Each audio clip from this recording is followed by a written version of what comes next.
Sup, my fellas. Don't forget to leave feedback, and enjoy the story. In the cave, the sounds of battle could be heard. A stone fist broke through the floor. The squad of hunters confidently held the defense against the golem in this low-level dungeon, cheering each other on. The monster snarled and shattered the shield and face of the nearest awakened. While the swordsman parried the blow, the tank behind him shouted not to take the blow on itself, but to take it aside. The commander of the detachment stepped forward, announcing the beginning of the attack. He managed to elude the enemy's blow. The damagers attacked the golem at once. The monster began to growl as it split. The tank got into a comfortable position and ordered the mages to finish off the enraged enemy. A light flashed at the end of the staff. The mage glanced back and ordered the buffer to pour mana. Haruto raised his hand, shouting that he would do it now. The young man closed his eyes to concentrate. A cloud of mana lit up in his palms. The mage smirked as the mana flew into his back, and expressed confidence that it would be enough to defeat the great golem. The monster itself was already rushing to attack people. The hunter let out a bright light, wishing his enemy death. Lightning pierced the enemy from the top of the head to the toes. The protagonist breathed frequently when he sat down to rest. He looked up at the tank, who grumbled that there was no help from him as usual, and let him go help sort out the loot. One of the swordsmen arched an eyebrow and asked why the damage dealer was put in the rear as support, to which he was told that the guy's skills sucked, but he could generate mana indefinitely. The young man sat down, dumbfoundedly calling this ability him. But the others just smirked and said that other magi could do the same, and they only needed this guy when fighting the boss, and that was why he hadn't been able to reach level 30 for 5 years. Haruto smashed the boss's carcass gloomily. He heard perfectly well that he was called a weak hunter, and he understood that they were talking loudly on purpose, but he was not going to give in to them.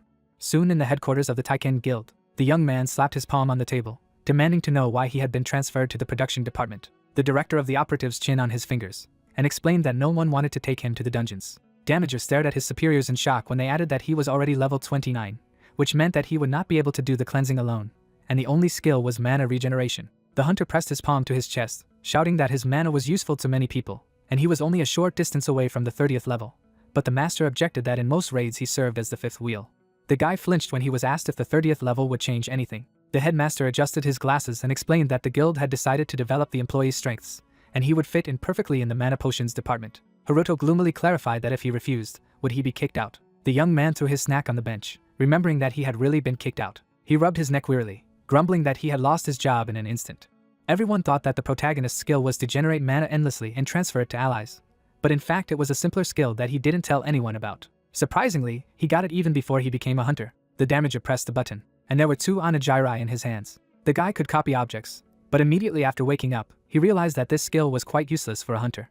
At first, Haruto was delighted with this ability. However, it turned out that it was only available to him. As soon as the object left his hands, it disappeared like a mirage. Therefore, he could not copy money to them or resell copied equipment. The young man sadly put the food in his mouth, remembering that copying equipment was also limited in level. For example, he could not copy the dagger of loyalty. He was called Mananos because of the infinite mana generation, but he was actually just copying and pasting a small amount of absorbed mana. The copied mana did not disappear and could be transferred to other hunters. The protagonist tried to copy his skills in the same way, but for this he had to kill high-level monsters. Damager crumpled the jar, grumbling that if he could level up and copy good equipment, then everyone would see what he was capable of. He looked at the phone with the news feed, adding that he needed the 30th level. The Carrion Dragon Longsword had 2 special skill slots and greatly increased defense, and it also had its own level. Once it fell into its hands, the user's level increased by 200, and it could be used from the 30th. This excellent legendary sword of a hunter like Haruto, if he copies this sword, he will become a level 230th hunter, and this will be the ticket to a happy life. In a week, it will be shown at an exhibition in Japan. This legendary blade has only 10% durability left, which was good for a couple of raids, so the owners wanted to make money on it in another way. The guy poked at his phone, thinking that he needed to touch the blade once. No matter how much durability he had, he could recreate this blade forever. All that remained was to finish off the level at any cost. A few days later, a huge spider hissed menacingly. In his unregistered lair, the battle with the hunters was in full swing.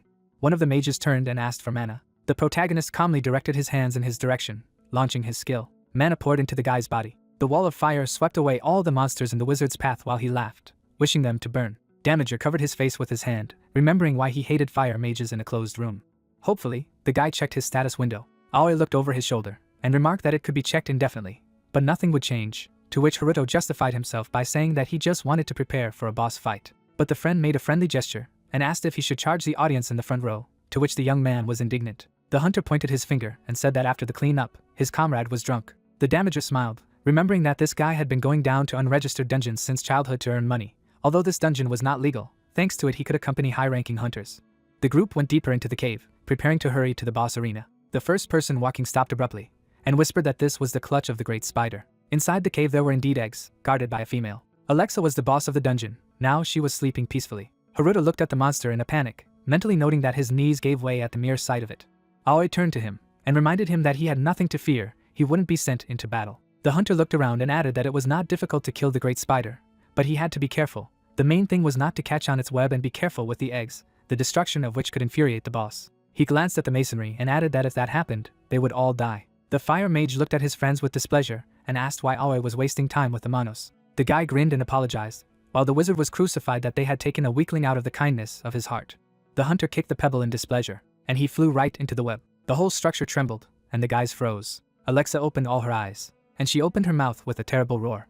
As the spider's paw darted towards the nearest enemy, he screamed that it had woken up because of someone else's squealing. He barely managed to repel the attack with his shield. The man chopped off the limb with his sword, cursing loudly at the monster. The leader of the group turned and ordered to be careful with the webs and eggs. The awakened rushed into battle. They attacked the boss's carcass from all sides. Haruto, looking out of hiding, admired the team members, anticipating the 35th level at once. But then the spider turned. The leader of the group turned and shouted that the enemy was going to release the web, and ordered them to hide behind the column. But the mage launched his spell, declaring that he had defeated such people more than once, and was going to burn this monster along with the web. The female has already shot out lumps. In the air, they crept into a wall of threads. A fiery whirlwind flew into the barrier, and jumped away from her. The mage clenched his teeth and shouted that it made him angry, and he would show his true power. The protagonist shouted in panic that he would only make things worse. But the impudent man had already launched a meteor shower. The leader turned to him and yelled that this idiot could get into the balls. Haruto was horrified, muttering that it was too late. The eggs cracked.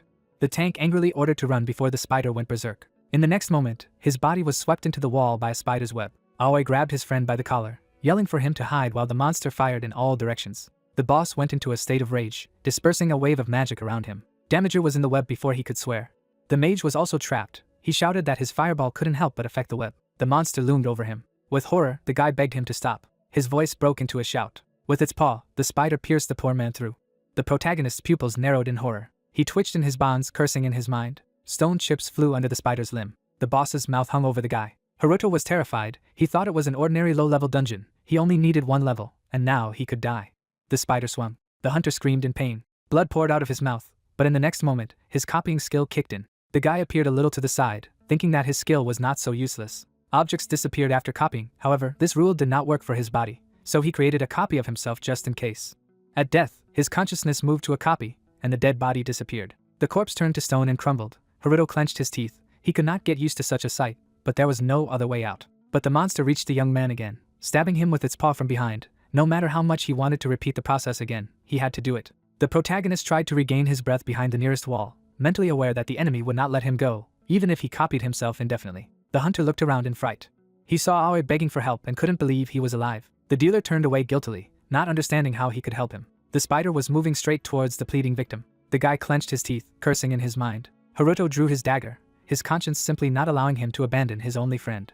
The young man struck the first blow, but the enemy easily threw him aside. When the protagonist looked up, he saw that he had achieved his goal, and Aoi was unharmed. But then the damager received a notification about the level increase. He stared at him, dumbfounded. The hunter was shocked that his attack worked, but in the next moment, the monster pierced through him, and he had to urgently copy himself again. Although the only thought in his head was that he had leveled up and he only had to copy that legendary sword. The guy took a fighting stance and told the spider that since he would not be able to escape, he would kill her, even if he had to die 100 times. He rushed forward, deciding that he needed to deal at least some damage in one life, since with his skill, the monster had no chance, and his death was only a matter of time. For 3 days, Haruto fought day and night, and spent about 50 lives. He broke almost all the weapons that his group brought with them, but during this time his skills improved significantly. With another blow, the young man slashed at the spider. The great spider was getting weaker by the minute, since it had no regeneration. The protagonist froze in fright when the monster turned its belly towards him. The web's charges broke free. The hunter's face expressed anger as he ran away, noting 4 shells at once. And the next moment, the limb of the enemy flew into his face. The damager jumped, avoiding the attack. He ran straight up his paw. Then he swung his weapon. Angrily, he shouted for the monster to finally die. The blade struck directly into the spider's forehead. The blade broke in half. Already falling, the guy realized that he had forgotten to copy the sword. He fell to the floor of the cave. The spider was furious again. Haruto looked at her in fright, shouting expletives. Suddenly, the monster's eyes widened, and with a wild screech, the boss began to fall to pieces. The spider burst as if from an explosion. The young man collapsed to the floor as the level up notifications poured in, laughing loudly that he had killed the monster. The protagonist put Aoi on his back, and reminded him that they were going to drink after the dungeon, and was ready to treat him to the best whiskey. But suddenly, an unexpected attack flew into the side of the hunter. He pressed his hand against the wound, trying to comprehend what had happened. Newborn spiders climbed on him from the darkness, and the damager decided that he was being bullied. The guy gritted his teeth, figuring that he could do it, but he still needed to protect his friend. The monsters rushed at Haruto, who tried to shield Aoi with himself. Someone's blade cut the enemy in half. The other cubs recoiled. From the paw they knocked on the floor. With a screech, they rushed at the new enemy. But the savior stretched her spear forward and launched hellfire at the spiders. This technique was the highest spell in fire magic. There were only a few magi in the entire world who were able to control it fluently. The young man's face expressed admiration. He remembered that there was only one such magician in Japan. In front of him stood a night mage using a witch's sword, the 5th place in the Japanese hunter rankings. The girl looked at the protagonist and asked if they were the only survivors. The damager got to his feet and admitted that it was so. The savior looked around. It dawned on her that the great spider's eggs had cracked and went berserk. The high-level group was completely wiped out. The sorceress looked at the survivor, wondering that he was able to defeat the boss of the dungeon and even save his comrade, and could not understand how a 30-level hunter did it. On the same day at the office of the Japan Hunters Association, the guy scratched his head in the interrogation room in embarrassment and showered thanks on the huntress Nanase. The mage knight arched an eyebrow and said that she was just doing her job. She placed the package on the table and reported that all the items and reports about the great spider had been turned in. The girl collected the documents and said that Haruto could go. The young man's eyebrows rose to his forehead, and he asked how they could be so easily let go if a group of high-level adventurers had died almost entirely in an unregistered dungeon, to which the warrior asked if he wanted to stay. Nanase calmly explained that adventurers died in dozens of illegal dungeons every day, but they signed an agreement to this risk in the declaration of entry and exit. The protagonist frowned as the girl began to talk about hunters of his level. They paid bribes for illegal participation in dungeons in order to increase the level, so the association simply turned a blind eye to this. The desire to become stronger was natural for any hunter, and even an illegal way helped growth. The commander folded her hands on the table and asked if the hunter had any more questions. He rose to his feet and thanked him for the explanation. At this point, the girl picked up the package and added that payments for the large spider items provided to them should arrive in a few days. But the damager smiled and asked to give everything to Aoi. Then he left, closing the door. Nanase looked at the package thoughtfully, muttering that this guy was clearly not simple, since he refused the reward, and mentally added that something was not clean here. A hunter of this rank could not clear a high-level dungeon alone. Haruto was walking down the hallway. He grinned impudently, because everything was just fine. After all, there were a dozen of these rods in his inventory, which would be very useful to him. A few hours earlier, an item had dropped from the boss as a reward. He was upset then, because the description of this thing looked like ordinary glue, and it was not clear why he would die because of such nonsense. But still, the young man decided to try to copy the award. The protagonist poked the trinket with his fingers, trying to figure out how to use it. Suddenly, the rod simply dissolved. The hunter shook his head, trying to figure out where the thing had gone. The damager stared in shock at the notification about the absorption of the item and the improvement of the skill. He did not even think that it could also be upgraded. But the system definitely offered to improve the skill by choosing one of 3 options. The guy raised his fist victoriously, shouting that this was cool. He swiped his finger over the window to find out about the development options. His jaw dropped as he read the options. Haruto's face lit up, as he thought his skill was useless, and immediately stated that he would give it a try. He created a copy of the rod, deciding to try it for 1 minute. With a proud look, the young man looked at the object, which did not disappear as soon as he released it from his hands. But soon the copy disappeared. But the protagonist's face was satisfied, because he really did not disappear for a whole minute. The hunter continued to make copies, deciding that he could set a timer for at least 1,000 years. And now the damager shouted hurrah with a satisfied look. He smirked and thought that from today on, he was rich and would finally be able to live like a human. But first of all, he needed to copy that legendary sword. 2 hours earlier, a truck was driving across the Rainbow Bridge to Tokyo. There was active traffic on the bridge in the middle of the day. Several cars were driving behind the truck, and drivers could be heard talking on the radio, urging them to keep speed. Muir looked at his partner and asked her how many times she had been to Japan, and she replied twice. The guy looked at Aries questioningly and remembered aloud what she had said about her Japanese mother. The girl, without taking her eyes off the phone, objected that this was her mother's homeland, not hers. The hunter changed the subject to an exhibition of long swords and an upcoming vacation, and the sorceress revealed that she wanted to find something in Japanese dungeons. The young man threw his hands behind his head, expressing the hope that she would find what she was looking for. Aries bowed her head to her shoulder and declared that it was none of his business, but that one day it would affect him as well. Smoke poured out from under the wheels when they were told that they were passing through the dungeon. Due to the electromagnetic waves of the dungeon, communication was interrupted for 5 minutes. Muir leaned over his friend, admiring the dungeon just above the sea. But the sorceress looked at him askance, and said that there was nothing to admire, because if the dungeon collapsed, a disaster would happen. The car continued to drive while the Americans argued about the romance of such a phenomenon. At the same time, in the dungeon entrance office, Satoru yawned and complained that the usher's job was boring, to which his senpai grumbled that he was lucky. The boy looked at his older comrade in surprise when he reminded him that 3 weeks ago there was hell on earth here. Suddenly, something crashed into the hunter's leg. The guy saw a slug lying on the tile. The swordsman picked him up in his arms, surprised that this kid was outside the dungeon.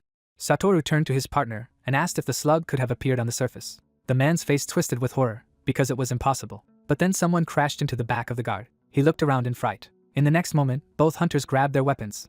Senpai barely repelled the attack of the huge orc. That same evening at the office of the association, Haruto scratched his chin, noticing aloud that his stats had grown, which meant that he had not died in vain for the sake of the 50th level. When a hunter reached the 50th level, it was easier for him to join any group. Usually in the mid-level dungeons, the monsters were just about the same level, except for the beginner zones. In such dungeons, the experience grew faster, and more reward items could be obtained. Sometimes there were even rare ones, so after the 50th level, it was much easier to level up. The young man stood up, planning aloud to farm the great spider's rods with his skill and try to sell them at auction. But then the protagonist was attracted by some noise. A group of armed hunters rushed past him, demanding to give way to them. Damager watched the soldiers as they shouted that the dungeon had collapsed. Concern appeared in the guy's eyes, whether there was a breakthrough. The fleeing hunters found out on the move why they had been thrown there before the large guilds. But the answer was that the van with the legendary sword had fallen into a trap, so the International Association requested help. Haruto's face stretched in horror as he realized that it was his target. Several helicopters were already preparing for takeoff on the roof. The gathered fighters discussed the possibility of requesting help from other guilds, as they needed to protect the van, but no one could understand who had given the order. Nanace ran ahead of them and reported that she had given the order, and was now acting as the commander of the squad. The girl resolutely headed for the helicopter, ordering the destruction of monsters and the protection of civilians, which was a priority. Kamandi climbed inside, and added that since this was an emergency, all questions should have been left for later. But then something caught the warrior's eye. Some guy was held back by a crowd of guards. The mage knight took a step back and reminded them that they were in a hurry, but the protagonist continued to wave his hands, begging Nanace to take him with her. The girl raised her eyebrows in surprise, recognizing the hunter she had saved. The damager frowned and shouted that if he couldn't fight the monsters, he would help with the evacuation of civilians, because in such a situation, any help would come in handy. The warrior looked at him in surprise. Soon the helicopters took to the sky. The commander looked at the guy suspiciously and asked if it was true that after killing the great spider and saving his comrade, he wanted to help in the evacuation. Haruto smiled sweetly as he thought to himself about his own plans. One of the fighters looked at the others anxiously, and noticed that only 3 weeks had passed since the breach was closed. Nanace put her hand on her hip and admitted that in their case, there could even be another breach of the dungeon, and no matter how many times it happened, they would go to the epicenter every time. A shadow fell on the girl's face as she recalled the disaster of 15 years ago. There was silence in the cockpit.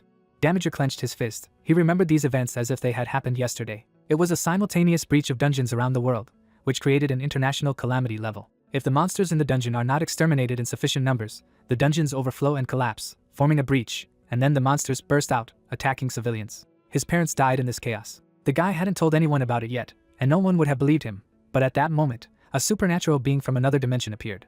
It granted him, even a child, as it seemed to him then, a curse. The creature called it a gift and set it at 20 years, and it was unclear whether it was the duration of the ability or his lifetime, but the hourglass of the curse continued to run even now. Haruto swallowed. Then that creature appeared through a great catastrophe. The young man rubbed his neck. He gritted his teeth, assuming that there were only 5 years left since the next cataclysm, so he wanted to become a strong hunter to prevent a catastrophe and remove the curse. But for this he desperately needed a legendary sword. Meanwhile, explosions were heard on the Rainbow Bridge. Monsters threw cars at fleeing people. The car with the Americans was carried aside. Satoru was clutching his sword as he realized that the two of them would not be able to save all the civilians. A goblin rushed at the boy from behind. He cut it with a blow of his blade. But another monster jumped at him from the roof of the van. But the flying sword knocked him down in mid-flight. Senpai gloomily advised not to count the crows. The guy smiled, thanking him for his help. The man shook the blood off the blade, and warned that next time he would not help. The newcomer remembered that although his partner did not mince words and called him a bait, he still saved him from the orc, and the second time he also helped him out. He looked at the swordsman with admiration, mentally promising to repay the debt, while he complained that he had lost a lot of blood. Satoru turned to his comrade and asked for help, and he reminded him that there was no communication at this point. The man wiped the blood from his chin and suggested that help should be on the way. Senpai grabbed his sword and said that they needed to break through to the beginning of the bridge to meet the reinforcements, that it was better to just wait for death here. A huge monster flew headlong right into the van. The Bear King stood up on his hind legs and roared. Muir, hiding behind the body, asked his partner if everything would be all right with the cargo, and she asked not to escalate, because her protective magic was at the highest level. Even a max-level monster couldn't scratch him. But at that moment, the bridge itself began to crumble. Ares threw up her head, and admitted that even the strongest protective magic would not ensure against this. At this time, helicopters with the association's detachment were already flying over the water. One of the soldiers looked out the window in horror and attracted the attention of the commander. Nanace turned to him in panic. Towering over the bridge was the figure of Quash, the boss of the Rainbow Bridge dungeon. The huntress's eyes widened, and she gave the order to prepare to strike. The monster opened its mouth, in which fire began to concentrate. A powerful blow fell directly on the bridge, and the structure could not withstand it. The bridge collapsed into the water. Haruto panicked, hoping that the sword he was chasing so much was still intact. Clouds covered the sky. The lizard raised his head. He opened his mouth, accumulating flames in it. A moment later he shot a torrent of fire. When the helicopter exploded, many hunters hurriedly left it. Nanace, having landed, ordered to focus on the destruction of Keishi. The hunters, finding themselves in front of the girl, accepted the order. Nanace couldn't help but smile as she thought of Haruto. She was sure he was fine. Mana enveloped her spear. The girl directed hellfire at Keishi. Blue flames rushed towards the dragon. The protagonist, having descended to earth, said that this is only the second time he has seen him, but it is really impressive. The guy suddenly ran. He sneered, saying that his main task now was to copy the carrion dragon's long sword. The mercenaries, following the captain, said that the appearance of the lizard was unexpected. One wrong move and they could also be in danger. The masked man said that on the contrary, he would help them. The hunter Nanace and the rest of the association would be busy for a while. Destroying the boss was the fastest way to collapse the breakthrough, in which time they would take what they needed. The mercenaries began to jump around the area, trying not to get caught by monsters. The young man, running past the corpses, said that there were too many dead monsters here. Looking at the corpse, he said that the problem was that these creatures usually operate in packs. The protagonist shuddered all over when he heard the scream. Satoru, thrusting his sword into the monster, said that he could deal with such monsters. The man, holding on to the wound, told the young man to listen to him and run, otherwise they would both die. Haruto, who was hiding behind the car, realized that they were the hunters controlling the entrance to the dungeon. Turning away, the guy mentally said that he should not be distracted, he needed to focus on his goal, and they would somehow cope with it. The hunter frowned and told the disciple that he didn't even understand why these low-ranking dogs were in such a difficult dungeon. The thing was that when they gathered in packs, their power was equivalent to a high-level monster. At that moment, a wolf came to the surface. The bad wolves went out onto the road in search of a victim. Satoru, gritting his teeth, said that he didn't care. Raising his sword, he told the tutor that he had been injured because of him. Now it was his turn to protect him. The protagonist turned sharply. He involuntarily remembered how he himself had been carried out of the dungeon. 3 wolves approached the boy. One of them abruptly rushed at the young man. The latter, screaming, cut off his head. Immediately, the second monster attacked from behind. Satoru managed to put out his sword for protection. He plunged his blade into the creature. The last wolf, taking advantage of the situation, attacked from behind. The young man froze in horror, feeling the attack from behind. The protagonist, like a battering ram, crashed into the wolf. The creature screamed as it landed on the ground. Turning around, Haruto asked the young man if he was okay. The latter, frowning, said that he was fine, but they still had many enemies. A lot of foul wolves came out of the dungeon. Jumping up, Satoru said that he needed to run away quickly, because even high-level hunters would not be able to cope with such a huge pack. The protagonist grinned. The guy opened his mouth in shock. The young man summoned the system panel. The creatures roared to attack. When the monsters were within centimeters of Haruto, he thought about combining his skills. He was always wondering how effective it would be against a large group of monsters. All the wolves pounced on the guy at once. Satoru shuddered with horror. At that moment, thick cords of cobwebs appeared. Haruto smiled as he watched the monsters get pinned. The creature was crushed to the ground. Soon the wolves were completely chained by the web. One of the monsters fell to the ground. Soon, right in the middle of the city, a huge cocoon appeared, in which a pack of wolves was imprisoned. The protagonist sighed, saying that simply tying up doesn't give much of a level boost. However, as expected, it works fine against a pack, but he needs to find a way to attack after binding. Satoru's mouth dropped open in shock as he tried to figure out what kind of skill had been able to incapacitate an entire pack. Smiling, the hunter thanked the protagonist and asked if he was from the association. The young man turned around and confirmed his affiliation with the association. Frowning and breathing heavily, the man asked the guy to take his bait. Satoru grabbed him abruptly, saying that he would not abandon him even at the cost of his life. The master objected, saying that he would be safe with that person. Haruto, who had been watching from the sidelines, was amazed at his loyalty.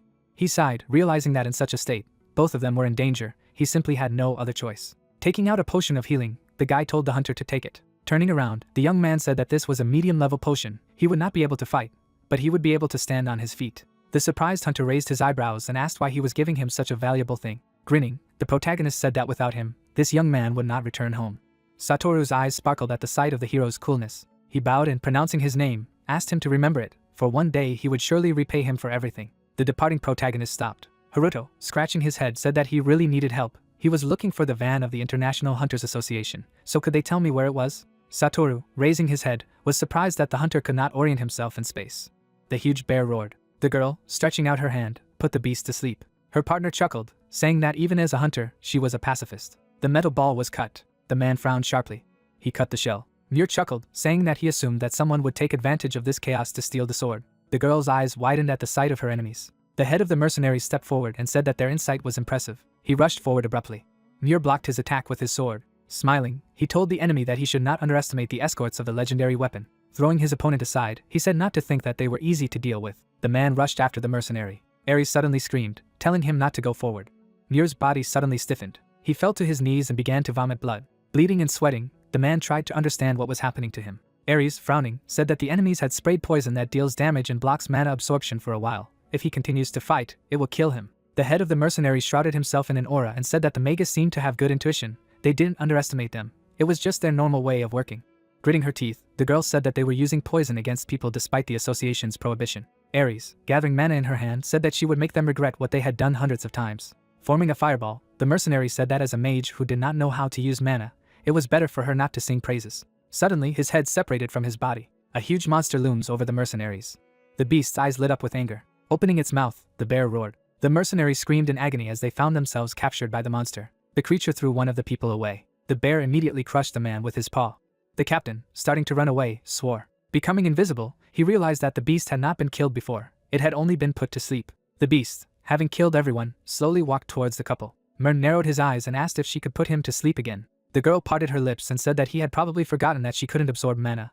His partner grinned and said that he had known for a long time that her pacifism would turn against her one day. It seemed that his bet had won today. The girl smiled, saying that this was indeed the case, but that he did not have to die through her fault. Ares rushed forward abruptly. She formed a magic circle in her hand. Muir screamed in fury, asking what she was doing. The girl rushed at the creature alone. Suddenly, she coughed up blood. Her fingers passed through the magic circle. As she had previously thought, the mana absorption block completely blocked her abilities. The monster's paw rushed towards the lady. She was tens of centimeters from her face. Ares opened her mouth in shock. The cobwebs quickly spread across the space. A spider's web bound the bear's hand. The monster roared loudly, being completely entangled. A huge number of feathers rushed towards him. A couple of seconds later, he was in a cocoon.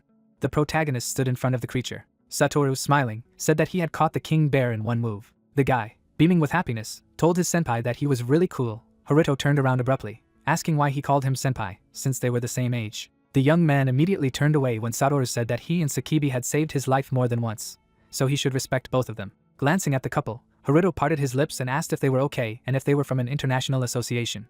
Ares, puzzled, froze. Thrusting his sword into the ground, Nier asked if they too had come for the sword. The guy raised his hands, saying that they were there to help protect him. Pointing his sword at the guy, the man asked why he would trust him after the attack of a group of robbers. The protagonist frowned. Examining the corpses on the battlefield, he realized that they had been killed by a beast. He turned his head, not knowing what to do now. It seemed that this angry man with a distorted face was about to attack. Satoru, taking out his ID, said that he could not thank his rescuers like that, because he risked his life for them, and they called him a robber. This man was a hunter from the Japanese Association, and he and Sakibi were the controllers of this dungeon. Haruto smiled, mentally saying that this kid had intervened in time. He grinned and opened the inventory. Taking out 2 potions, he told the couple that they had rather serious wounds. Smiling sweetly, the protagonist mentally said that he would do everything to get to the sword of the Carrion Dragon. This investment would more than pay off. The couple took the bottles of potion. The mage carefully averted her gaze. The monster trembled with anger as he tried to break free. Suddenly, planes and helicopters flew over the group. Sakibi, raising his head, said that the cavalry had arrived here. Satoru, delighted, said that they would now be rescued. The man, looking after the planes, said that he was not sure about it, because these guys had a completely different task. Helicopters and planes headed towards the dragon. Nanes, rushing down the monster's body, ordered the attack to stop, as the monster had entered the 3rd phase and would hit the area in all directions. Upon landing, she said that the support guild had arrived, so they needed to buy time until the evacuation of the citizens was completed. The girl turned around abruptly when someone asked her if they really thought that would stop the dungeon from breaking. The newcomer was smiling. Masato, floating in the air, told Nanes that they had not seen each other for a long time. The girl, surprised, asked what they were doing here. Stretching out his finger, the hunter said that this was a stupid question. The lady turned sharply. A huge pentagram appeared above the monster. Nanes turned to Masato and told him to stop the attack immediately. If he couldn't defeat him with a single spell, the consequences would be terrible. Grinning, the hunter said not to worry about the little things. Last time during the sealing of the dungeon on the Rainbow Bridge, the association and they did everything almost alone. This time he would not stand aside. The dark mana spread around. Lightning struck the dragon. Nanes frowned and screamed in anger. The hunters swore, barely escaping from the lightning. The dragon roared into the building.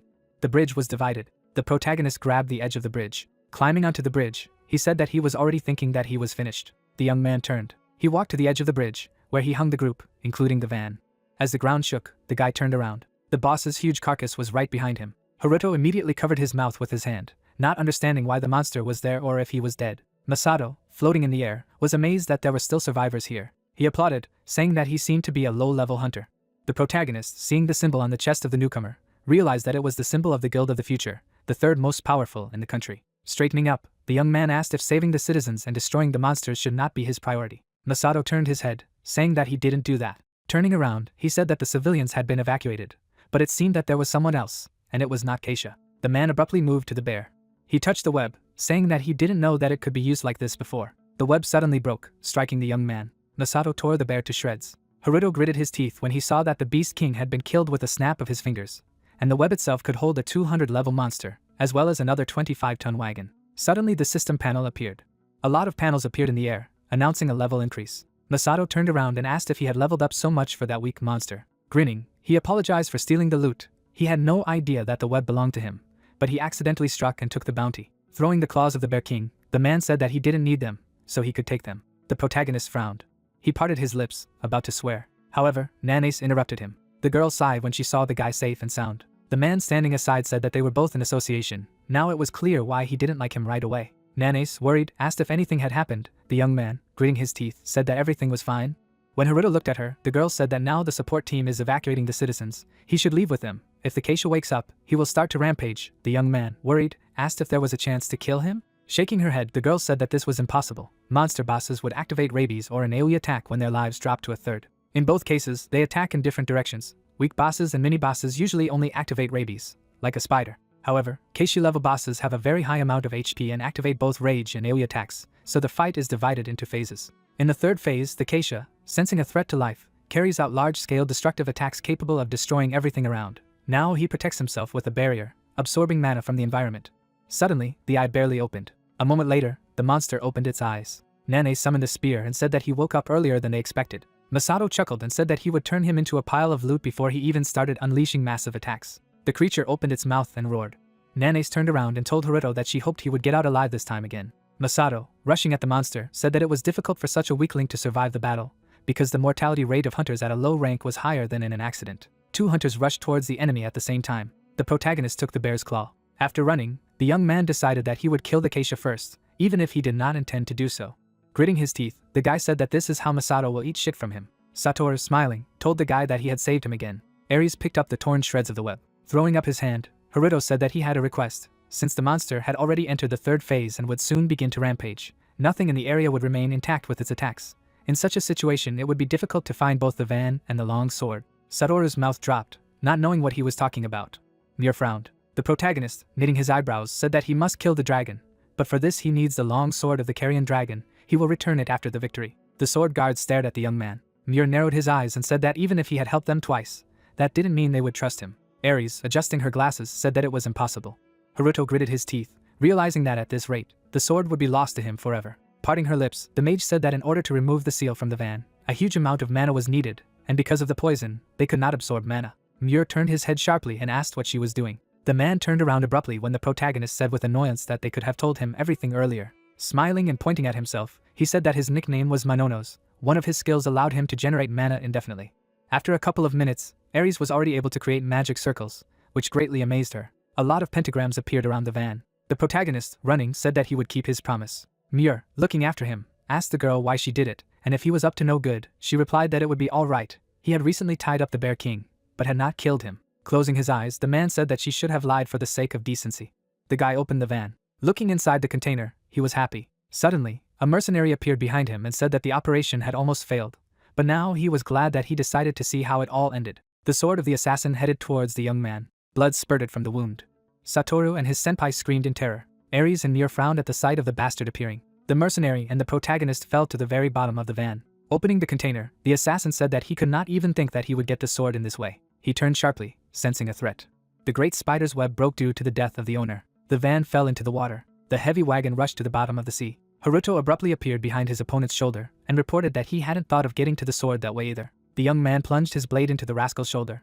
The protagonist narrowed his eyes and declared that all the good and evil that had been inflicted on him, he returned in double size. The damager knocked the man into the water with a sharp movement. He grabbed the coveted sword and added that the enemy had coveted his prey in vain. The hunter looked at the blade in his hands with delight, wondering in his mind that the sword of the carrion dragon he had dreamed of had become his. The guy pressed a button to copy his trophy, but to his shock, the system refused to do so because the level did not match. Haruto stared at the blade in panic, complaining aloud that it would take a 30th level to use this weapon, and it had long since passed 50. The young man turned around abruptly when he heard a voice behind him saying that he had lost. The opponent struck the protagonist on the back, and added that this was just the honor of the Bloody Tower Guild killer, and nothing personal. The damager collapsed into the water.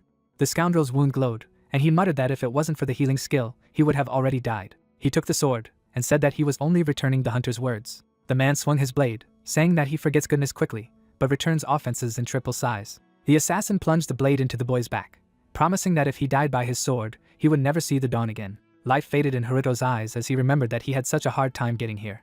The youth's eyes widened as the system suddenly reported an absorption. Notifications about absorbing and copying skills flew before a piercing scream rang out. Keisha opened her mouth, concentrating her strength. Shirasaki frowned and warned that the boss was going to hit the square, which was bad. The monster pointed its burning mouth directly at the hunters, but the next moment something burst out of the water. The dragon froze abruptly, and the next moment he was cut in half. The guild master and Nane stared at this scene in horror, after which the system announced the closure of the breakthrough. That night at the Japan Hunters Association, those gathered in the conference room listened to the news report of the breakthrough of the Rainbow Bridge dungeon. Many civilians and hunters were injured, and irreparable destruction was caused. But thanks to the prompt actions of the Hunters and Guilds Association, the situation stabilized within 2 hours, although concerns about the control of the dungeon still remained. The president pressed a button on the remote control. Takeo turned to the audience and asked them not to make such faces, as they had managed to deal with Keisha quite successfully. Gaklas frowned, and recalled that 3 months ago, the association had already closed the breakthrough of the Rainbow Bridge dungeon. Makoto raised an eyebrow and noticed that the ceiling did not guarantee redestruction, but the others immediately jumped up and began to shout that they demanded an official review of the possession of this dungeon, since the trust in the association was no longer there. Nanace looked wistfully in front of her, wondering if the hunter had escaped. The sword master slammed on the table with all his strength, and stated that he was only interested in one thing. With a gloomy look, he reminded him that it usually took at least 6 months to revive the boss, which meant that someone had not finished off Quash last time. The huntress noticed that the man was looming over her. She snorted. After that, the girl put her palm on the table. The guys stared in panic as the table under her fingers began to tremble. Cracks spread across the surface from the hands of the sorceress. The table shattered into pieces. Only Shirasaki calmly took a sip of water from the glass, shielding himself from the debris with a magical shield. The men frowned and demanded to explain this trick to Nanace. Gaklas cursed at the girl with a threat. His eyes were filled with anger. Takeo smiled nervously and apologized for his employee's disrespectful behavior. The man turned away, clicked his tongue and said that if this woman continued to get into trouble, she would die. But the commander snorted again. She scrambled to her feet and reported that it was a shockwave, a reward for Keisha's past murder, and the huntress thought she was showing it off rather than talking about it. The girl put her hands behind her back and added that Mr. Shirasaki had made the greatest contribution to their recent confrontation, so she would not let her lie. The man glanced sideways at the sorceress, and noticed that although he did not have time to check the reward, he was sure that she was not lying, although he cursed in his mind that he had been dragged into this. The president looked happily at the head of the guild, and assumed that thanks to his intervention, everything was done with little bloodshed. To the surprise of the fighter, everyone immediately began to clap, thanking him for the work done. He glared at Nanace in displeasure, guessing what she was trying to do. The girl was smiling contentedly. The hunter gritted his teeth when he realized that this scoundrel bore a grudge against him for interfering, and he was not going to forgive her for such humiliation. And then there was the boy who had stolen his prey, whom he also wanted to get to. A shadow fell on the face of the Witchblade's owner, and she announced that she would take responsibility for finding out the cause of the dungeon's breakthrough, and the responsibility of guilds for delaying reinforcements will be added. The guild masters immediately looked away guiltily. The commander closed her eyes and said that since the questions to her were exhausted, she was leaving. But then the door opened.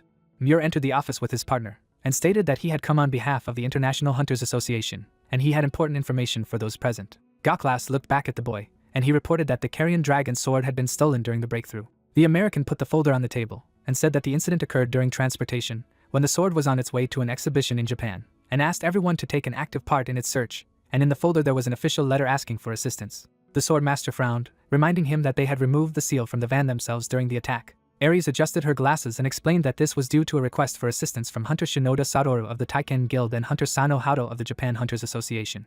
The faces of the president and his staff were distorted in shock. Shirasaki also looked surprised. Makoto covered his face with his hand, admitting that the guy was indeed a member of his guild. Takeo looked down at the tablet, and said that there was no hunter with that name in the association. Nanace clenched her teeth.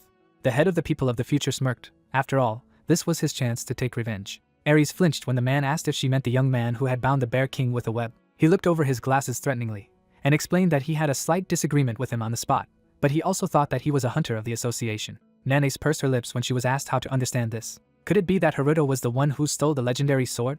His fingers gripped the hilt of the blade. Takumi ran his fingers along the blade of the legendary weapon with a satisfied look. His gaze fell on the hilt, the runes on which made it possible to recognize the owner of the sword. The man arched an eyebrow, noting aloud that the billions spent on organizing the dungeon breakthrough were worth it. The frightened performer looked at the head and could not believe that he really made a breakthrough. The guy shuddered when the commander asked if he wanted to explain the loss of almost all of his fighters. The fighter fell to his knees, asking for forgiveness. He explained that some strange guy had followed them, but there was no need to worry, because he had been killed. The leader narrowed his eyes. He threw a bag with money on the floor and praised them for their good work. The corpses no longer needed money, so their share also went to the executor, allowed them to recalculate the award. The guy grabbed the bag, thanking the master, because the task could be considered completed. But he immediately shuddered when the man objected that the task had failed. Takumi smiled grimly and said that no one would sell the world's only legendary sword for only 10 billion, because the performer took on the task to get information about it. The guy jumped up in a panic, squealing, which meant that the quest in their guild had failed. The fighter clenched his fists and shouted that the villain had planned to kill him from the beginning. But the master swung his blade and said that he simply did not need witnesses, and expressed the hope that Sharon was accepting yen. The nearest wall began to crack. In the next moment, the body of a loser flew into her. The blow of the blade shattered him in half. Takumi pulled his hair back when he received the notification about the dwindling durability, and muttered that it would be a shame if the sword broke before they could repair it. The sand continued to fall down, and the whisper reminded me of the gift.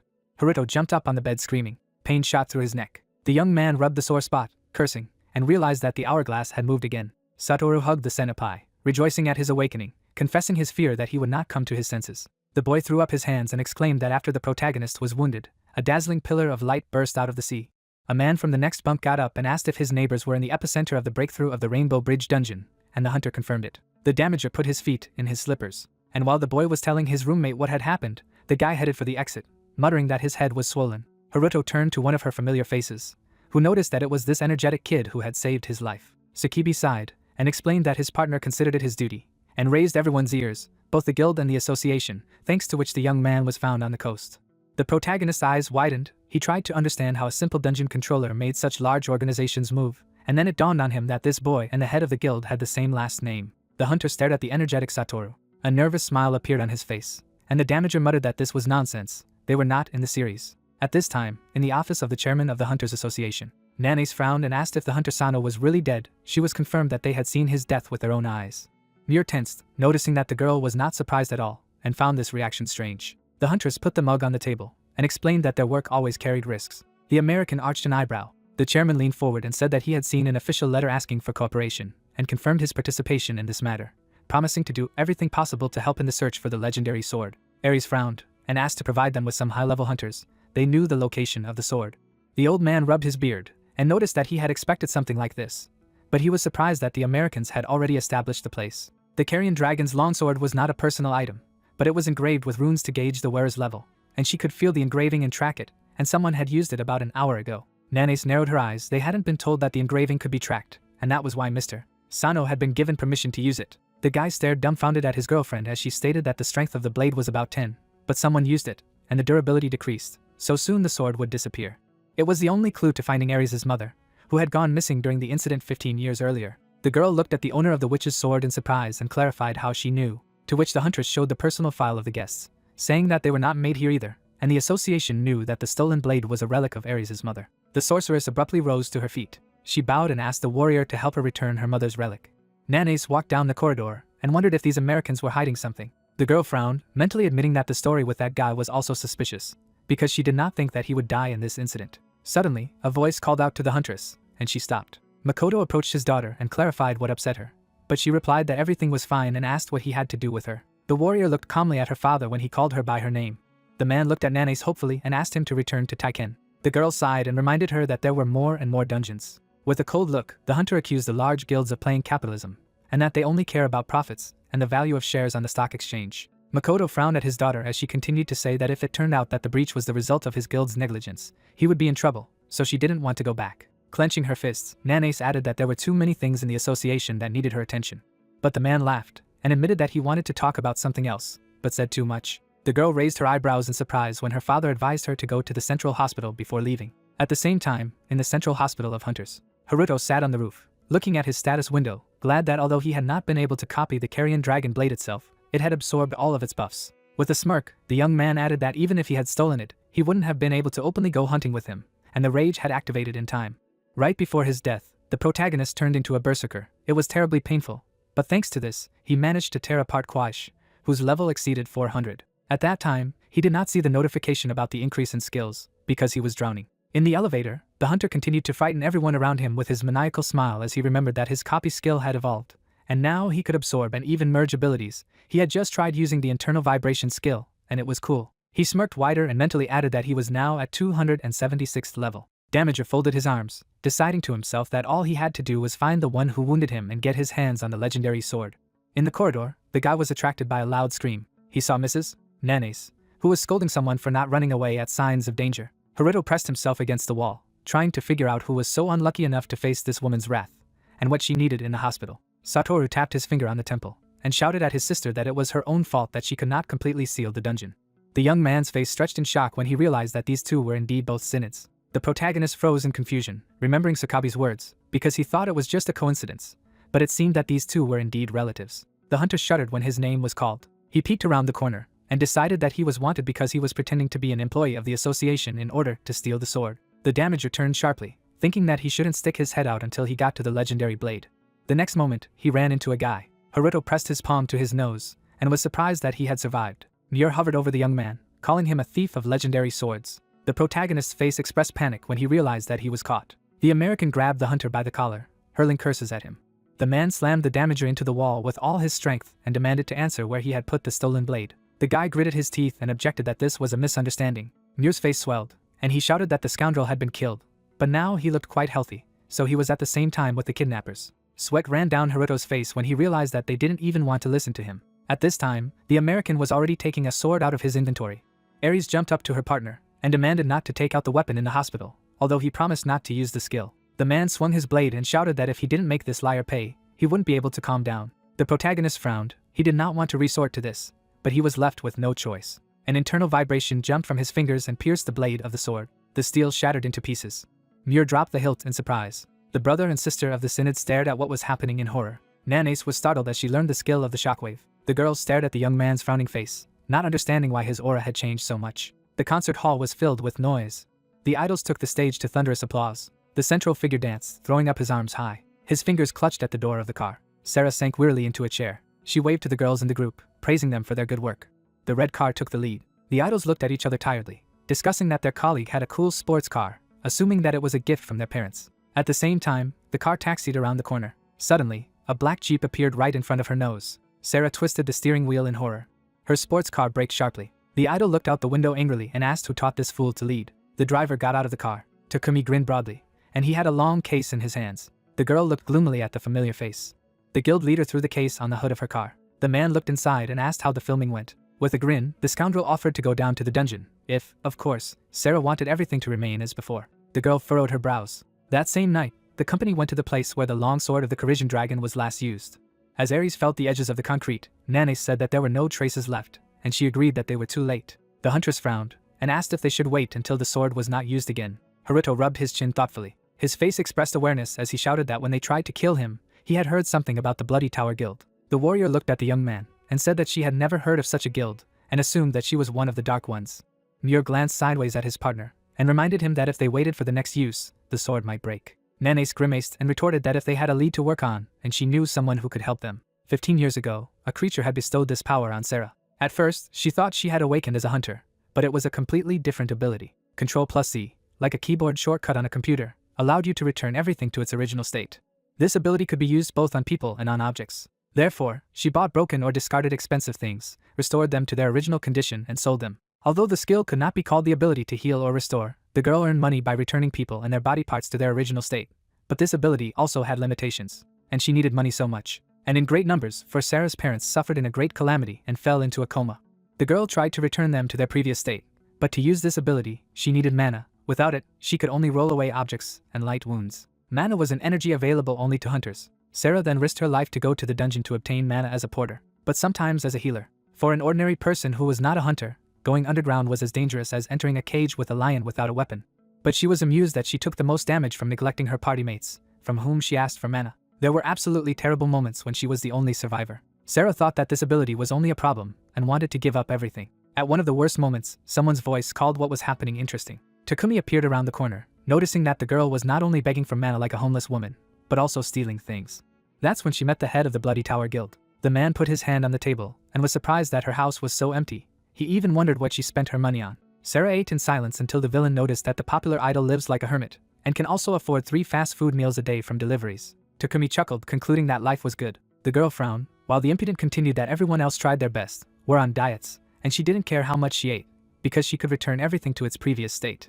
but he immediately realized what kind of person she was, since she could rob a dying hunter. The man arched an eyebrow, concluding that they were of the same field. Anger was reflected in the idol's eyes. Sarah clenched her fist as the guild master made it clear that if their agreement continued, he wouldn't care what she was doing there. The girl put her fork on the table.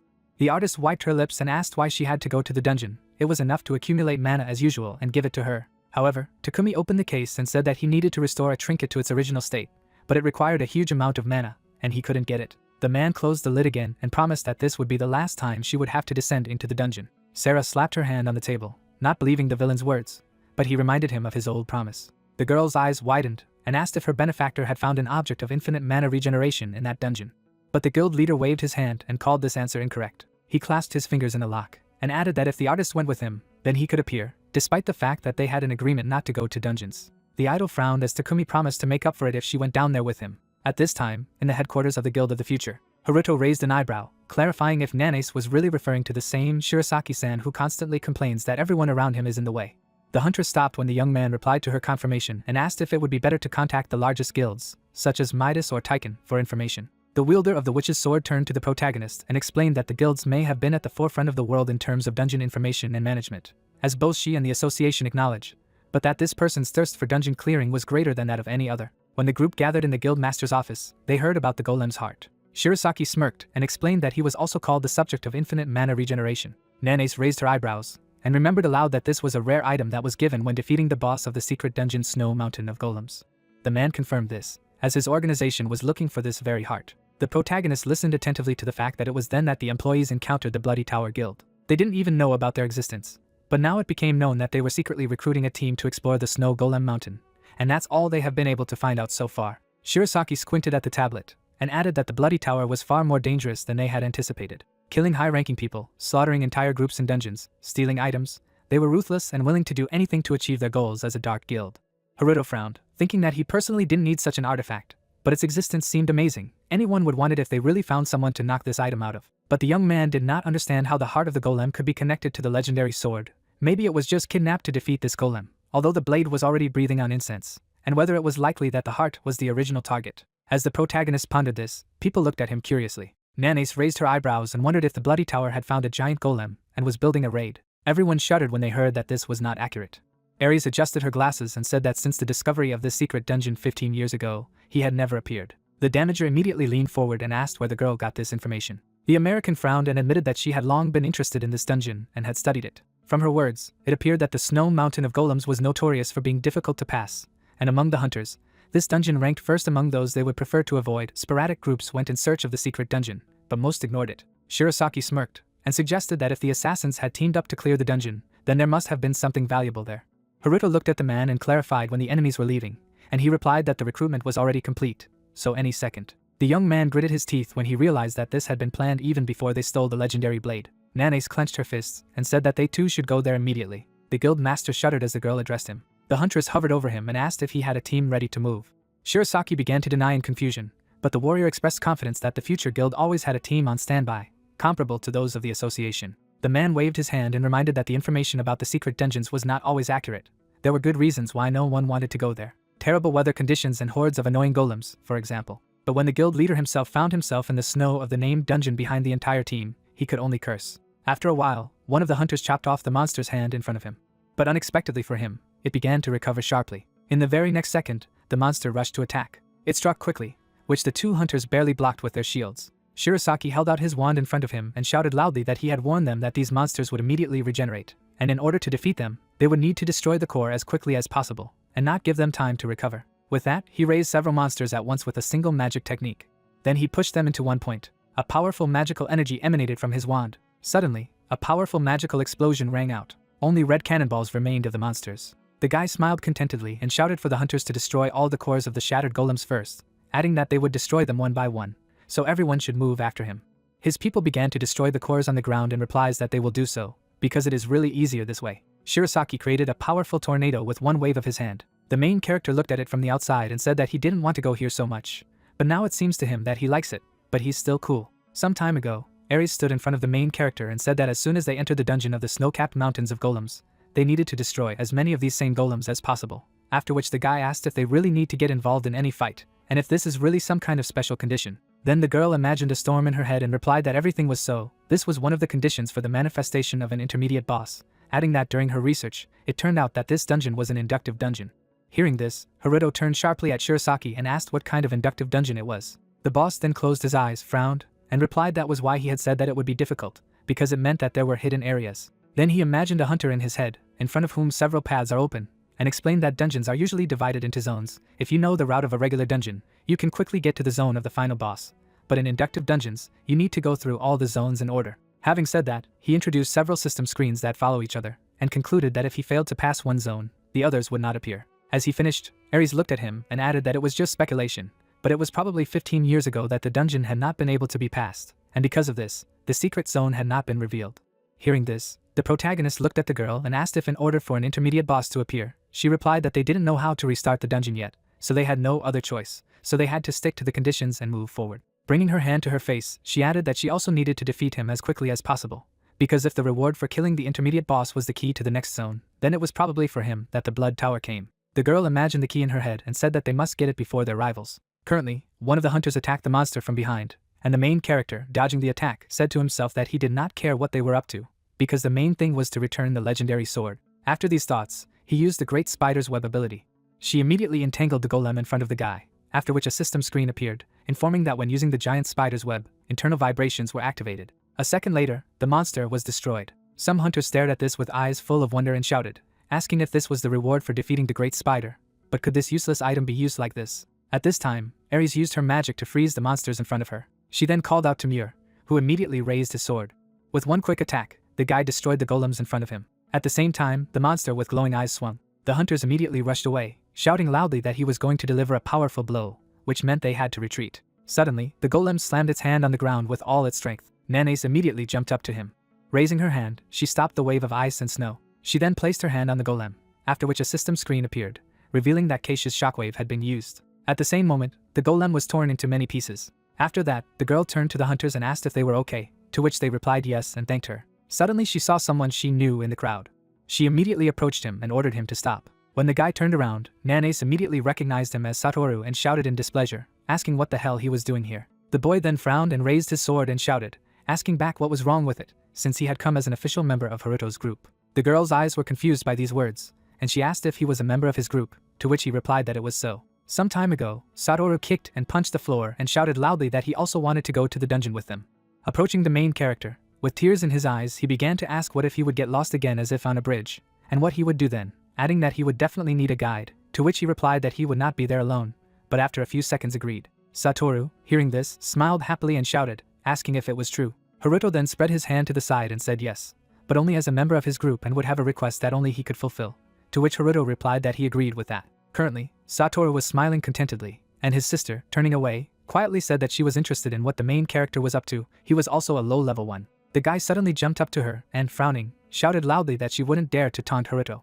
Holding out his finger, he added that he had seen with his own eyes that the one who cut Keisha was Haruto. Hearing this, the girl looked to the side and said to herself that if you think about it, he seems to have grown a lot since their last meeting, and besides, this skill he is currently using. Without finishing, she saw the protagonist, who easily killed the monsters in front of him, and realized that it was definitely Keishi's shockwave, which meant that Satoru was not lying, after which she asked herself how he managed to do it. Keeping her eyes on the boy, Nanace wondered where he had so much power from. All this time, Sarah and Takumi were in their ranks, who said that these bees were working hard for the benefit of the hive, and they were reaping the benefits by disguising themselves as members of the team with the concealment skill. They watched from the sidelines as the hunters fought monsters. A masked hunter destroyed golem cores lying on the ground. Takumi took a closer look at the strongest hunters and said that even if they use concealment, there are also high-level ones among them, and there may be a feeling that they will be discovered. However, people like them are not afraid of anything, and during the fight, they almost do not use detection skills, and as for them, they do not know who their fate will collide with, so their stealth skills and the use of hidden weapons are top level. And they will not be caught so easily. The man smiled snidely and added that the main thing was to act skillfully. After all, this was the motto of the Bloody Tower Guild. After that, he looked at his partner and asked if he was going to collect mana normally, to which she replied that this mana accumulator was expensive. She held the devices in her hands, and Takumi explained that it contained the mana of hundreds of destroyed small monsters, and 10 of these batteries were able to reopen the rift in the Rainbow Dungeon. Hearing this, Sarah looked at the broken sword and asked how long it would take to return the legendary item to its original state, to which it replied that it would probably take twice as much. Looking up at her partner, the girl again asked if he really wanted to roll back the stolen legendary item and defeat the boss of the hidden dungeon, to which he replied that everything was something like this. Raising his sword, the man smiled madly and explained that there was a powerful barrier in this area, and the only thing that could cut through it was the Kurisai dragon long sword. Hearing this, Sarah frowned tensely, knitted her eyebrows and asked where he got this information, to which he replied that she shouldn't ask too many questions. After all, she should just roll things away when he asks for it, because the less she knows, the more soundly she sleeps. After these words, the girl exhaled heavily and said that she was just nervous, because she hadn't gone down to the dungeon for a long time, and he was still fooling people. As soon as she said that, Takumi's eyes filled with anger and hatred. Seeing this, she immediately raised her hand and said that she did not care about it, because as long as their agreement was in effect, she did not care what he was doing. After saying that, she frowned and said to herself that if she could get the infinite mana creation item, then she would be able to bring her parents back to life. At this time, the main character cut the monster in front of him and shouted that he had already buried 200 cobblestones, and there was no end to them, and there was snow around, and he was sweating like a horse. But unexpectedly for him, another core fell out of the dead golem. After catching it, the guy said that this crystal is different from the rest, and just in case, he copies it before breaking it. But as soon as he said this, the core went into the ground by itself. Sharp stones immediately began to appear from the ground. Shirasaki went down to Haruto and told him that it had begun. The protagonist immediately turned around and asked what had started, to which he replied that they had fulfilled the conditions for moving to the next zone, and now the intermediate boss of the migrating golem location would appear. As he spoke, a monster with glowing eyes began to appear from the rocks and ice and snow. A few seconds later, a migrating golem, an intermediate boss of the 150th level snow mountain golems, stood in front of the hunters. Opening his huge mouth, he roared in fury. At the same moment he attacked. Several hunters immediately flew in different directions. Shirasaki, seeing this, shouted loudly for everyone to step back, after which he attacked the boss. Seeing the stones flying in all directions, the guys smiled in confusion and asked if the boss had already been killed. But unexpectedly for them, stones immediately appeared around the red core of the boss. The monster stomped his foot on the ground with force at the same second. Shirasaki frowned and gritted his teeth. The huge monster recovered in a matter of seconds. The boss did not hesitate to attack the opponent again. After such an attack, the red core of the golem was vulnerable. But in the next second, stones began to appear around him. The hunter's eyes filled with anger, with which he shouted loudly that he needed to destroy the damn core. At this time, the main character stretched out his hand and said to himself that he needed to tie the core with the great spider's web, after which he used the great spider's web. Even before it was fully restored, the web managed to envelop the golem's core. Immediately after that, the stones completely covered the core. The huge boss has recovered again.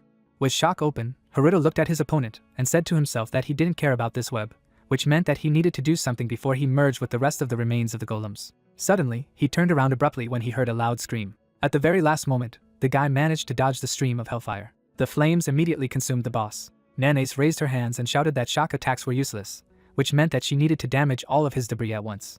Shirasaki exhaled heavily and shouted back that he knew that. He stood nearby in a protective barrier and added that this was why he was looking for another way, adding that if they didn't come up with anything, they would have to melt down all the remaining debris here, otherwise it would never end. And then the protagonist realized what the power of the migrating golem was. Some time ago, Ares adjusted her glasses and said that the most difficult part in this dungeon is the migrating golem, an intermediate boss, and besides, this dungeon is inductive. Imagining a red core in her head, she added that in order for the next zone to appear, you need to clear the previous one, and the new zone always interacts with the old one, adjusting to the results of the battle. So after killing all the golems in the first zone, a migratory core will appear, which will collect all the remains of the killed monsters. Shirasaki folded his arms over his chest and continued that in other words, all the stone that they defeat will then be collected into one mega stone, and this is a strong morale. And usually at this moment the groups flee or die, and in fact, the migrating golem is comparable in strength to the final boss of a regular dungeon.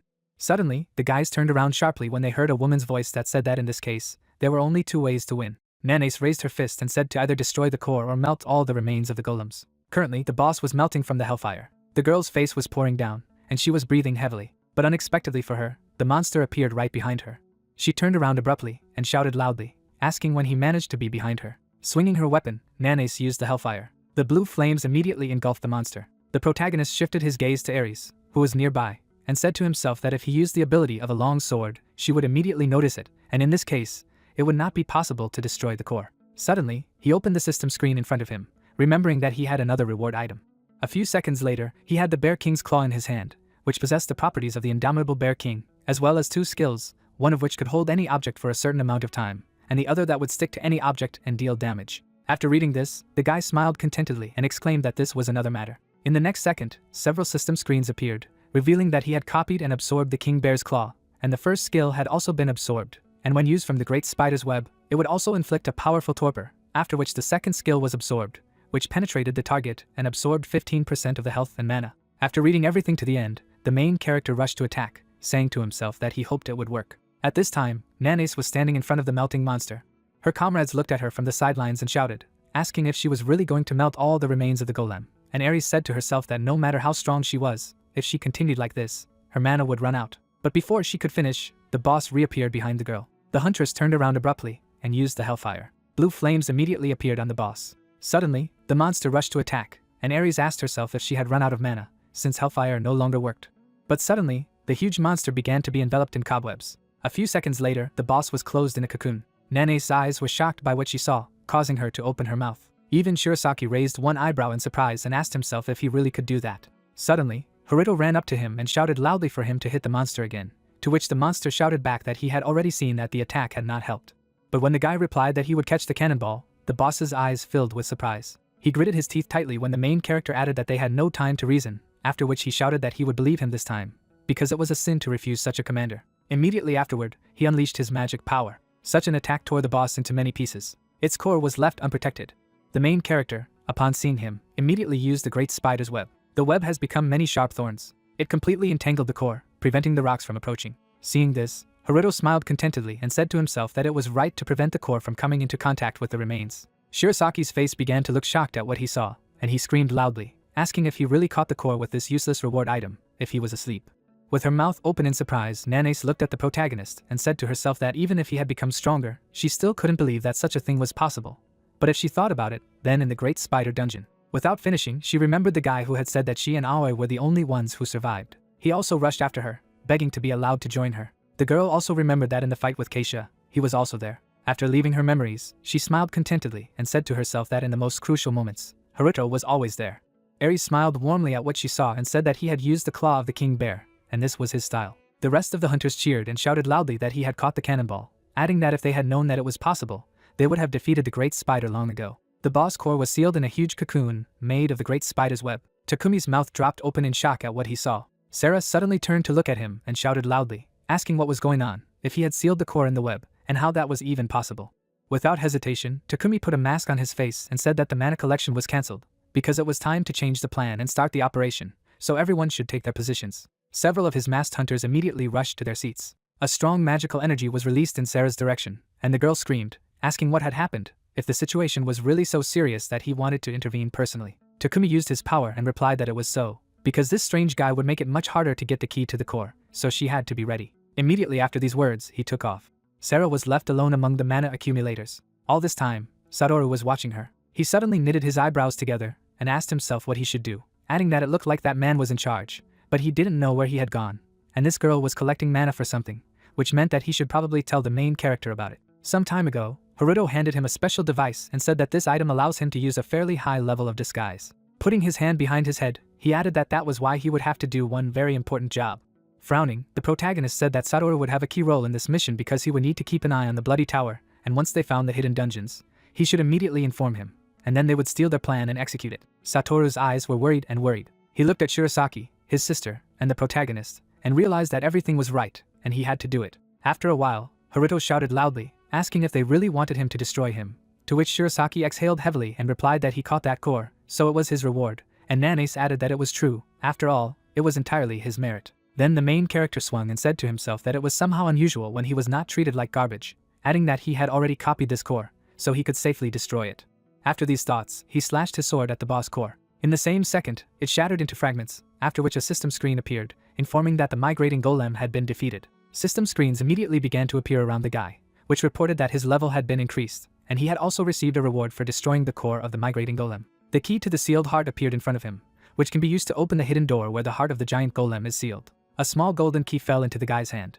He immediately raised it above his head and shouted loudly that he had obtained the key to the hidden area. Muir, seeing this, raised his hand and said contentedly that he could not believe his eyes, after which he asked what it was like to get one step closer to the solution, to which Ares next to him replied that it was not worth skinning an unkilled bear. Haruto suddenly turned to look at his rejoicing comrades. When he used the status check, a system screen appeared in front of him, stating that all of his stats had been increased, and he said to himself with a big smile on his face that with the carry sword buff, he was already level 285, which meant that a little more and he would reach level 300, and then he would finally be able to level solo. Shirasaki looked at the rejoicing protagonist from the sidelines.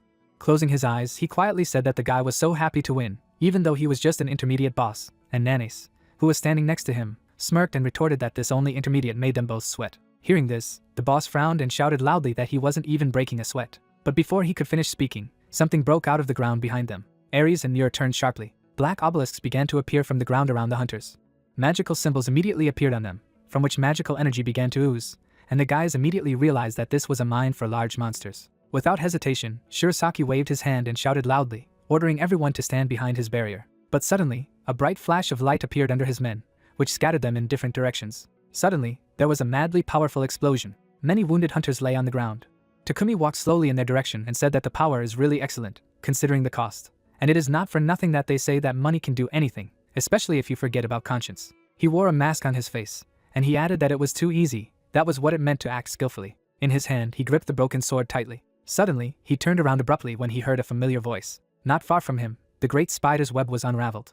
The protagonist jumped towards his opponent and shouted loudly for him to return his Corisian dragon long sword to him. While still in flight, he raised his sword behind his back to strike. But suddenly, blood spurted out of his mouth. Takumi waved his hand and said that he was able to avoid the explosion with the help of a spider web. But that wasn't the only trap he had set, adding that it nearly ruined his plan. After saying that, he punched Haruto in the stomach with all his strength. At great speed, the main character flew into the obelisk behind. From what she saw, Nane's eyes were shocked and horrified. Enraged, she used her Inferno Blaster ability. Seeing this, Ares stretched out her hand and shouted loudly for her to stop. But Muir grabbed her by the shoulder and yelled at her not to go there or she would be hurt as well. In the next second, the girl sent a huge stream of hellfire towards the enemy. Reaching the enemy, the flames completely consumed him. Suddenly, blood poured onto the ground. Nanes fell to her knees, holding her mouth. Shirasaki turned around abruptly and shouted loudly, asking what the hell happened here, adding that he needed to use his healing skill urgently. Ares immediately ran up to the girl and explained that she could not use mana. She looked at the huge black obelisk and added that it was a toxic gas that blocks mana absorption and damage when the ability was used, and it was probably released at the same time as the explosion of that pillar, which is a sophisticated and extremely vicious tool that they use to paralyze the movements of high-level hunters. But it is not clear why they use such a dangerous thing. At this time, Takumi disappeared after being attacked by hellfire. The black liquid quickly reached the protagonist, after which it turned into the head of the blood tower. Shirasaki's eyes were shocked by the sight and he shouted loudly that this skill was a forbidden technique that should have been destroyed in the past, called shadow movement, which was considered the highest level of hidden techniques. There was a black liquid under Takumi's feet all this time. He suddenly looked sharply to the side. Next to Haruto lay the golden key. Without hesitation, the guild master Bloody Tower picked it up, after which a system screen appeared, informing that the key to the sealed heart had been handed over to the current owner. Holding the key to his face, the man said contentedly that the key had been reached. Suddenly he grabbed the main character by the neck. Pressing him against the obelisk, he said that he must be killed right away. But unexpectedly for him, the guy opened his mouth and said that he was just thinking about the same thing. Smiling broadly, the protagonist added that it was luck that whoever stole his long sword turned out to be such an insignificant scoundrel. The great spider's web quickly entangled Takumi. In the blink of an eye, they completely covered the opponent. As a result, a huge cocoon was created from the web of the great spider. Takumi's subordinates looked at this from the sidelines and asked each other if they should run away, as it was the skill used when defeating the golem. At this time, Haruto took a step towards the cocoon and said that his mistake was that he dared to touch his long sword, after which he disconnected the Spider King's threads. The cobwebs quickly disappeared. But suddenly, shock appeared in the guy's eyes from what he saw. There was no one in the cocoon. At the same moment, the Bloody Tower guild leader appeared from the shadows behind him, saying that he was almost panicking because it was the first time he had used such a skill. Swinging, he added that if there wasn't a shadow inside, he would have just died, and he didn't think that such a pathetic skill could almost kill him. But now he understood why all those high-level hunters he had killed before had such helpless faces at the moment of death. But today he would die here. Then the main character showed his aura and asked if he knew what his name was. He slung his sword over his shoulder and revealed that his name was the Mana Devourer because he shared mana with his comrades. And the first time he had tried to transmit it over a distance. And it worked, which meant that it would end in the here and now. Takumi did not move when he suddenly felt the enemy's magical energy. Shirasaki unleashed his power and shouted in fury that he didn't know what was happening, but he felt a surge of mana, which was just in time, because he would put an end to them, the members of the Bloody Tower Guild, right here and now. A huge magic seal appeared in the sky. Seeing this, the guild leader Bloody Tower raised his hand and realized that it was Shirasaki's wide, dark lightning, which was the opposite of his movement in the shadows, so he couldn't escape, which was bad. Suddenly, he turned around abruptly and shouted loudly for Sarah to put everything back in its place right away. At the same second, the girl's hair stood on end, and she replied that she understood everything. All mana began to be released from the mana pools. It was gathering into a huge bundle of energy right above the girl's head. Sarah frowned and used her return ability, after which a system screen appeared, informing her that the dungeon would be returned to its original state and reset. A powerful tornado began to appear around the guys. They noticed that it wasn't just the wind, as the wreckage of the golems moved with it. And unexpectedly for them, they began to come together again. Frowning, Nanes shouted that it couldn't be. Shirasaki frowned tensely and asked if the dungeon had been reset to its original state. In less than a minute, all the golems that had been killed by the hunters had recovered again. One of them immediately rushed to attack. His huge fist was blocked by the boss's magic shield, who said to himself that because of the damn poison that blocks mana absorption, he had to protect everyone with a magic barrier. But he couldn't attack the golems that way, and they wouldn't last long at this rate, so he had to come up with something. Thinking of this, he looked at his wounded comrades on the ground. Suddenly, shock appeared in his eyes from what he saw. Nanace used her hellfire on her opponent. The guy immediately approached her and shouted, asking how she did it, to which she asked in response if he hadn't heard the name of the main character. Shirasaki shifted his gaze when he heard the voice of Ares, who said that his name was Mononos. She used the healing skill on Haruto and explained that he was able to infinitely generate mana and share it with his comrades, and it was said to be his unique skill. At these words, a drop of cold sweat appeared on the boss's face, and he said to himself that it was impossible, because he thought that only magicians were capable of such a thing, and here was this low-level no-name. He had seen the healing coming from the girl's hands and added that he and Lady Nanace needed gigantic amounts of mana to use their full potential as high-level hunters, and in doing so, he had distributed mana not only to them, but also to everyone else in such a short time. At this time, Nanace, along with Mir, fought fiercely against the monsters. Shirasaki clenched his hand tightly into a fist and asked himself if this was really infinite mana generation, adding that he had never heard of such a unique skill, and if it was true, then instead of looking for the heart of a giant golem, it was much better for them to invite the main character to the guild. Suddenly, he turned around abruptly, hearing a familiar voice that said that everything was now in place. Nanace destroyed the golem in front of her and said that the underground breach on the Rainbow Bridge was clearly the work of the Bloody Tower Guild. Muir blocked the golem's attack in front of him and shouted that the problem now was that the dungeon had been reset to its original state, and if they reset the dungeon again then. Before he could finish speaking, Ares, the hunter healer, said that she thought it was unlikely, since the fact that the hidden dungeon had not yet been discovered was most likely due to the fact that the logic of the dungeon had been somehow violated. She used her magic power and added that she didn't know if they did it on purpose, but now the probability of a hidden dungeon appearing was 100%. Hearing this, Nanace frowned and said that something didn't add up, because the number of golems that appeared after the drop were clearly fewer than at the beginning.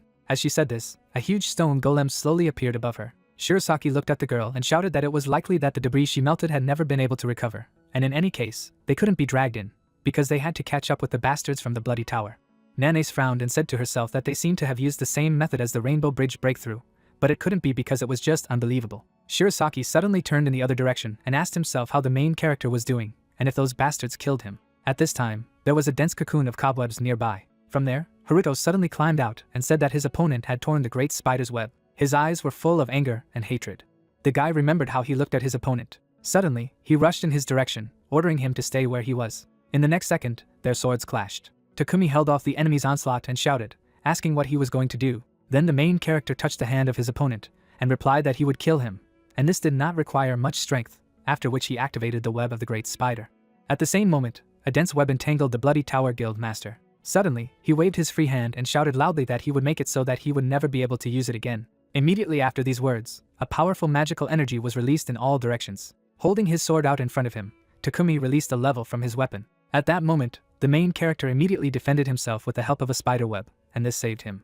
Currently, he was looking at his hand and saying to himself that the power of the long sword was indeed terrifying, but through this, he had figured out how to make full use of its strength. After these thoughts, the guy struggled to his feet and wondered where this guy got so much information about him, adding that he would have to catch him and ask questions. Suddenly, Haruto looked around and asked himself where he was, when he suddenly shouted that he was lost again. At the same time, clouds floated across the blue sky at the Japanese Hunters Association. Takio sat in the chair and said that there was no need to worry, because Shirasaki from the Future Guild was with them.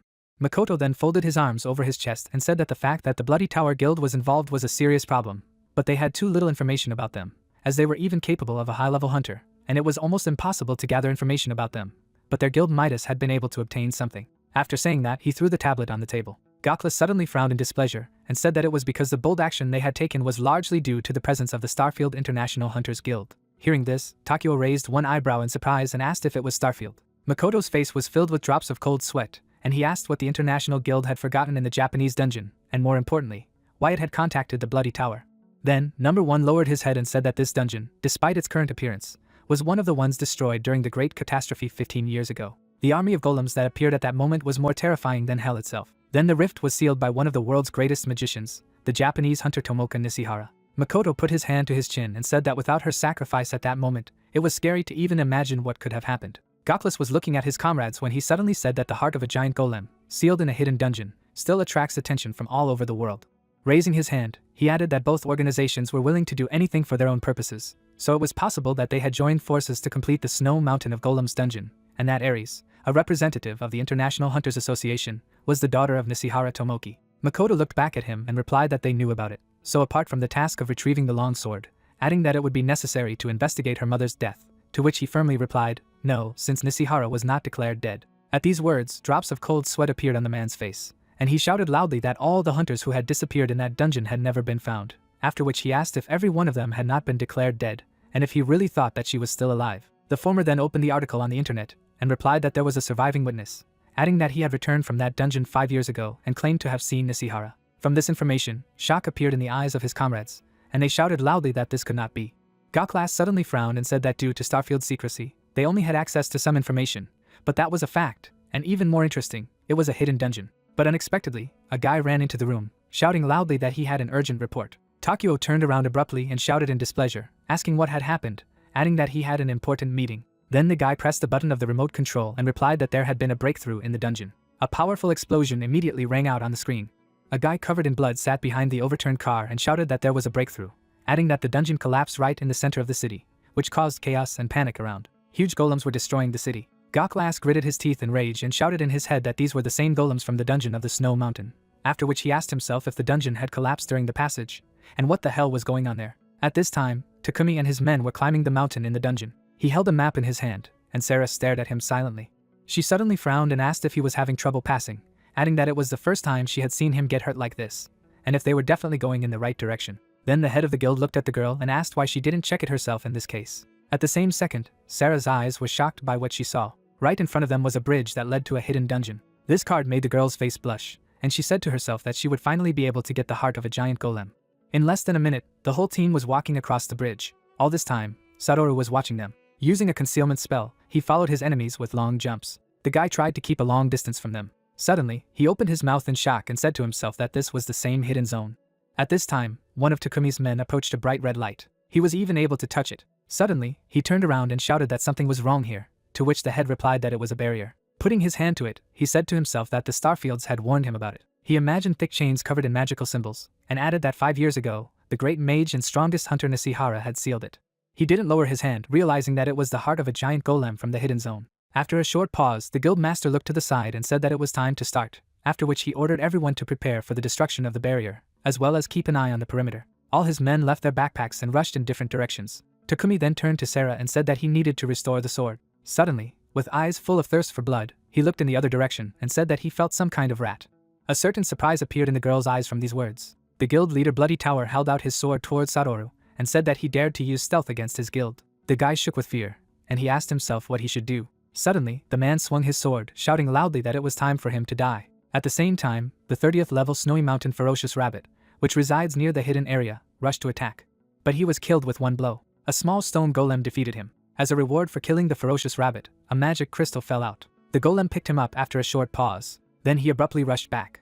Stopping, he raised his hand and tried to ask something. The protagonist patted the little golem on the head and asked if he was asking if he could eat this magic stone, adding that he should do what he wanted. The creature immediately absorbed the magic stone, and the guy with a big smile on his face added that he had copied it anyway, but he would never have thought that a migrating golem core could have such skills. In his hand, he held the core of a migrating golem, which allowed him to create one golem if he invested mana, and which had 3 skills to create creatures. After reading everything to the end, Haruto smiled even wider and said to himself that the copying itself was a success, but it was a pity that he did not manage to absorb the skills, although the thing is still very strong, after which he wondered what would happen if he made many of these cores. After all, one core is one golem, and then he would have a whole army of golems.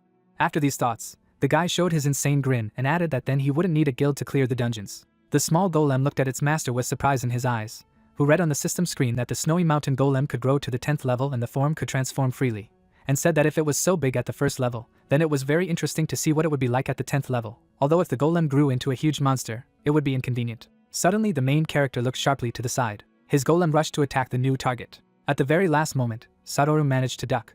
From what he saw, Haruto's eyes were shocked. The guy rushed to his comrade with tears in his eyes. He hugged him and shouted loudly that he thought he was going to die. After a while, the two of them ran forward, and the protagonist asked if their enemies had found the hidden area, adding that perhaps it was even for the best. He frowned and added that he didn't think he would be seen so easily. He just thought that since it was a high-level disguise, he would be safe, to which he replied that he was fine.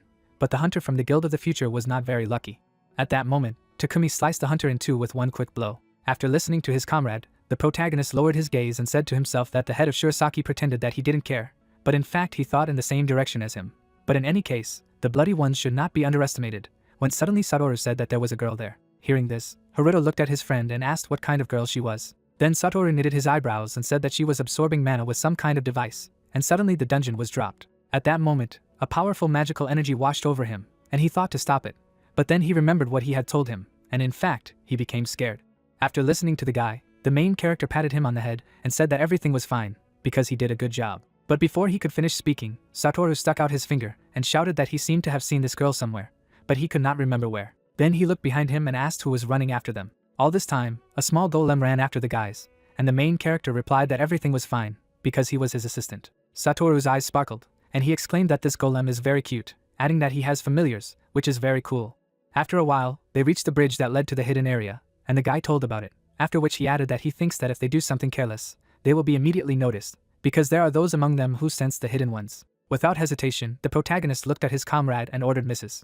Nanes and the head of Shirasaki to be brought here, to which he objected that in this case, he would be left all alone, and they had this legendary sword. Haruto then placed his hand on his golem's head and said that there was no need to worry, as he had a way to track their movements. Hearing this, Satoru closed his eyes and quietly said that since he was saying that, he understood everything, but he would still like to stay with him. But unexpectedly for him, the main character handed him the core of a migrating golem, and asked him to take it. Taking it in his hands, the young man smiled happily and shouted, asking if he had used it to summon this golem. The main character smiled lightly and replied that now it was his assistant, and besides, he liked him very much, and despite his cuteness, the familiar is quite strong and can come in handy. Tears suddenly poured from Satoru's eyes, and he asked in a trembling voice if he could accept such a valuable gift, to which Satoru said to himself that he had a whole carload of these cannonballs. After a few seconds, the guy started running, shouting loudly that he was very grateful to him, so he would immediately bring his sister and the others. Haruto looked after his comrade and said to himself that he was quite down to earth for the heir to a large guild, but it was probably all Lady Nane's influence, and then said that it was time to create a new assistant. After saying that, he used the ball of the migrating golem, and a bird appeared from the ground. Stretching out his hand in her direction, the guy said to himself that he really was created exactly according to his imagination, and all that remained was to pour mana into him. After that, the familiar flew into the sky, and the system screen reported that the third skill had been used, and now he was sharing his feelings. In the eyes of the main character, everything that his familiar saw appeared, which made him say to himself that it was unusual. His bird was watching what was happening below. The sight filled his eyes with shock, and he realized that this was the girl Satoru was talking about, and wondered what he was doing with his legendary weapon. At this time, Sarah used her ability on her sword. Mana began to be released from the mana tanks around her. A powerful magical aura enveloped the girl as she used Ctrl-Z to return the Corisian dragon longsword to its original state. Exactly the same magical energy enveloped the legendary weapon, after which the system screen reported that its durability was 6%. A few seconds later, the number 6 changed to the number 100, and through the system screen, it was reported that the durability of the Corisian dragon's longsword had been fully restored. After that, Sarah fell to the ground. She was on her knees, breathing heavily. Takumi took the sword out of the ground and said that it was a good job. A terrifyingly strong magical energy enveloped him, and he exclaimed that at last his strength had been restored. From this picture, drops of cold sweat appeared on the face of the main character, and he said to himself that this could not be, because the durability of the legendary sword had been restored, which meant that this girl was also the bearer of the gift curse. In the eyes of his familiar, there was a tired Sarah. The main character saw everything that his familiar saw, and said to himself that it was incredible. He looked at the girl who was sweating on her face and added that she was also a bearer of the gift curse, and if the durability had been restored, then this girl had the skill of restoration, and in that case, he was obliged to copy this skill.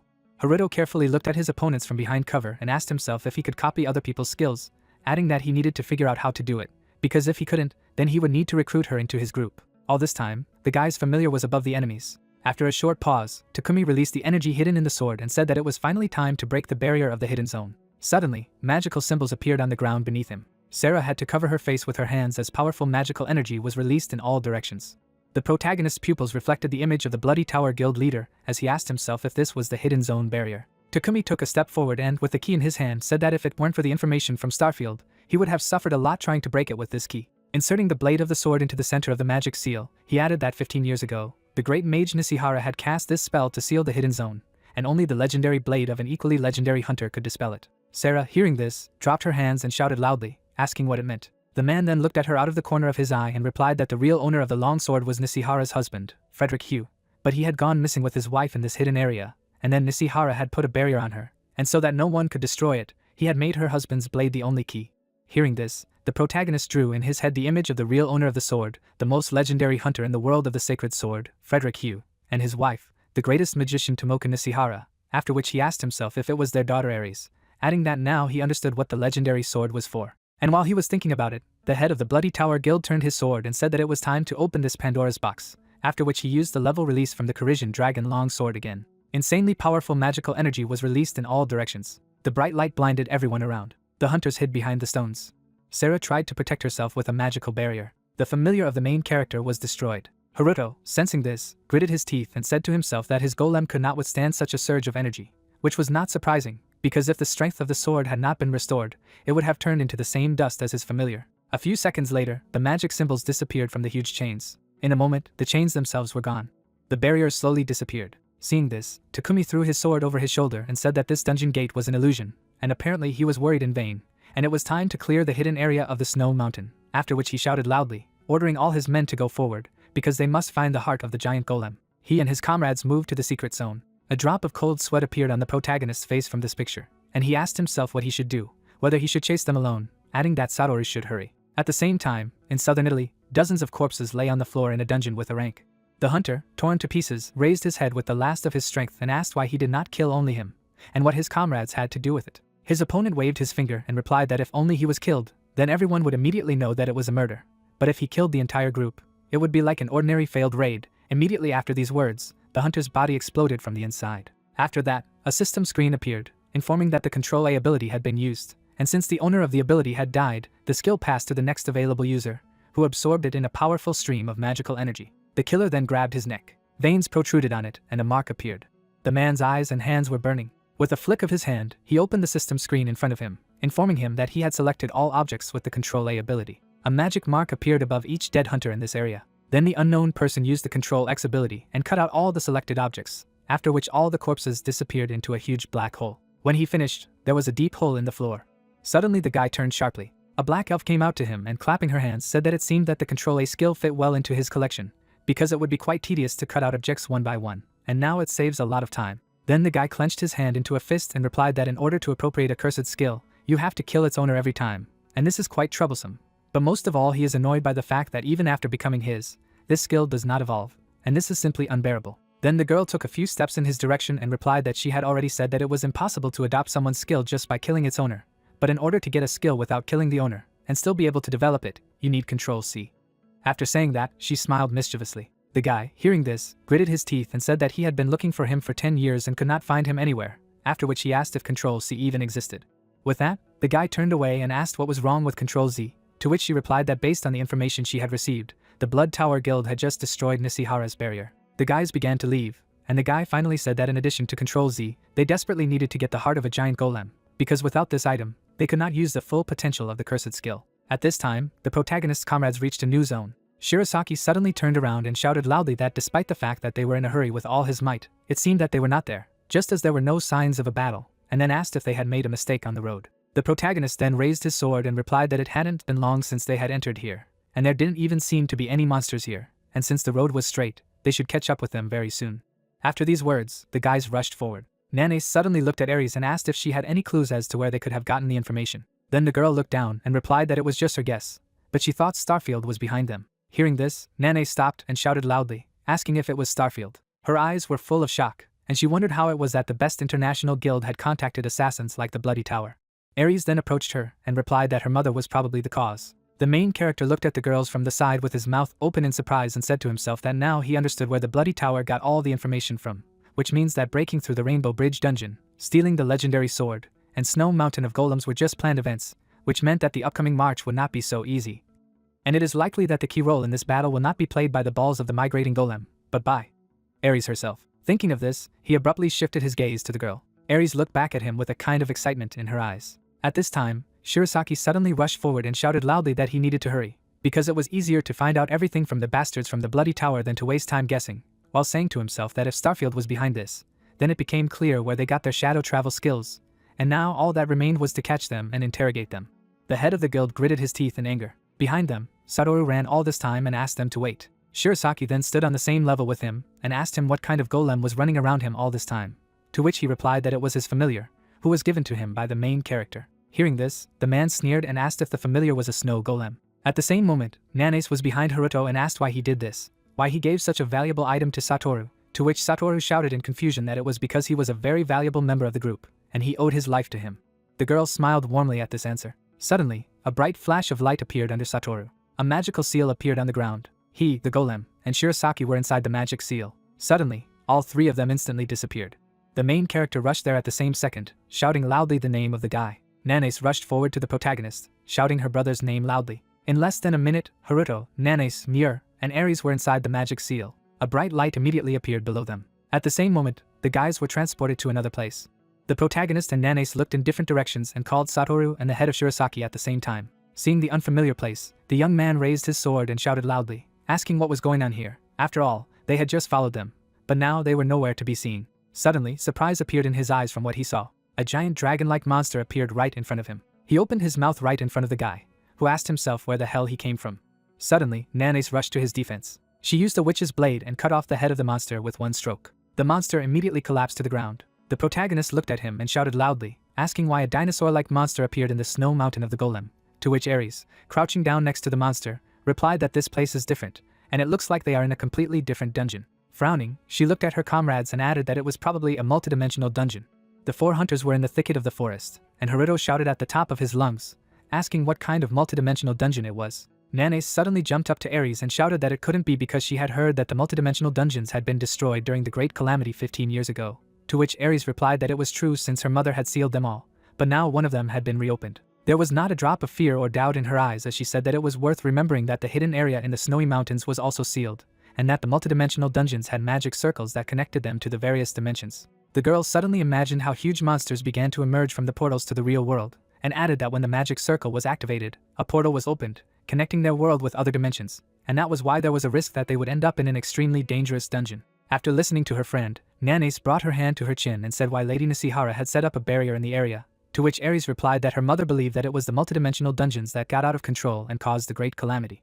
Suddenly, the protagonist raised his hand and shouted loudly, asking where Satoru and the head of Shirasaki were, to which she replied that they were probably in a dungeon of another dimension. Lowering her head slightly, she added that if they went through each zone in sequence, they would eventually reach the heart of the giant golem. Haruto, gripping the hilt of his sword tightly, listened to the girl and said that they had at least a chance, which meant they needed to pass this place as soon as possible. But suddenly, he raised his head sharply. Huge monsters ran right at them from the forest. Seeing them, Miur smiled and said that it was easy to say, but difficult to do. At this time, in the real world, the city was consumed by flames. Huge ice golems attacked the people in front of them. Hunters destroyed monsters. Unfortunately for them, the golems quickly recovered, and then the guys realized that if they didn't destroy the core, then everything was useless.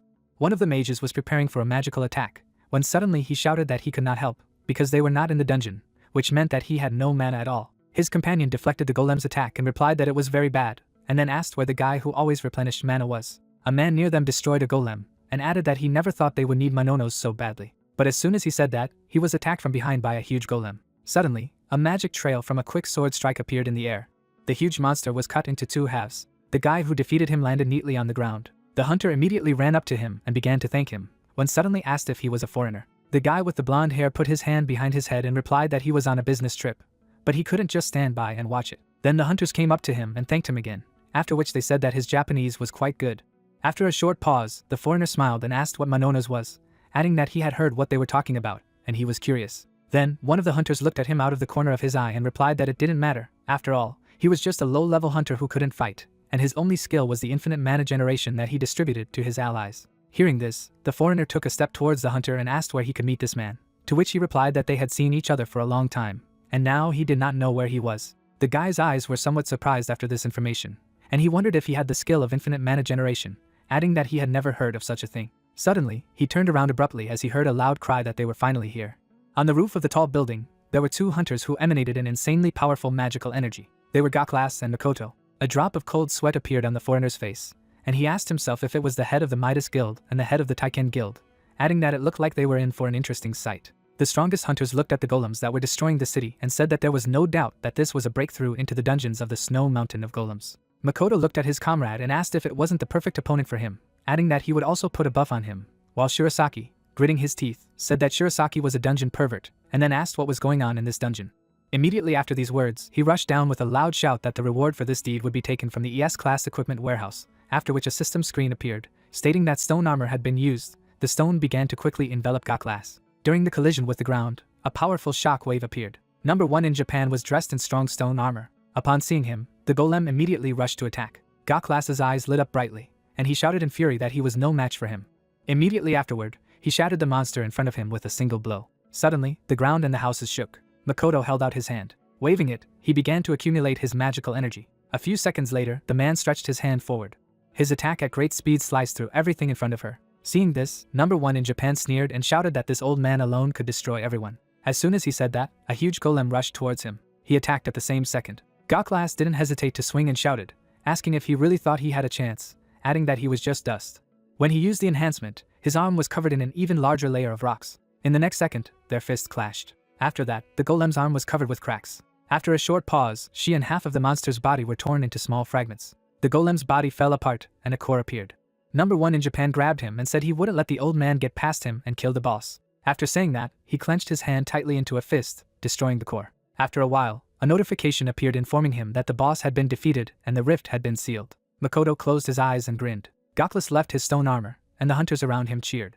Suddenly, the system screen appeared when using the Control F ability, stating that the user did not have the control skill. The foreigner stood with his hand raised and said to himself that the best hunters in Japan and the guild master Midas had managed to break through the dungeon in less than 10 minutes, and this without damn skills. Having written all this down in a notebook, he added that this is quite useful information. When he finished, he slammed the notebook shut and asked if Control Z hadn't returned from the dungeon yet, adding that he hoped she hadn't died. At the same time, blood spurted out of Sarah's mouth, and her body was pierced through. A hole formed in the girl's body. Earlier, terrible monsters appeared. The eyes of the undead burned red. Takumi, standing in front of the opponents, realized that it was a horde of zombies. Holding the hilt of his sword tightly, the head of the Dark Guild said that they had no information about what would happen next, and so they would have to rely on luck. The fighter waved his weapon and exclaimed that the dimension looked simple, and therefore it was possible that they were lucky this time. The monsters' bodies were surrounded by powerful energy. A moment later, the monsters were burned. The remains of evil spirits lay on the ground, and the system wrote that they had cleared the hidden area, and the transition to the boss arena began. The man lowered his gaze. Suddenly there was a bright flash. A masked warrior appeared and said that they had finally reached the boss. Takumi, holding the key in his hand, said that apparently it was needed for this door. Then, the head of the Dark Guild inserted it into the lock. The guys walked through a huge gate. The team noticed the statues of the gods. The swordsman, moving his weapon along the wall, wondered if they had come too early, and the boss had not yet had time to respawn. Through the sweat on her face, Sarah wondered what he was talking about, and muttered that as soon as they entered here, the air became heavy, as if something was pressing on her from all directions. Looking at the leader in surprise, the girl wondered if no one noticed this, and if they were already used to such an oppressive aura. The fighter, looking ahead, noticed that apparently it was so, after which he offered to take the award and dump it. Suddenly, the stone statue slammed its foot into the ground. The golem crushed one of the warriors. The monster's eyes glowed red. The swordsman raised his head and shouted that the boss was a statue. A moment later, the monster surrounded the guys. The huntress covered her mouth with her hands. A defeated guy was lying on the floor. Turning his gaze to the side, the man wondered what was wrong with her, because she had seen people die more than once. Takumi opened his mouth wide and asked the lady to bounce back and also heal their teammate because he was still breathing. The pupils of the idol from the if group narrowed sharply. Then Sarah took off. The girl took out a white box. Opening her jaw in disbelief, the hunter realized that she had no mana. Blue energy could be seen, and then the lady wondered why the mana was leaking, and muttered that it couldn't be, because the seal on the mana accumulators could not be removed even with a high-level dispel. Through the sweat on her face, Sarah wondered what was going on, adding that all the mana was flowing in one direction, but she didn't know where. Suddenly, the dungeon boss waved his hand. The warriors fell sharply off their feet. Lowering his eyebrows, the head of the Dark Guild exclaimed that they should not be afraid and attack, and explained that they were large, but only golems. The warrior dealt a powerful blow to the enemy. Takumi, with his mouth wide open, said that he should use mines for large monsters, to which his teammate replied that they were trying, but neither mines nor skills worked. The soldier raised his head in surprise. Unexpectedly, the monster crushed the guy. The man's gaze was confused. The monster gripped the swordsman's body tightly. A moment later, the stone statue threw the warrior to the floor. The head of the Dark Guild bared his teeth angrily. Frowning menacingly, the attacker said that he could not cope alone. Takumi, standing in front of his opponents, spoke rudely about them. Swinging his sword, the man used the Karisai Dragon Long Sword skill. The system wrote that he didn't have enough mana to unleash a level, causing the head of the Dark Guild to clench his jaw in bewilderment, and say that his level was over 300th, while at the same time asking how he could not have enough mana. The attacker looked up in confusion. An unusual energy hung in the air. A moment later, the golem violently slammed into the stone surface. At the same moment, Sarah was climbing the stairs. Noticing the statue, the girl realized that this thing absorbed all the mana. Squinting thoughtfully, the lady wondered what it was. Then the huntress stretched out her palm. The idol from the if group opened his jaw in surprise and exclaimed that it was the heart of a giant golem, and then wondered why it absorbed mana instead of generating it. The core of the dungeon boss appeared. Sarah looked down in confusion. The girl abruptly rushed from her seat. Suddenly a red ray appeared. A magical attack pierced the lady's body. A moment later, the huntress fell off her feet. In pain, the idol from the If group opened his mouth wide. A tall monster was approaching the warrior. The stone statue raised its sword. Suddenly, the monster swung its weapon. A dark aura could be seen. Takumi held back the onslaught of the enemy. Sweat quickly dripped down his face. The man took out an advanced healing potion, and the system wrote that when taken it restores 80% of health and mana, as well as reduces incoming damage. The head of the Dark Guild poured the liquid on his teammate. Then the attacker picked up the girl. Looking at the screen, the fighter read that the heart of the giant golem had awakened, and the boss fight began, and then he wondered what it meant.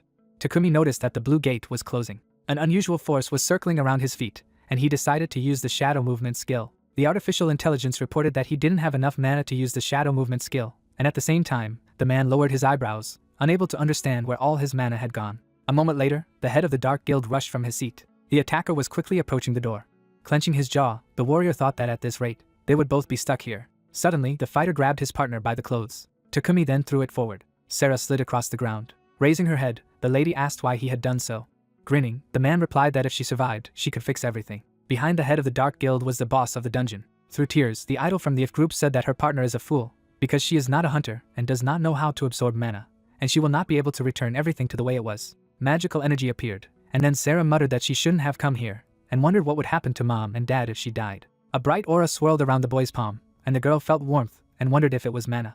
Looking at the main character, the lady could not understand who it was. With his mouth wide open, Haruto asked if she was okay, and the idol from the If group wondered if this was the same hunter who was giving out mana to everyone. The protagonist sat next to Sarah, and at the same time she said that her body was gradually gaining strength. The young man lowered his gaze thoughtfully. Leaning over to the wounded woman, the teenager clarified that if she had enough mana, she would be able to restore her body, and she asked if he knew about her skill.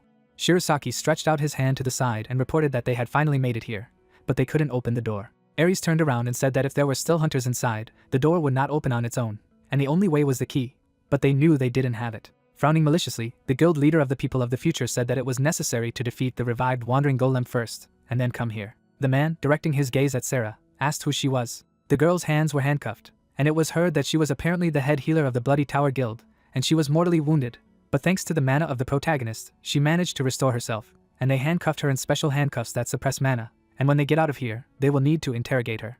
The fighter, lowering his eyebrows, exclaimed that it was easy to say, and clarified whether it was true that if they did not pass this place, they would be trapped, to which he received the answer that such an option was possible. Holding his head, Shirosaki said that this was why there were so many missing people in this dungeon, and wondered if he would also get lost in the mountains. Through the sweat on his face, Haruto wondered what to do, and whether to use the key he had copied and decided to open the inventory. The protagonist's belongings appeared. Lifting the corners of his lips, the guy wondered whether to tell him that he was just lying next to him. Ares, touching the gate, muttered that if this was the door that her mother had sealed, then there was something inside. Suddenly there was a bright energy. A lot of green symbols were visible. A moment later, the door opened. Nanase, opening her mouth wide, asked how she opened it, and then noticed that a light emanated from under her robes, the same as on the door, and the hunter of the International Association explained that this robe belonged to her mother, and it seemed that she had reacted with the door.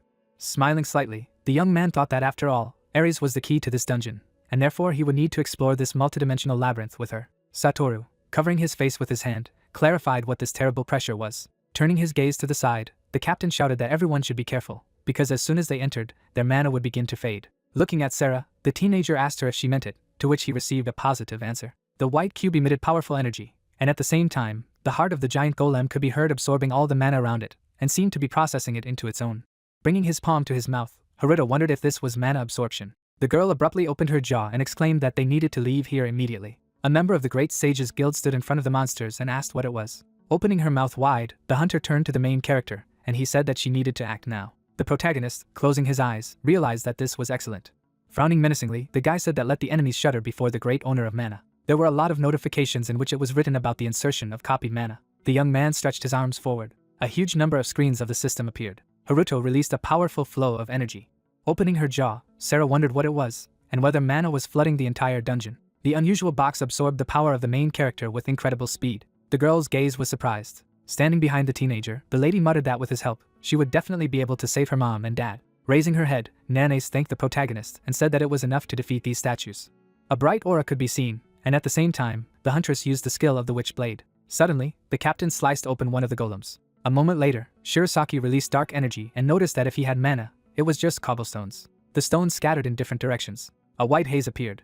The monster's eyes burned red. Smiling menacingly, the head of the people of the future guild asked if the opponent had brought his teammates, and then said that they were just in time, and added that he was so by this dungeon that he was going to have a blast with them. The man used the Dark Thunderstorm ability, and then many powerful flashes appeared. Sarah turned her head in confusion. The girl noticed an injured Takumi.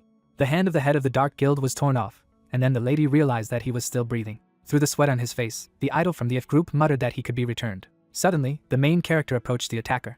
Haruto frowned seriously. The protagonist gripped the hilt of his sword tightly. Lowering his gaze, the young man said that he finally had the long sword of the Corisian dragon, and as expected, its durability had been fully restored. Lowering his eyebrows, the young man thought that this girl had a cursed ability, and added that he would definitely copy her skill. Looking sideways, the teenager decided to try something. Haruto placed his palm on Takumi's head and copied his shadow movement skill. The system said that it could not copy because the level of the target was higher than the user's level, after which the protagonist realized that even with the level boost from the long sword, it was still low level, and there were also many notifications that said that the target had a strong hostility towards the user, and in this case, there were two options for obtaining the skill.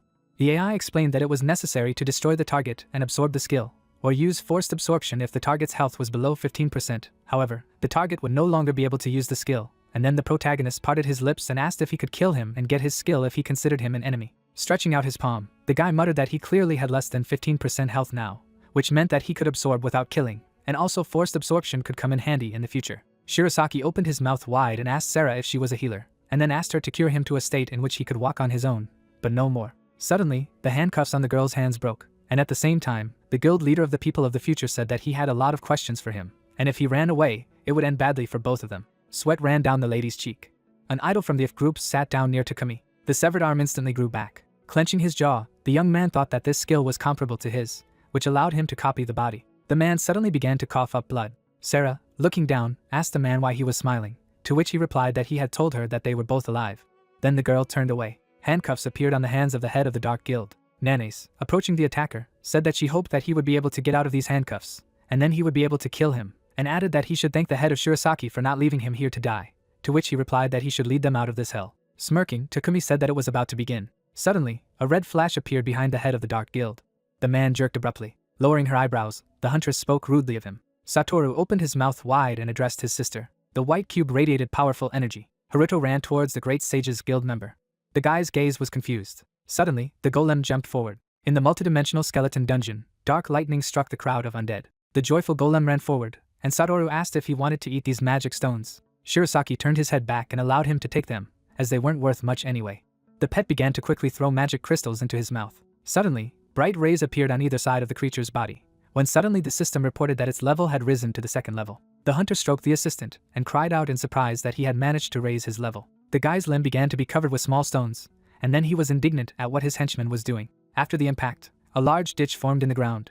Nanes gritted her teeth in displeasure. The attacker's eyes widened in alarm. Drops of sweat were dripping down Haruto's cheeks, and then he wondered if the golem had merged with Satoru, and was also surprised that he was able to level up in such a short time. The guild leader of the future people lowered his eyebrows in disbelief and thought that no matter how many times he looked, it still looked like Master Takeuchi's stone armor skill. But he didn't know that the migrating core was capable of evolving, so when they returned, they would need to investigate it. At the same second, a powerful blow hit the man's protective barrier. Red shards flew straight into the hunter's body. Ares spread her fingers wide in front of her and shouted that Shirasaki needed to be careful, because this beam is made of high-density mana, and it is because of this that it has penetrating power, so defensive magic will not be able to fight back. A moment later, the fighter stepped on the ground. Nanes gripped the spear tightly with her fingers and noticed that it could now be physically blocked. The flow of red magic abruptly approached the girl's face. Using the skill of the Witch Blade, the huntress repelled the attack. The protagonist abruptly turned his head towards his partner and realized that the captain was right that due to the high mana density, the beam could be blocked with a sword or shield, and so the golem was able to block the beam while Satoru asked if his pet was okay. The attacker looked at his comrade in confusion and decided that if they held the line, they would not be able to advance further. Blue streams reflected red magic, and the protagonist mused that due to the infinitely generating mana, the heart of the giant golem continued to shoot a beam. The people hid behind a huge boulder, while the hunter thought that he had to somehow get close to it and destroy it, otherwise they would all die here. But he did not know what to do. A black aura surrounded the man's shoes. Grouping himself inside the great spider's web, Hathru remembered moving in the shadows, and the guy from the bloody tower who was able to use shadow movement even in the great spider's web, and then realized that now he could use this skill and not attract attention. Pieces of gray matter fell to the ground, when suddenly the system reported that the skill of moving in the shadows along with the great spider's web had been activated. Pulling his sword back, the fighter wondered if his opponent had disappeared. Behind the golem's heart, a black human silhouette began to appear. The hunter stood in front of the magical monument. Hathra put his hand to the cube and shouted that everything was ready, and if he used Keishi's vibration, he could destroy it. Suddenly, the protagonist clenched his teeth tightly. The shock wave of the explosion threw the guy back. Blood spurted out of the attacker's mouth as he wanted to squeeze the mana and make it explode. Frowning menacingly, the protagonist was indignant that the enemy wanted to kill him with his own mana. The grey canvases began to curl into a ball, when suddenly the system reported that the web of the great spider had been used. The lines quickly surrounded the young man and the glowing object. A spider cocoon formed around the golem's heart. Drops of sweat were dripping down Shirasaki's cheek, and at the same time, he noticed the attack of the giant golem's heart. Nane's pupils noticeably shrank in size from fright, and she wondered if the blow had stopped. Members of the International Hunters Association lowered their jaws in bewilderment. Satoru smiled broadly and called out loudly to his partner. Red rays pierced the grey matter. His mouth wide open in rage, Hathara shouted that there was more to come. The protagonist reached forward with his hand, and the artificial intelligence notified that the web of the great spider had been used. Gritting his teeth tightly, the hunter realized that all he had to do was touch him again. Suddenly, the young man put both palms on the object and used the Keishi vibration wave. Inside the spider cocoon, a heart shone brightly. Cracks have formed in space. The magic cube instantly began to collapse. The golem's heart broke into 2 pieces. Bright energy rays abruptly filled the space. Falling to the ground, the hunter saw a message that the heart of the giant golem had been destroyed, and the dungeon had been completed, after which he realized that he thought so. The guy smiled broadly when he saw the many notifications and was extremely happy to have raised several levels at once. An artifact fell on the protagonist's palm, and it turned out that as a reward they received the heart of a giant golem, which gives infinite mana generation and the ability to absorb and store mana to the limit. Looking at the item, the attacker thought that he didn't really need infinite mana generation, but decided to copy it just in case, when suddenly the system reported that the skill had been improved and now he automatically copied available objects. The young man grabbed his leg with his hand and was delighted with the ability to copy automatically. Satoru pounced on his partner and shouted that everything happened as expected of him, and that he was very cool, to which the young man asked not to climb up to him, because it was sickening without him. Suddenly, Hathara looked away as he was hailed. Shirasaki approached the interlocutor and said that they somehow managed to stop the heart of the giant golem, and he did a great job, to which he remarked that he actually coped with it on his own. Nane stood behind the head of the Future People Guild and explained that if he was going to praise, he had to do it properly, otherwise it would sound petty. The man put his fist to his mouth and said that after returning he wanted to have a serious conversation about their cooperation with him. The protagonist turned his back on the interlocutor and stated that he needed the heart of a giant golem. He could sell it to him for a high price, to which he asked if it would really be sold to him. Raising her eyebrows in confusion, the girl muttered that such an important topic would be better discussed after her return. Jumping off the ground, the leader of the group was indignant that his partner dared to interfere in their business relationship, to which she shouted that she would not tolerate him trying to do business on the sly. Tired hunters wandered around the dungeon. A powerful black sword appeared, when suddenly one of the warriors apologized for taking so long to return the memorabilia of Lady Ares' parents. The member of the International Hunters Association grinned contentedly, and replied that there was nothing wrong with that, after which she thanked him for the fulfilled promise to return the thing. Muir stood beside the protagonist and asked how he had managed to use the same skill as the head of the Bloody Tower. Shifting his gaze to the side, Shirasaki noticed that he was able to move a long distance in an instant. The guy raised his eyebrows in embarrassment, and replied that it was the great spider's web skill, and after leveling up, he could move quickly while clinging to the threads. The hunter closed his lips in bewilderment. Turning her head to the side, Nane said that she could discuss what had happened later, and suggested that they come back, and then added that they needed to be taken to the association and interrogated. Takumi grinned slyly and asked if Sarah understood that she had to repay him for saving her earlier, and then exclaimed that she needed to return the dungeon to its original state immediately. Lowering her chin, the healer asked if he was serious, but suddenly agreed and said that it would be the last time. The head of the Bloody Tower looked at the angry interlocutor and asked if she had already found a new mana provider, and then noted that she should not forget about their contract. A gold bracelet hung on the wrist of the idol of the F group, while the man talked about how it was an eternal bond that could not be broken, namely the Oath Treaty of the Adamus Ring. Tears flowed from the lady's eyes, and the 301st level attacker said that as long as he existed, she would not be able to get rid of him, and her parents' lives were also in his hands. Furrowing his brows angrily, Takumi shouted that she needed to get everything back immediately, after saving her at the cost of his own life, so now it was time to pay the bills. Standing surrounded by streams of blue energy, the head of the Bloody Tower remarked that the amount of mana here should be more than enough. Sarah lowered the corners of her lips in bewilderment. Hathara gritted his teeth tightly in anger, and could not believe what was happening. The girl abruptly leaned her knee to the ground. The main character turned his head back and shouted that everyone needed to get out of the dungeon as soon as possible, because they were going to roll it back again. Holding out her hand in front of her, Ares exclaimed that if they did, they could be hurled into any dimension. The hunter abruptly lifted his leg off the surface. At the same second, the guy took off. The protagonist began to break through the lines of spider matter. The healer stood surrounded by streams of green magic. With frightened pupils, the attacker did not understand why she was doing this. Tears flowed from the lady's eyes. A moment later, the idol from the F group put her palm on the ground. Haruto wrapped both hands around his partner's body. The shock wave scattered stone fragments to the sides. Shirasaki stood inside the protective barrier. The rest of the hunters flew back abruptly. The space of the dungeon began to gradually collapse. The soldiers' security spheres were thrown aside. The awakened hovered over the buildings in the city. The magic portal was covered with cracks. His pupils bulging in alarm, Satoru called out to his partner. Nana's held a spear in her hand and asked if they were in the skies over Tokyo and what happened here. And Aries replied that she herself did not know why it happened. The same captain turned her gaze back when she was called. Hovering in the air, Makoto asked what they were doing here, and his daughter shouted that she was the head of the Synod family. The guild leader of the people of the future turned his head to the side and clarified where he came from, to which he stated that he had the same question, and then asked if they had passed the dungeon. Lowering his jaw, the man asked where the rest of the team were. The hunter furiously furrowed his brows and tried to explain. The member of the International Association stood silently behind her partner. At the same time, in the dungeon, Takumi put his hand out and asked what was going on and if the dungeon had returned to its original state, to which Sarah replied that she had been prevented so that she had not been able to roll back everything as it was. Smiling maliciously, the man assumed that the others had disappeared, after which he added that he was no longer wearing shackles. Taking a step forward, the head of the Dark Guild stated that all he had to do was get the heart of the giant golem, and all that the protagonist shouted that he should shut his mouth. Furrowing his brows angrily, the young man decided to use the great spider's web, when suddenly the system reported that the object had not been found. Hathra lowered his bloody jaw in bewilderment, and did not understand why. Sarah looked in the direction of the main character, and muttered that she had not rolled away the dungeon, but him.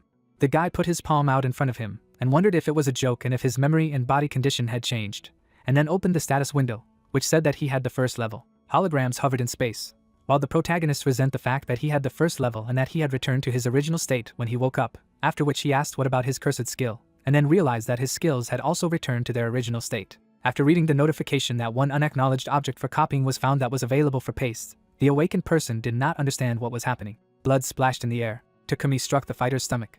The man smiled maliciously and noticed that he was unlucky, because his level had returned to its original state, and this was just in time, because he was about to die. Hathru clenched his jaw and decided that he needed to be calm, because the curse had not disappeared, and then he wondered if the unconfirmed object to be copied was himself before it was rolled back, then he should just give in and be defeated. At the same moment, the swords of the enemies crossed in the air. Muir stood up for his partner. His pupils bulging, the head of the Bloody Tower exclaimed that this man was a servant of their international association, even though he was not aware that he was there.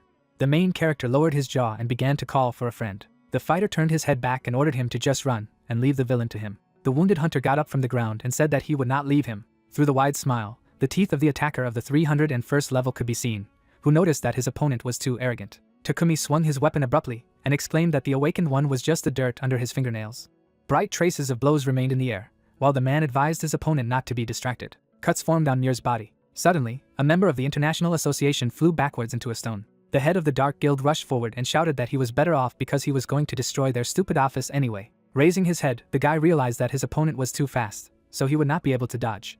At the same second, the leader of the Bloody Tower stabbed the protagonist in the back. The hunter abruptly collapsed on his face to the ground. The confused young man lowered his jaw and did not understand what was happening, to which his comrade muttered that this man was his prey, and that he did not need help, so the other should get out of here in good health. The villain again attacked the enemy in the back, and before that he clarified what he was saying there. Hathra's body was cut into 2 pieces.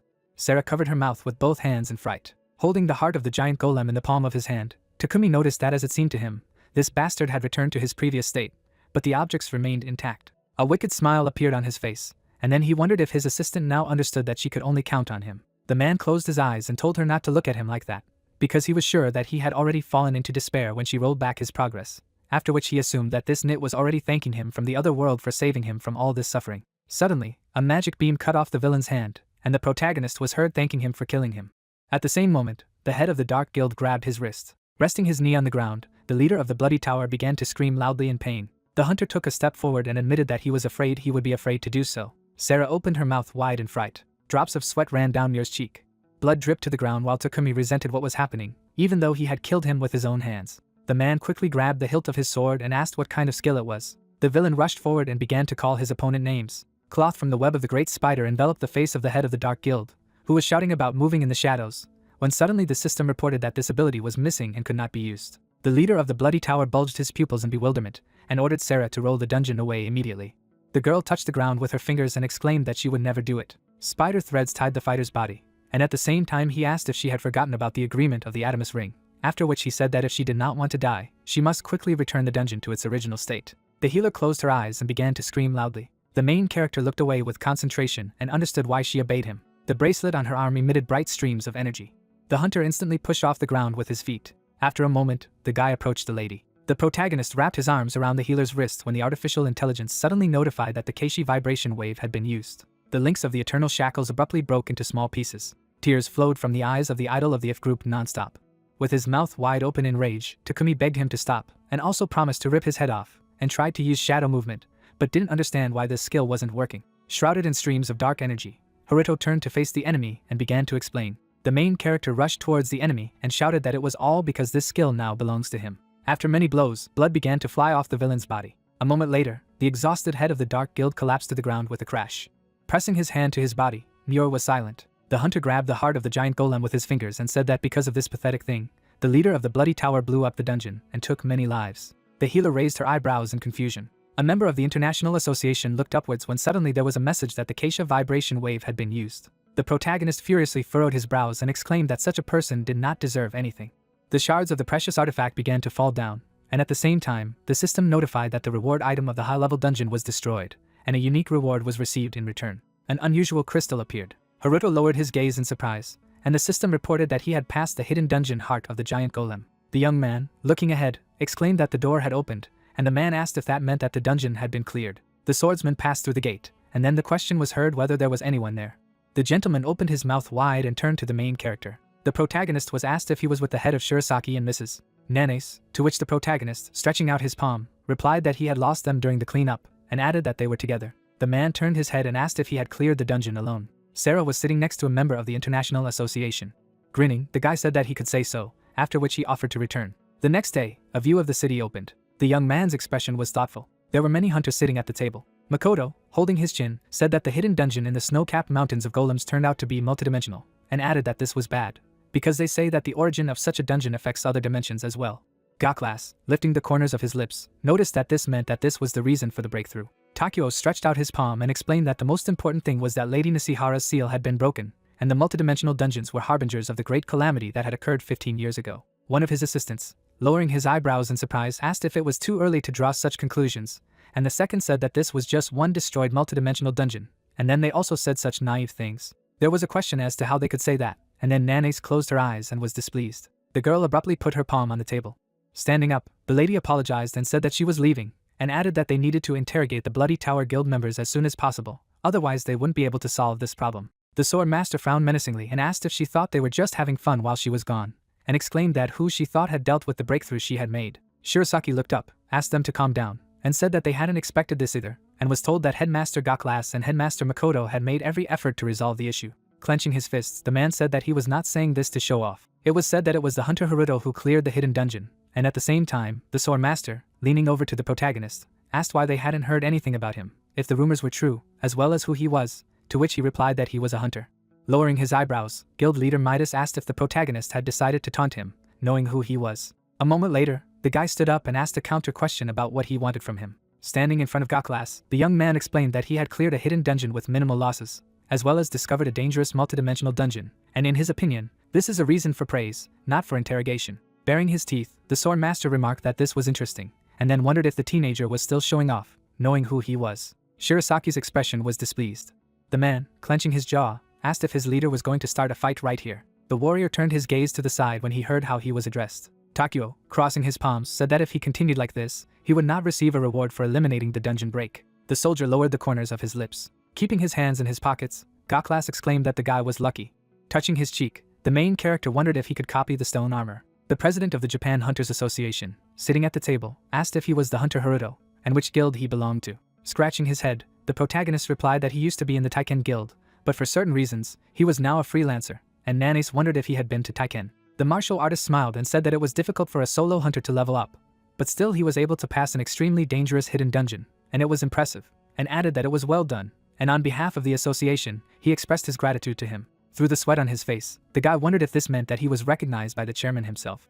Takeo also thanked the representatives of the International Hunters Association and asked if he could know what their future plans were, to which Ares, looking ahead, replied that they would first return to the association to report on everything, and then Muir said that he planned to stay here for a while. Frowning seriously, the man said that he was going to leave the International Hunters Association. A view of Haruto's house opened. The main character, noticing the guys in the room, exclaimed that this was his house, and clarified what they were doing here. The gentleman, parting his lips, explained that he had left the International Hunters Association and now he had nowhere to live, and therefore he would have to live with him for some time.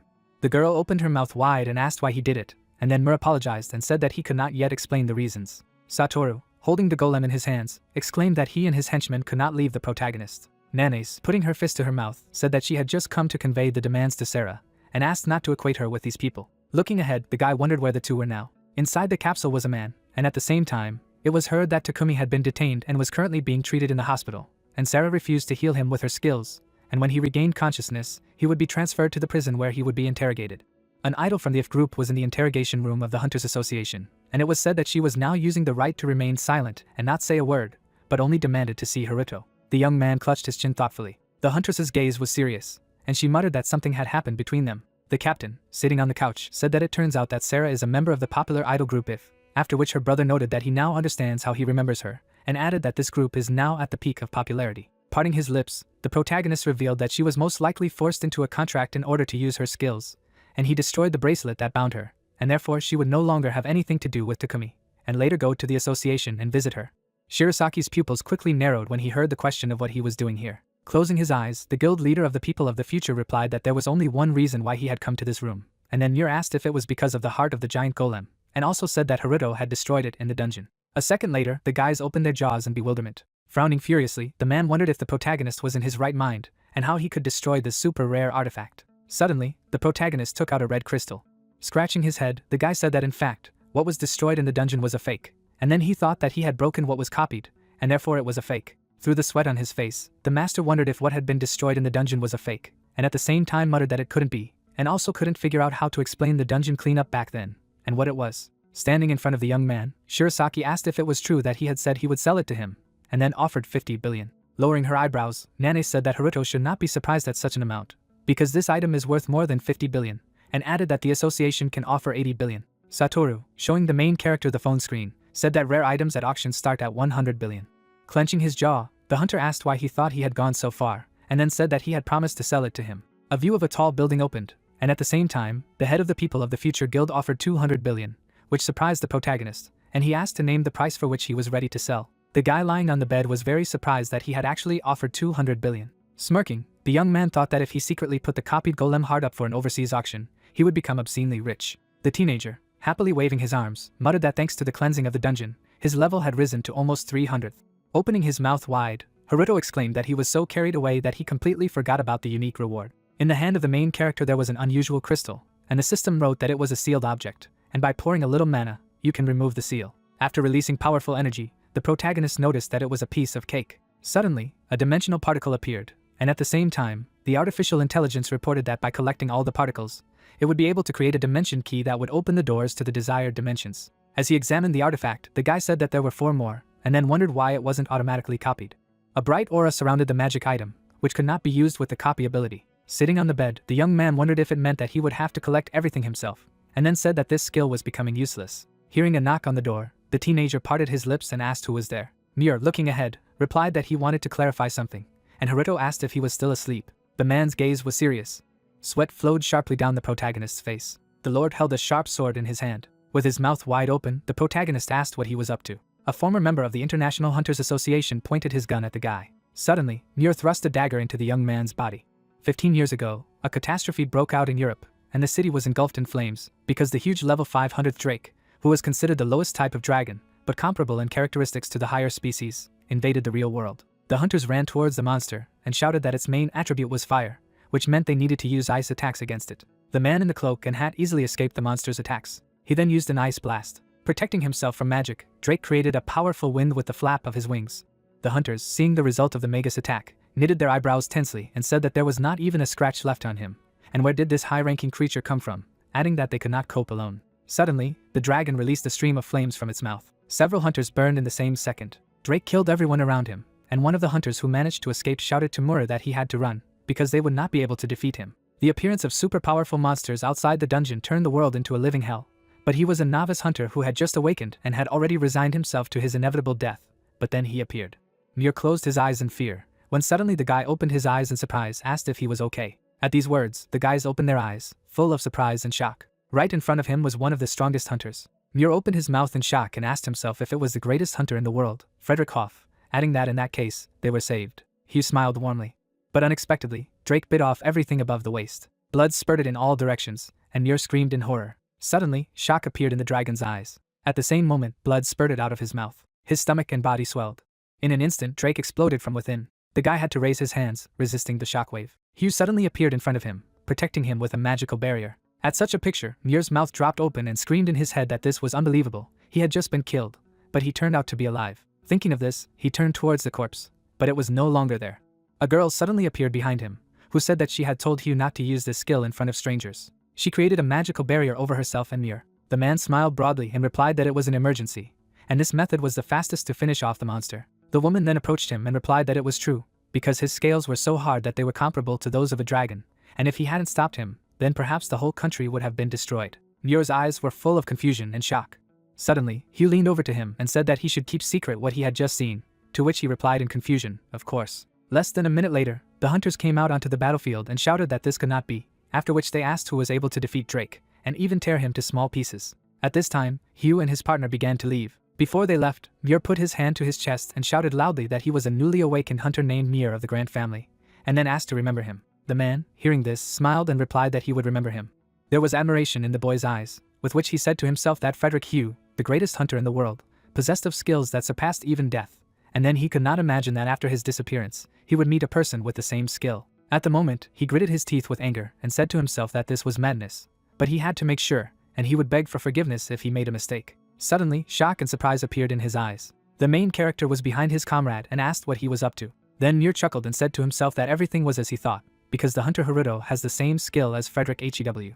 Then he gently raised his hand and turning around, apologized, explaining that he needed to see for himself, to which he shouted in displeasure, asking, he couldn't just ask about it, was it really necessary to rush with the sword? Suddenly, the main character, hearing a familiar voice, turned around. Satoru, shaking with fear, pointed his finger at them and asked what had just happened here. Then the guy put his hand to his face and exhaling heavily, asked why he was still here, at the same time saying to himself that he was not getting better from hour to hour. After a while, Muir bowed his head in front of Haruto and shouted loudly, offering his sincere apologies, to which Haruto replied that he should stop, after which he asked who taught him to apologize with a bow to the ground.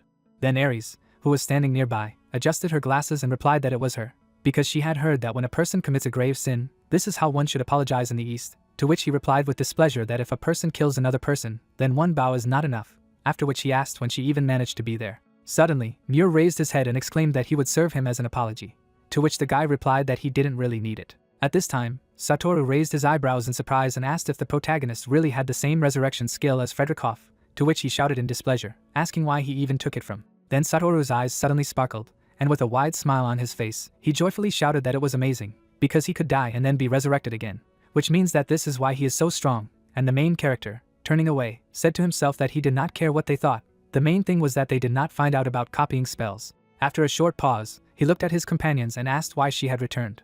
After such a question, the girl silently looked at the guy, when suddenly she said that she would like to discuss one thing with him. After saying that, she took out a piece of dimensions. From what he saw, shock appeared in the guy's eyes. It was 1:30 a.m., and the protagonist asked if her particle had suddenly begun to resonate, to which she firmly replied, yes, and she followed her reaction and ended up in this room, and this is also surprising to her. Ares then observed the dimensional particles and said that her particle was number 1 and Haruto had number 5, and asked where he got it from.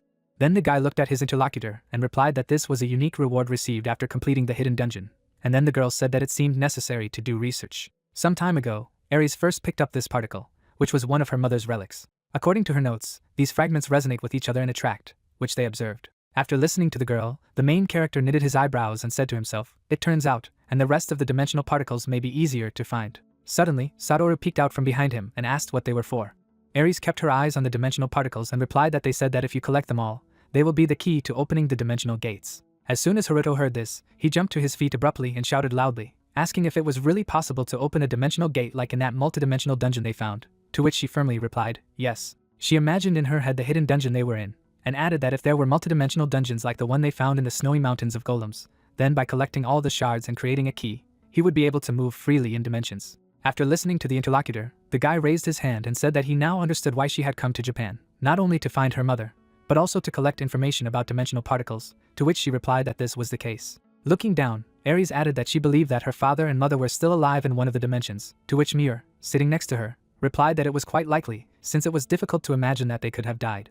Satoru suddenly raised his eyebrows and exclaimed that perhaps that was why they could not get out, because there was no way out without a key, and then asked if the gate could only be opened from this side. Then Ares put her hand to her chin and replied that this option was also possible, or they could not or did not want to return. With that, the protagonist frowned and said to himself that if they were the creators not coming back, then they had a reason to stay there, and perhaps something even worse than disaster was holding them back. Imagining the key in his head, he added that in any case, if they could open and close the gates with the dimension key, then they would be able to seal the multidimensional dungeons and prevent a subsequent catastrophe. Satoru watched his familiar's actions and asked how exactly these shards would turn into a key. And as soon as he asked this, the little golem connected the two ends of the dimensional shards. At the same second, they turned over abruptly, connecting in a different way. Immediately after that, a bright flash of light appeared. After a short pause, Satoru, shaking with fear, said that he thought he was going to die. At that time, there were particles on the table that were connected. Ares took them in her hand and said it was amazing. Lifting it higher, she added that she thought that when they collected them all, they would change into the shape of a key. But it turned out that they just connect and form a key. And now she is completely sure of it. While she was saying this, surprise appeared in the eyes of the main character. He saw that the dimensional particles were shaking and asked if the sound of the resonance had become louder, to which Ares replied that the dimensional particles were attracted to each other, and the louder the sound, the stronger the attraction, and when the rest of the shards began to resonate, one had to be especially careful, because those who possessed the remaining shards were most likely unusual people. At this time, the dark elf woman holding the shard of dimension number 3 was smiling madly, and saying that they would finally be able to return home. Over the Starfield Guild, the European headquarters, the moon floated across the night sky. Michael appeared inside, who asked Midser in displeasure if there was nothing funny about it. Didn't the bastards from the Bloody Tower fail the mission? The elf immediately bowed her head and replied that he had finally absorbed the gift of Control H, which grants movement, so she congratulated him very much, and now he was one step closer to becoming a supreme being. The guy sat down in the chair and replied that at the moment, he could only move a short distance, and that could only be fixed with the help of the Control C skill. Then the dark elf showed a piece of dimensions and replied that it had begun to resonate strongly, and perhaps one of the 5 shards had merged with the other, and they would soon know their location. Michael kept his eyes on his subordinate, saying that it meant that the particles had been discovered, and she was probably very happy, because she would soon be able to return home, to which she firmly replied that everything was correct. There was no emotion on the boy's face as he asked if there was no dimension key in her world. Then Midser frowned in displeasure and replied that it exists, but at the moment it is impossible to open the door to this world from the other side. 15 years ago, a mage named Nishihara sealed all the doors that lead to Earth from the inside. The dimensional key of this world was divided into 5 parts, and then sealed and hidden in different parts of the world. Michael listened to the dark elf and said that if you collect these particles and recreate the key, the doors between dimensions will open again, to which she replied that everything was correct, but first you need to open a door in the dimension to her home, the holy cosmic tree Yggdrasil in the land of fairies. In her world, a huge tree was rising into the sky, and the girl continued to say that there was a gift similar to Control C, and if it absorbed it, she would be able to develop her other skills. Suddenly, Michael, without turning away, said that she was a good singer, after which he asked if it was really the same skill as Control C, adding that when she first saw his gift, she was amazed, to say the least. At these words, drops of cold sweat appeared on Midser's face. Suddenly, the guy stomped his foot on the floor with force and asked in displeasure if she really thought that he did not understand her true intentions, because the dimensions where her home, the world of the elves, was located, had been known as Dark Yggdrasil since the space tree had been desecrated several hundred years ago. He showed his powerful aura and added that after the catastrophe 15 years ago, when the Earth first connected with the elven world, they pointy-eared creatures tried to move the source of the corruption to the Earth, but they were stopped by the same bitch magician, and their plan failed, and her true goal was to reconnect the elf world with the Earth and complete her failed plan, which she decided to use as a tool. Then he asked, really? Because he had not missed anything. The dark elf lowered her head with horror in her eyes, but unexpectedly for her, Michael told her to relax, because he didn't care about it. The girl raised her head in surprise and asked what he was talking about. The guy's eyes burned brightly, and he replied that with her help, he would gain access to multidimensional dungeons and, therefore, be able to absorb even more cursed gifts, and his goal was to become a higher being, and what would happen to this world, he did not care, after which he said that it was time to get his hands dirty. Hearing this, Midseer jumped to her feet and exclaimed that she couldn't do that now. After all, he was the head of the huge Starfield National Guild, and if he acted openly, it would attract attention and could create a problem. She smiled in confusion and added that she had already entrusted Lucas with the execution of Plan B, and when the preparations were completed, it would be reason enough for him to act. In a ruinous forest in an advanced dungeon in Japan, hunters have encountered a gnoll, a level 90 monster in which a goblin and a wolf have merged, and although the combat power of each individual creature is small, their high intelligence and actions in a pack make them extremely dangerous. Several gnolls with glowing eyes were grinning furiously. Then Satoru looked at the main character and frightened said that there were somehow too many of them here. Muir, who was standing behind, replied that it was so he thought they should retreat.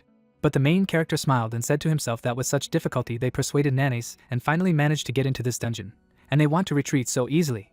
But this will not happen, because it's time to see what his stones are capable of. Knitting his eyebrows, he shouted at the top of his lungs for the degenerates to attack him. With these words, the monsters were restrained in madness. Tears poured from Satoru's eyes, and he asked in a shaking voice why he was so with them. The monster rushed to attack in a huge pack. Suddenly, dozens of system screens appeared, reporting that the Control V skill had been used, which used the core of the migrating golem to create a golem. Stretching out his hand, the guy created a lot of familiars in front of him. Satoru's eyes filled with shock as he shouted loudly that there were so many henchmen here, and Mure wondered if he had summoned so many golems alone. Then Haruto looked at his comrades with a big smile on his face and said that there would be wall to wall. Drops of cold sweat ran down the man's face, and he said to himself that an ordinary guy had summoned a whole squad of golems, and then wondered what kind of skill he had. At this time, huge monsters pounced on the small golems. One of them bit the familiar on the head with all his strength. Seeing this, Satoru knitted his eyebrows excitedly and said that no matter how strong the golem was, the difference in vitality and level was too great. But as soon as he said that, the little golem slapped the monster in the face with all its strength. After such a blow, the bend flew a few meters back. The enraged golems rushed into battle. They beat and threw monsters in all directions. Satoru sat down with his familiar on the ground and said that Haruto could do it alone, so it was not clear why he had come here in the first place. After a while, golems with glowing eyes stood over the defeated monsters. The protagonist patted the familiar on the head and said that they did a great job and now he knows what they are capable of, so they can come back. After these words, the golems turned into the most ordinary stones. In Haruto's inventory, there were many necessary and copied items. He looked at the system screen and raised his hand to his chin, saying that he didn't have enough inventory for an army of golems, and it took more time to create large golems, so he needed to come up with some way. Satoru suddenly jumped up to him, who held out his finger and asked if it was worth asking Master Shirasaki about it, to which he asked why it was him. And then the guy replied that he was obsessed with dungeons and probably knew some good way. Hearing this, the protagonist shouted that they needed to go to him, adding that Mure should not lag behind, to which he grinned and replied that he understood everything, and perhaps he even left the International Hunters Association for nothing. After a while, a white car was driving along the road. Haruto sat inside asking Satoru if it was his car, to which Satoru replied that it was, adding that his father had bought it for his birthday. He smiled happily and clarified that it was fully equipped, and then the main character remembered that he was the son of the head of the guild Taiken. Suddenly he received a call, and he answered the call and asked Nanase if he really needed to go to the association urgently, adding that he understood everything and was already leaving. Satoru looked at his friend out of the corner of his eye and asked if something had happened, since there was such an urgent call, to which he replied that he did not know himself. Drawing an image of Sarah in his head, Haruto thought that it probably concerns her, but he also has something to do with her, after which he asked the guy if he could speed up a little, to which he replied of course. After that, the car accelerated. After a while, everyone was in the Hunters Association in the interrogation room. Sarah was inside. Nanase looked at her and told the protagonist that she insisted that she would only talk to him, and had not eaten or drunk anything for 3 days, stubbornly refusing to answer. Then the guy looked at the girl and asked if it was possible to make the conversation remain unofficial, to which she replied that this was impossible within the framework of the investigation. After receiving a refusal, the main character closed his eyes and said to himself that there was nothing wrong with it, because even if the true nature of his cursed gift was revealed here, the main thing was to try to copy her ability to return to its original state. Less than a minute later, he put a glass of water on the table. Sarah looked at her silently. Stretching out his hand, the guy asked her for a drink.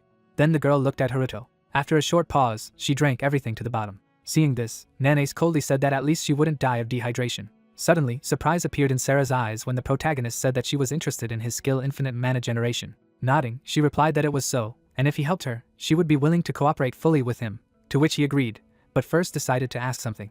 Knitting his eyebrows, the guy asked if she had suffered a curse blow and if it was the Control Z return skill. Upon hearing this, the protagonist remembered how he was cursed and said to himself that everything was as he thought he was, that he was not the only one who was cursed. He suddenly smiled contentedly and added that if he could copy the curse placed on her, then it would be possible to copy other control skills. At this time, Ares brought her hand to her chin and asked herself if her ability was not healing, but a return to its original state, adding that now she understood how the durability of the dragon sword had been restored, but the skill of returning to its original state was simply incredible. Satoru looked at his sister with surprise in his eyes and asked what kind of return to the original state, what kind of cursed gift, and what was Control Z, what was it all about, wasn't it an Excel command? But the girl was silent.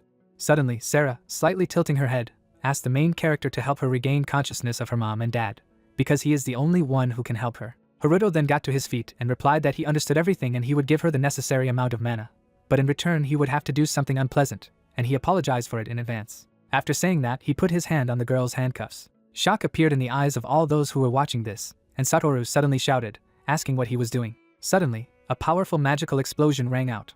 The main character, breaking Sarah's shackles, grabbed her by the arm. In the next second, the system screen appeared, revealing that he was using the Control C skill, which copied the Control Z skill from the target. But unexpectedly for the protagonist, a system screen appeared in front of him, informing him that it was impossible to copy this ability, and he, opening his mouth in shock, screamed in his head, asking himself how this was possible, adding that he, of course, admitted the possibility that this skill could not be copied, but really not at all. All this time, he held Sarah's hand in his hands. The girl suddenly knitted her eyebrows pitifully and asked what he was doing.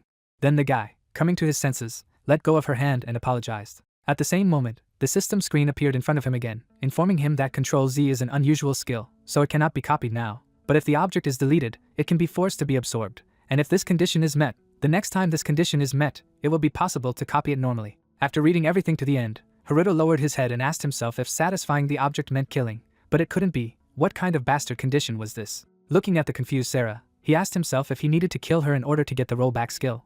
But he didn't want to do it.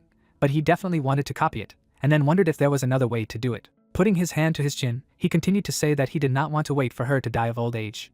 But he did not want to kill her either.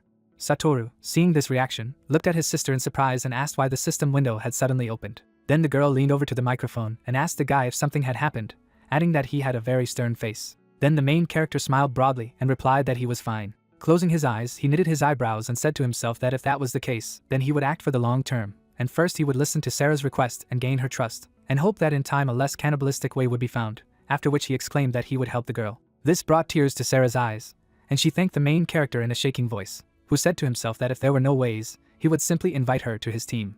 In the afternoon of the same day, clouds floated over the Central Hunters Hospital in the blue sky. Inside, the entire team was walking down the hallway, and Haruto asked if Mana was intoxicated, to which Sarah replied that it was so, after which she revealed that during the disaster, her parents were attacked by an unknown entity, and only this hospital could accept patients with such a disease. The main character looked at the girl from behind and said to himself that this was logical, because diseases related to mana are the main profile of hospitals for hunters, and therefore she worked with Takumi, because the service here is not cheap.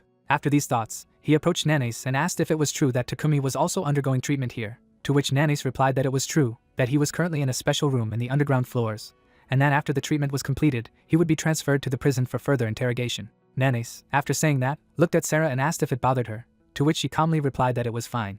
Suddenly, Muir's eyes showed some surprise at what he saw. A foreigner walked past him. Turning to him, the man asked himself what this guy was doing here. On the lower floors, 2 guards stood near one of the wards. A foreigner was walking quickly towards them.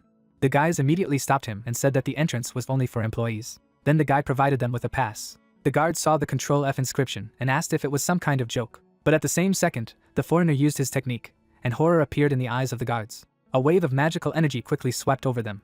She quickly absorbed the guards who tried to scream. The guys seemed to be underwater. In reality, their eyes have become completely black. The foreigner immediately ordered them to bring everything they needed to transfer the prisoner, and the guards immediately ran away. Left alone, the foreigner went inside. Then, a ball appeared in his hand. Dark magical energy emanated from him. Some time ago, Mitsur held out her hand in his direction and said that this was a task that only he could do. The exact same orb appeared in her hand, and she added that if the blood tower failed, he should place these fruits in different places in Tokyo. Smelling the smell, Lucas covered his nose with his hand and asked what it was. Then the dark elf opened the orb and replied that it was the corrupted fruit of the space tree that she had brought from her homeland, and if it was used to create a barrier, it would be possible to open an interdimensional gap. Hearing this, the guy raised his eyebrows in surprise and asked what the interdimensional gap was and what was there, to which she replied that it was better to see once than to hear 100 times. Suddenly, Lucas's eyes were shocked and horrified by what he saw. The muzzle of a huge monster appeared in the rift that appeared, and Mitsur said that with the help of one fruit, she could only show this. But they wanted him to create an excuse so that Starfield and Mr. Michael could act openly. Lucas was currently looking at the fruit in his hand and wondering if they wanted him to break into the dungeons in the heart of Tokyo. After a moment's thought, he began to type the code, adding that his family and Starfield were closely related, so it was too late to retreat. At this time, the doors to the ward were closed on the upper floors. The man suddenly came to his senses and asked in confusion what was happening and where they were. Then, with difficulty, he looked to the side, his daughter Sarah hugging her mother, who also came to her senses. Satoru cried the hardest at this. Behind him stood his sister, dissatisfied with her brother's behavior. Sunlight entered the ward through large windows. A few minutes later, Satoru wiped away his tears and said that the mana generation of the protagonist was simply incredible. But the fact that she was able to heal her comatose parents was simply amazing, because even the strongest healer could not always do this. Nanase looked at Sarah with some surprise in her eyes and wondered if she had really returned them to their original state, adding that it was simply unbelievable, because in the wrong hands, this skill was capable of a lot, but she still had to be carefully monitored. The girl, having resurrected her parents, wept bitterly. Haruto suddenly turned to Aries and asked where Mure-san was, to which she replied that she didn't know either. At this time, Lucas was walking down the corridor. Right in front of him, Takumi walked in a hood. Suddenly a system screen appeared in front of the guy, informing him that his Control F skill had detected a control skill user nearby. Abruptly removing his cap from his head, Lucas asked if there was a control skill user in the hospital. Hearing this, Takumi turned around abruptly and asked what he was talking about. Suddenly, shock appeared in his eyes, because he remembered that Sarah's parents were supposed to be lying here, and then wondered if she was with them now. But while he was thinking about it, Lucas turned around abruptly when he heard a familiar voice. Muir walked in his direction and said that because of his hat, he almost let him pass. Pointing his finger at Takumi, he added that he was wondering why an employee of the International Hunters Association was in Japan, but it turned out that their target was Takumi, Starfield's pet dog. Lucas did not take his eyes off the man, asking what fate he was here, because he had heard that he had left the International Hunters Association. Muir immediately took his sword out of his inventory and shouted that Takumi was a dangerous criminal and he was also spraying to free him. Then Lucas spread his hand to the side and retorted that he should not forget that this was a hospital, adding that he was straightforward as always. Suddenly, Takumi stepped forward and with a big smile on his face ordered to give him a weapon because all the things from his inventory were confiscated, and it seems that Muir came alone, which means that he never learned anything because his abilities cannot defeat them. But as soon as he said that, the protagonist appeared from the shadows, who mockingly asked if he had forgotten about him. Seeing this, Takumi gritted his teeth in anger and shouted, asking how he dared steal his skill. At the same moment, a system screen appeared in front of Lucas. This information put a big smile on the guy's face, and he screamed in his head that he had finally found Control-C. But while he was thinking about it, Nanace was walking in their direction, asking in displeasure when it would end, and Takumi appeared first, and now a foreign criminal. An incredibly powerful magical energy emanated from her spear.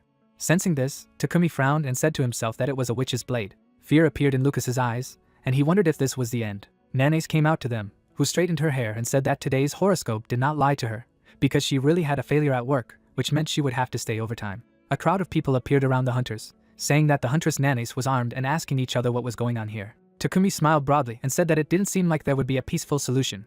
Suddenly, 2 devices were thrown on the floor. These were special handcuffs to contain mana. Nanace smiled mischievously and said that if they wore this, they would be able to settle everything and she would be able to return home quickly. As soon as she said that, the guild leader Blood Tower showed his grin and ordered her to shut up. At the same second, he grabbed the girl next to him by the sweater.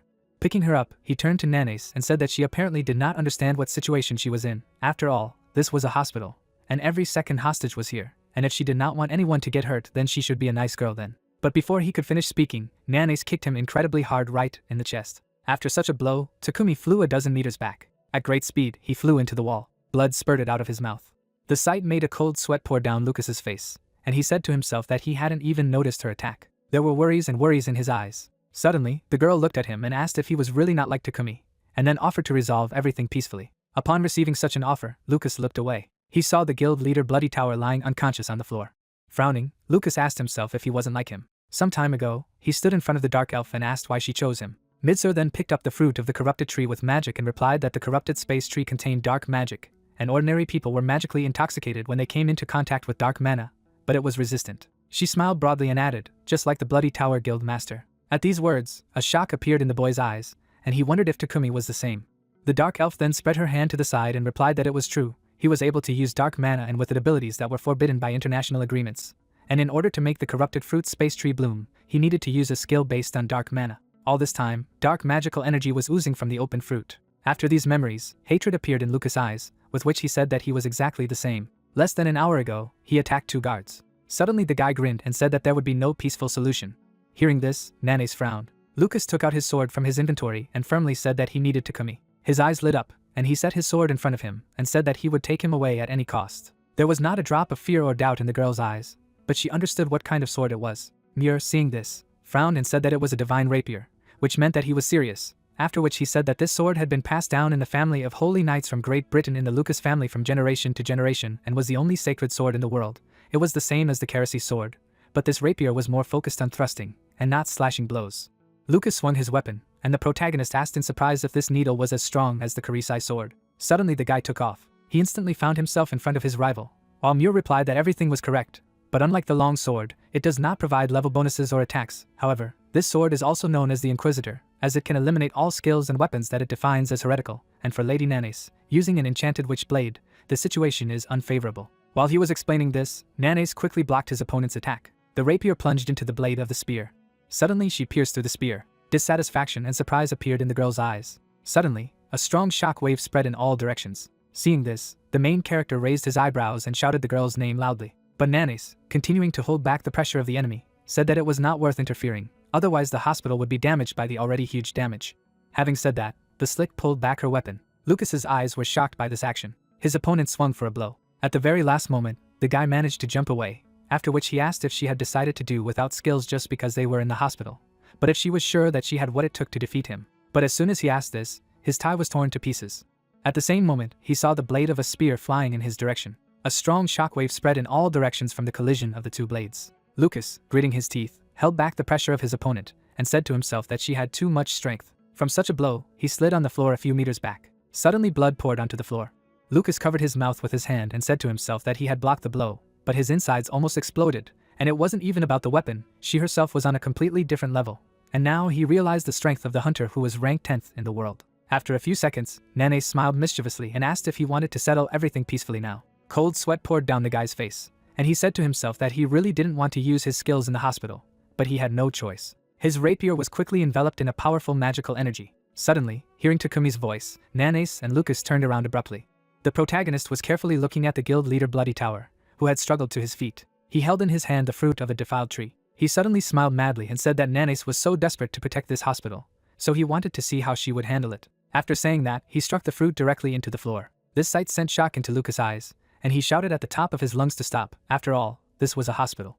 But Takumi put his power into the fruit of the corrupted tree and shouted, asking back, wasn't he going to plant them at key points in Tokyo, adding that this hospital was the most suitable place. A few seconds later, a madly powerful dark magic energy was released in all directions. The protagonist raised his head in surprise and asked what he had just done, and Mir, raising his sword, replied that it was dark mana. Hearing this, the guy frowned and shouted, asking what kind of dark mana it was, to which he replied that it was the mana possessed by dark skill users, and apparently Takumi was one of them. But there was too much of it, and at this rate, the dark mana would be absorbed into the hospital, and everyone inside would be subjected to magical intoxication. More and more dark magical energy was oozing from the corrupted fruit of the space tree.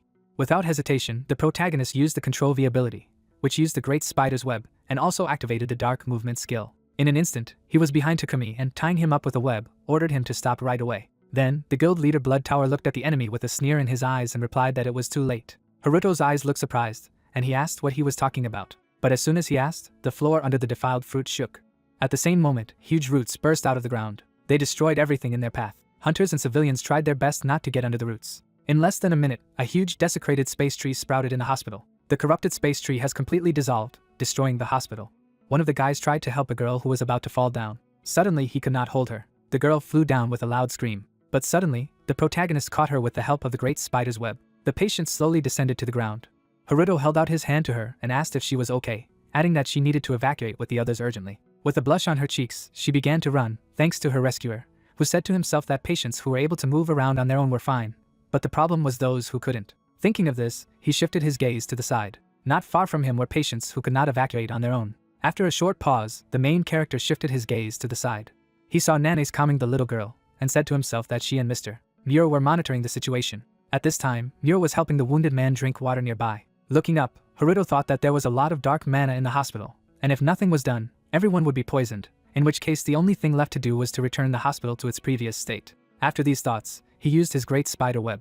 Everywhere there were rubble and devastation. At this time, Satoru and his golem helped to pull the patient out from under the fallen ceiling and shouted that they needed to be extremely careful. Suddenly, the main character appeared behind the guy. Satoru raised his eyebrows in surprise, turned to his friend and asked what had happened here. As he asked this, his golem threw the boulder to the side with ease. Haruto took a few steps towards the guy and asked if they were okay, to which he replied yes, because thanks to Mrs. Aries, everyone in the room seemed to be intact. Hearing this, the protagonist raised his eyebrows in surprise and asked if it was Lady Aries. When he arrived at the floor, he stopped in front of a wall of ice. Touching it, he asked if it was ice. Aries, who was on the other side, firmly replied that it was an ice barrier. Holding out her hands in front of her, she created a magical seal and explained that she had managed to prevent walls from collapsing, but that it was not good at resisting holding dark mana. After these words, the ice wall collapsed right in front of the main character. A passage opened in front of them, and the guy said that the main thing was that everyone was safe. Approaching Sarah, he raised his hand and told her that the entire hospital had been destroyed by some strange tree, and now the dark mana was spreading everywhere, which meant an emergency, and the fastest way to get rid of the disaster was to return the hospital to its previous state, and then asked if she could do it.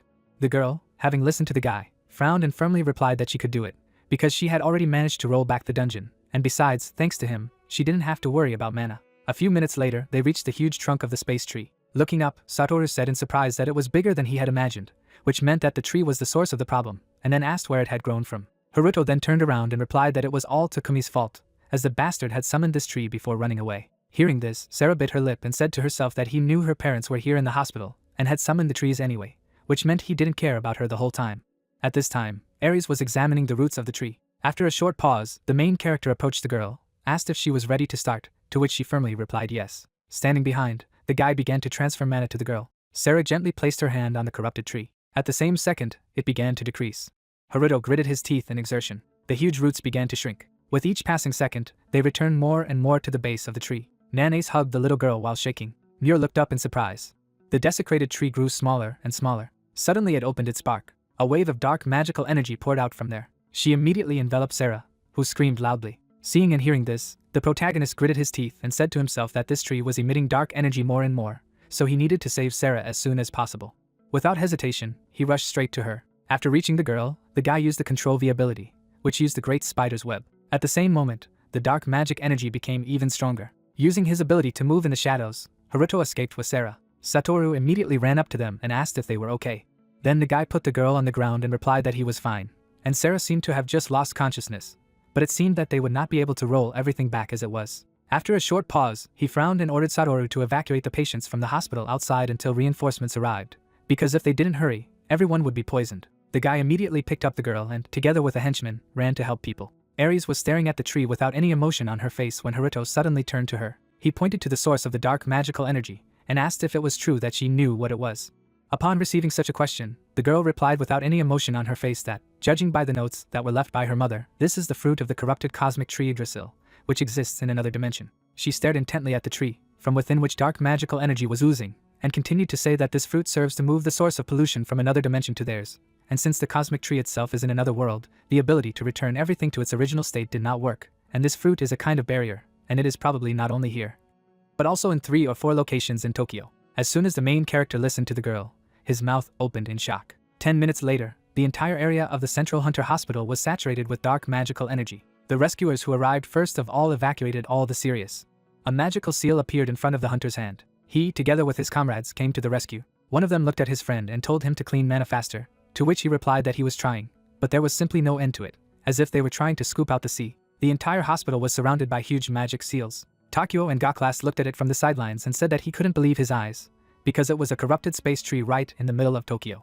Nanace approached them, bowed, and reported that they had put Takumi and Lucas on the wanted list. At that time, the number 1 in Japan smirked and asked if the great hunter Nanace had allowed some Takumi to escape, or if it was because of Lucas, adding that if he was also involved, then wouldn't it be worth contacting Starfield or the International Hunters Association directly, because if this incident turned into an international conflict, then the Takumi Guild would be able to avoid responsibility since it was a Japanese guild. Suddenly, Shirasaki appeared behind and replied that they would use this status to justify themselves, shifting the blame to the Japanese government apparatus. Frowning, he gritted his teeth and added that there was no need to worry, because he would soon catch this kite. But suddenly, there was confusion in his eyes as everything around him shook.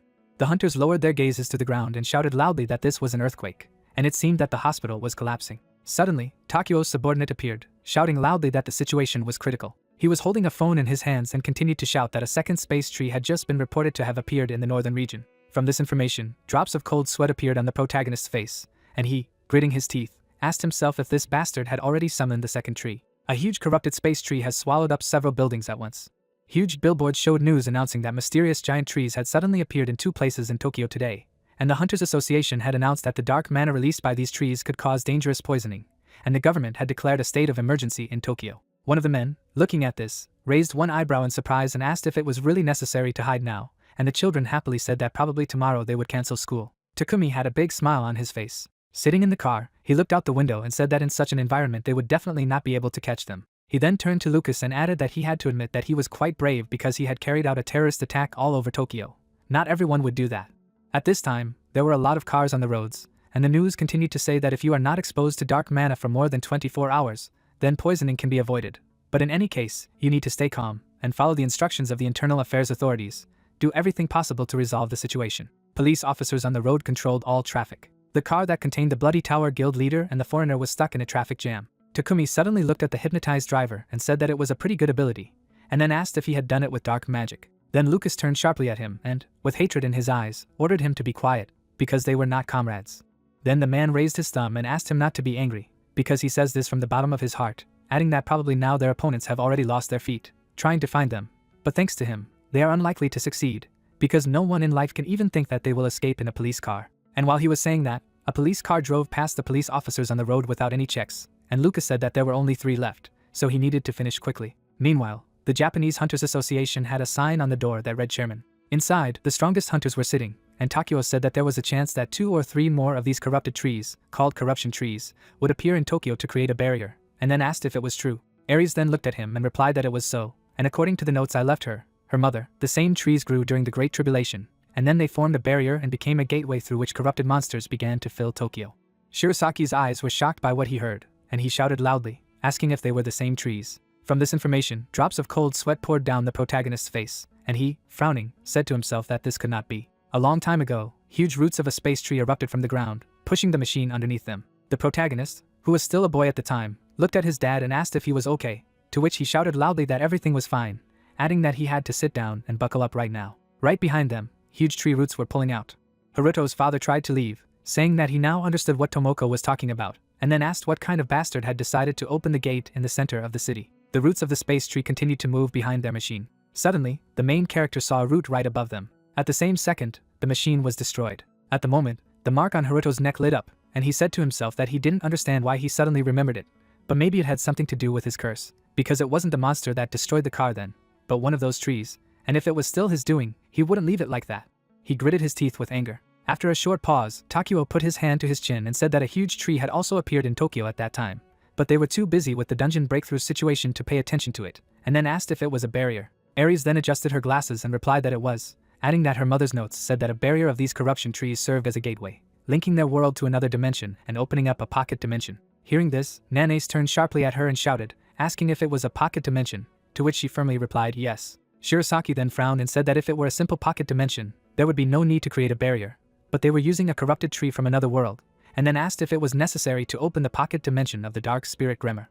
After listening to her comrade, Nanace knitted her eyebrows and replied that it really was like that. After all, in order to open the dark spirit pocket dimension, you had to create a barrier with the help of corrupted trees, and she had heard about it, and also the dark spirit pocket dimension would require dark mana, and one tree would definitely not be enough. A drop of cold sweat broke out on Aries' face at these words, and she said that at this stage, there was a high probability that the pocket dimension would be opened, but in the worst case, it would be a corrupted portal to another reality. Suddenly, a big smile appeared on the protagonist's face, as he remembered that the pocket dimension is infinite, after which he asked himself why he hadn't thought of it before, adding that if used correctly, it would not only solve the problem of lack of inventory, but also allow him to endlessly create armies and golems, which meant that he should get his hands on it. He drew an army of golems in his head and added that he didn't care if it was dark mana or whatever, but the pocket dimension had to get to him. After these thoughts, he suddenly turned around abruptly when he heard a familiar voice that said that it was not worth telling stories.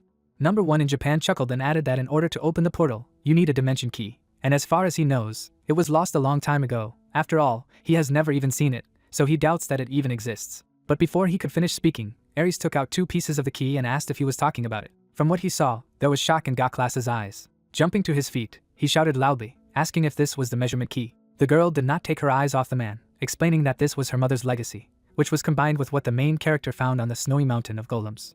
Number 1 in Japan sat down and asked in confusion if they really existed, but it was true that these 2 particles were not enough. Aries then explained without any emotion on her face that her mother's notes say that during the Great Calamity in England, a corrupted portal to another dimension opened, and then both a corrupted tree and a piece of dimensions appeared at the same time.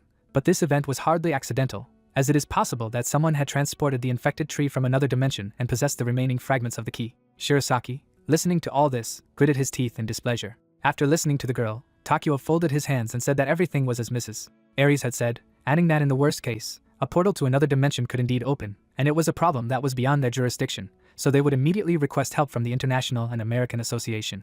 Suddenly, Shirasaki rested his head on his hand and said that he remembered that one of the fragments of the dimension was stored in his guild. An hour later, they were all at the future guild in the underground vault. The main character opened his mouth in shock and said to himself that this vault is more like a dungeon. Number 1 in Japan raised his hand and said with a smile on his face that he knew that Master Shirasaki was a fan of dungeons, but the fact that he also had a particle of dimensions was quite unexpected. Haruto looked at the guild master's back and asked where he got it from. After a short pause, without receiving an answer, Gaklas smirked and said that he was silent, which means he bought it on the black market, but it could be a fake. The protagonist then opened the system screen and said to himself that it was not a fake, adding that although it was in the inventory, the dimensional particle resonated powerfully. Shirasaki gently placed his hand on the door. At the same moment, the huge doors opened. There were only dimensional particles inside. She was in a special magic zone. Seeing this, the number 1 in Japan smiled broadly and asked if there was only one particle in such a huge vault, when suddenly the protagonist stood in front of him and said that only he and Master Shirasaki would go further. Hearing this, the man furiously brought together and shouted loudly, asking who he thought he was. Ares immediately approached them and explained that when two fragments merged, it was already quite dangerous, and with the third fragment, the consequences could be completely unpredictable. Shirasaki immediately turned to look at those present, and said that it was only him and the hunter Haruto who would go further, adding that they were in his territory, so they had to do as he said. Goclus gritted his teeth in anger and hissed through them that he was convinced that the key existed, and the rest was not interesting to him. But if a portal to another dimension suddenly opened, then they would both be responsible to him. While he was saying this, the main character was looking at him through the closing doors. Inside, he walked over to the fourth fragment, and said that it was a dimensional particle with the number 4. Out of the corner of his eye, he looked at the man and asked where he got it, to which he replied that he should stop chatting and quickly connect them. Raising his hand, Shirasaki created a barrier and said that as soon as the guy attached the particle, he should immediately run into its barrier, to which Shirasaki replied that there was no need to worry, while saying to himself that he had the great spider's web and the skill of shadow movement. With these thoughts, Haruto reached out his hand to the particle, which began to resonate strongly, and said to himself that he was the one who had not yet taken the rest of the fragments out of his inventory. But unexpectedly for him, the magic barrier around the dimensional particle collapsed. A bright flash of light appeared in front of the guy, causing shock in his eyes. Suddenly, there was a madly powerful explosion that created a huge crater inside the vault. Those hunters outside the vault felt a powerful shockwave. Nanes frowned tensely and said that it seemed that something had happened. Inside, there were huge boulders everywhere. Shirasaki, surrounded by a barrier, took a few steps forward and called out to the protagonist. Suddenly hearing his voice, he turned sharply. Haruto appeared not far from him. In front of him, there was an open system screen that reported that the dimensional particles had been connected, and the guy himself was saying to himself that they themselves flew out of the inventory and joined, and if it wasn't for the shadow movement skill, he would definitely have died, because it was an incredibly powerful blow, which meant that you had to be extremely careful with the fourth connection. Suddenly, Shirasaki's eyes filled with rage and hatred, which he screamed in his head, wondering if this guy had just used a high-level stealth skill, shadow movement, and who he was. He loudly called out to the main character, who turned around and said that there was no need to shout at him so suddenly, because his heart almost sank into his heels. But as soon as he said that, Shirasaki grabbed him by the throat. At great speed, he pinned him against the wall. Blood spurted out of the guy's mouth, and he screamed, asking what was going on. The man prepared to kill the protagonist, shouting that dark skills require dark mana, and he had just used shadow movement, after which he asked how he did it. Haruto gritted his teeth and frowned as he asked himself what he needed to say. The hero screamed, used the copied skill of shadow movement. Thoughts swirled in his head that there was no way for him to escape from this idiot. He did not use dark mana. But Shirasaki was only surprised. He pinned the guy to the floor and asked if he really wanted to say that he was using the forbidden skill of shadow travel without dark mana. He used black lightning and struck. Dust spread all over the room. The guy fell on one of the ledges and began to cough up blood. His head swayed, blood continued to drip from his mouth. He didn't understand why he couldn't get down with the help of teleportation. The man suddenly asked what it was. Was the hero really having trouble because he couldn't use his favorite skill? Shirasaki stepped closer and said that black lightning was the only ability that could stop shadow travel, so he mastered it. Haruto looked up at him, which was why Shirasaki had fled to the Golem Mountain back then.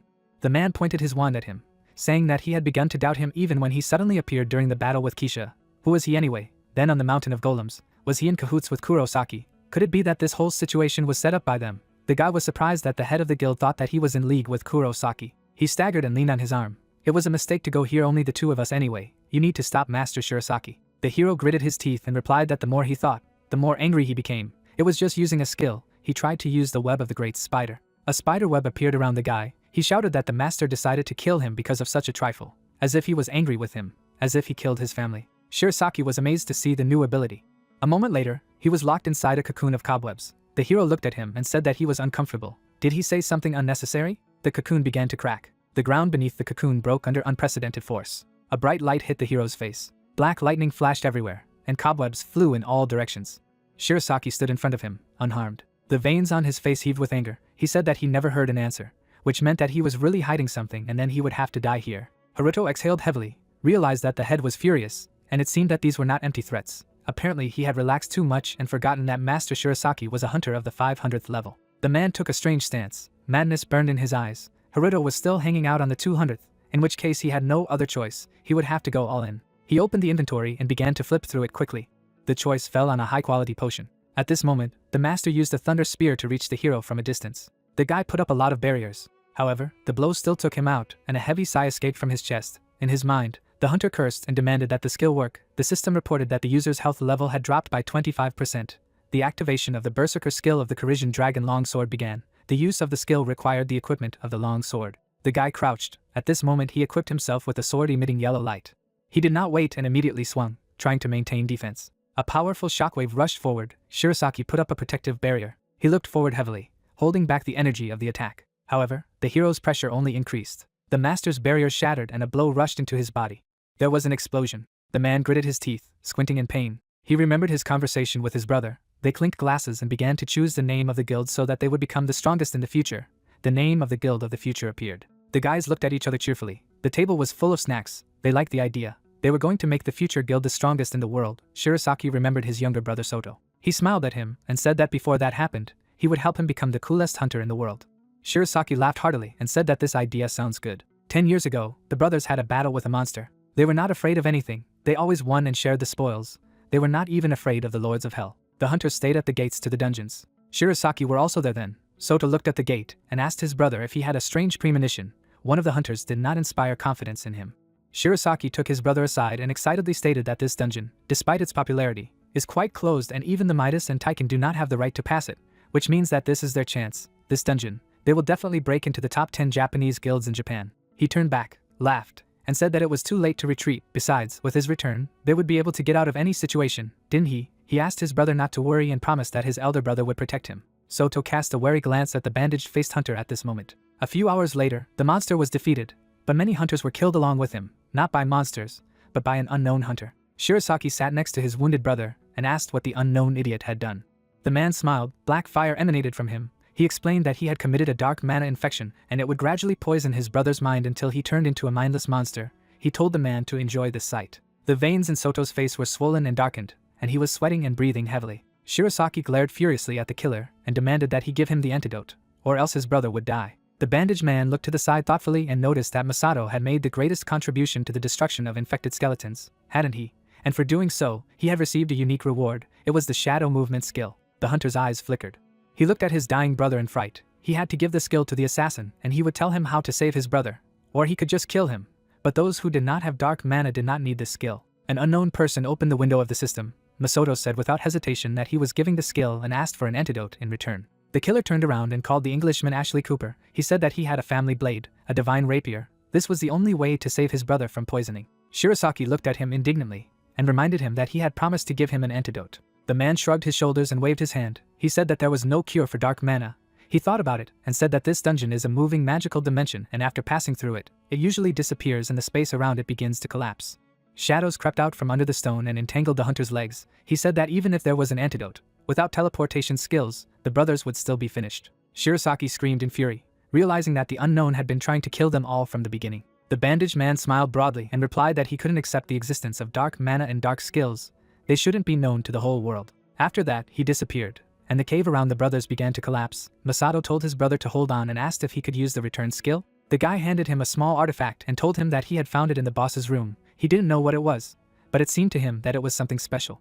Shirasaki with tears in his eyes yelled at his brother and stated that now was not the time to talk about it. He yelled for his brother to use the skill. Tears appeared in Soto's eyes. In a half-whisper he remembered their promise and said that he would not be able to keep his promise. The return skill was assigned to Shirasaki Masato. The man screamed, sobbing and asking why his brother was doing this. He was teleported, but he asked to stop. He was hugging his dying brother. A magic circle appeared under his feet. Soto finally asked his brother for forgiveness. The skill worked. Masato appeared in the middle of the office, a pile of paper flying into the air. He gritted his teeth, tears streaming down his face. In his hand, he clutched a mysterious gift from his brother. The hunter raised his head to the sky and shouted, emitting black lightning throughout the office. He was sitting in front of Haruto now. He looked down and said that more than 10 years had passed since that moment. He had checked all the dungeons, but he had not been able to find what he needed. He stood up and said that he no longer hoped that his brother was alive. But Haruto mentally realized that the head wanted to at least find his remains, so this was the reason for his obsession with the dungeons. The guy at this time drank the potion. He realized that it was better not to anger the master. Thanks to the berserker he managed to surpass him for a while. But his body would not withstand a second such fight. He would not want to die once again. Hirosaki was in front of the hero in an instant. Now he focused on learning dark mana and skills and didn't care about international prohibitions. He said that shadow movement is a unique skill and now that all dark skills have been abolished, there is no one left who can use it, except for the guy in the headbands. Haruto scratched his head and asked why Kurosaki and he could use them. He said that he would explain everything, at least what he himself understood. Suddenly his eyes widened. The skill that the hero had used recently was the long sword skill, right? The master turned around and asked how he was able to steal it. Where did he get the ability to copy techniques in the first place? He decided that it was logical to assume that shadow movement was also stolen. He apologized for writing the guy down as an accomplice of Kurosaki and for attacking him, who knew that Haruto was a simple skill thief. From what he heard, the hero was indignant and began to shout that since the master apologized, then he should apologize properly, and demanded not to call himself a thief. Hirosaki looked at him with displeasure and asked him what he was wrong about, since he had almost snatched the reward for Keisha from under his nose. But the hunter was indignant and said that it was the master who did not finish eating him then. The head looked at the guy sternly and said that he would tell him two things. When the measurement key was ready, he would go too, because he had the right to do so, and he also asked him to stay away from Kurosaki, because he was his prey. Haruto turned to the head of the guild in surprise and replied that he didn't need anything else from Kurosaki. Kurosaki was standing in the middle of the chaos outside, hidden under his hood, smiling and saying that things were only getting more interesting in Tokyo. Mure looked at the embarrassed hero in surprise and asked what had happened. He rubbed his chin and replied that it was nothing, he just delayed a little with merging the dimensional particles. Hirosaki angrily looked ahead and cursed at Kurosaki, promising to get him out of the ground. Ares approached the head and reported that according to the schedule of the previous trees, they could predict Kurosaki's next goal. The leader immediately demanded to know where to go. The Magus looked at the screen. First of all, it was necessary to gather the hunters around Ginza. Judging by the position and size of the barrier, the rift would open there, and apparently on a very large scale. Nanace looked angrily at the graph. The scale, according to her, was too large, which meant that there would be a lot of monsters as well. Haruto folded his arms over his chest and looked ahead thoughtfully. He was thinking about the horde of monsters. If so, then it would take time to destroy them, regardless of level. Even with wargs last time was not easy. The leader turned around and ordered the hunters from the Guild of the Future to be sent to Ginza, and he would go after Kurosaki. If he was caught, it would be possible to prevent the appearance of the fourth fell tree. The girl promised to return to the association and start convening the guild. She turned sharply to the guys and asked if they would act together with the association team. Haruto looked at her calmly and replied that he had his own plans. Nanace asked what other plans he was talking about. The hero looked at her seriously and reminded her that, as she had said, if the rift was really that big, then it would most likely be the decision of numerical superiority. The huntress nodded. Hirosaki just chuckled and wished him luck. He was wondering what he would surprise him with next time. At this moment, Haruto turned to his partner and said that he would need his help this time. Mure smiled and was glad that the hero finally appreciated his value. The guy was embarrassed and asked what he was talking about. We were talking about the simple role of a loader, which greatly outraged his partner. After a while, a council met at Starfield's European headquarters. Midser looked at the screen and reported that a request for help had been received from Japan. Also, they say, the request was sent to America. Their time had come. Michael looked seriously ahead and asked if their barrier was not yet complete, if the rift would open properly. The elf nodded to the leader and replied that the size of the rift was already large enough and monsters like goblins and orcs were already flooding the space. Another member of the council raised his hand and stated that if a request for help had been sent to Amirio as well, then, despite the size of the horde, they would be dealt with quickly, and haste might prevent Master Michael from acting quickly. At this time, hordes of monsters crawled out of the rift in space. Midser understood what the head of the European branch was worried about, so they created a barrier of corrupted trees in Tokyo to increase the size of the gate. The advisor looked at the image in surprise and asked if all he saw inside were monsters. With so many, even if America provided support, they would not be able to cope. Midser smiled wickedly as she put her hand into the portal. She added that when the rift opened in Tokyo, it would inflict a strong debuff. Michael looked menacingly ahead. He turned to his subordinate. He said that for the sake of her homeland and Yggdrasil, this time they must succeed. The girl began to go out into the portal and said goodbye that the gentleman did not have to worry, because this was not their first rift in Tokyo. Meanwhile, in the White House, America, Raymond Romeo, the President of the United States of America, asked Mr. Logan if it was true that a portal to another dimension had opened in Japan because of the cursed trees. Logan nodded and reported that it was a tree from the same dimension as the Dark Spirit Rift that had appeared in England 15 years ago. The president folded his arms over his chest and asked if there were any threats to their country. The director replied that until the gates were opened, there was no direct threat, but the Japanese Hunters Association officially requested their help. The man looked down at his fingers and asked, "What is the reaction of the International Hunters Association?" Logan looked at him and stated that there had been information that Michael of Starfield, one of the directors of the International Association, would personally go to the scene. The advisor who was sitting next to him asked why a hunter of this caliber personally went there. What could it mean? Logan replied that their information networks could not get to this data, so they did not know the details. The girl answered the call and was shocked. She looked at the president with excitement and reported that she had received a request for a video call from the head of the Hunters Association. The assistant connected the connection for the call. Simon DeFree, head of the American Association, was alarmed by Mr. President, saying the situation was very serious. The president looked at him in amazement and said that he had already been informed about the incident in Japan. They planned to limit themselves to support only in the form of resources. But the head objected, saying that this might not be enough. There is information that a private jet of the Ouroboros Guild is heading to Japan. Logan nervously rubbed his hands together and asked if Turner himself had gone to the scene. Simon lowered his eyes and replied that it was so, that Turner had taken his guild members with him and prepared his equipment. The director put his hand on his head and reminded that his strength is comparable to their army, and if a hunter of this level crosses the border, it is comparable to the use of nuclear weapons. In addition, Japan is a militarized country, and if Turner's actions become known, it will cause a huge resonance. What does the association do? Why didn't they control it? The man looked at him anxiously and said that they could not do anything about it. It was no longer possible to stop the hunter. Raymond intervened. He looked seriously ahead and gloomily declared that now it was not only a problem for Japan. He ordered the best hunters to be selected immediately and ordered to send them to Japan. But it was necessary to act strictly confidentially. Lucas was approaching the desecrated tree at this time. He looked sternly ahead, prepared the weapon as Kurosaki had said. He was just like him now. He justified his actions with the clan and his father. But in the end, it was all his fault.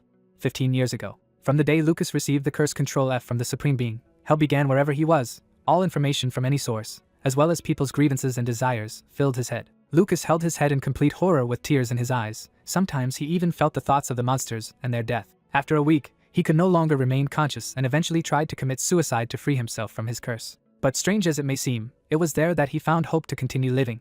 Lying on the ground, his eyes began to radiate light. In front of him was a family heirloom that adorned the corridor of their house. Sacred blade, divine rapier. Just by holding the rapier, the guy could neutralize the curse. This allowed him to control the flow of information emanating from his curse, so the guy was saved from hellish torment and has not parted with the blade since then. When a rift to another dimension opened, Nishihara Hunting asked to borrow a rapier, but his father refused to protect him. As a result, England suffered colossal losses. The Cooper family lost its influence, losing both status and power.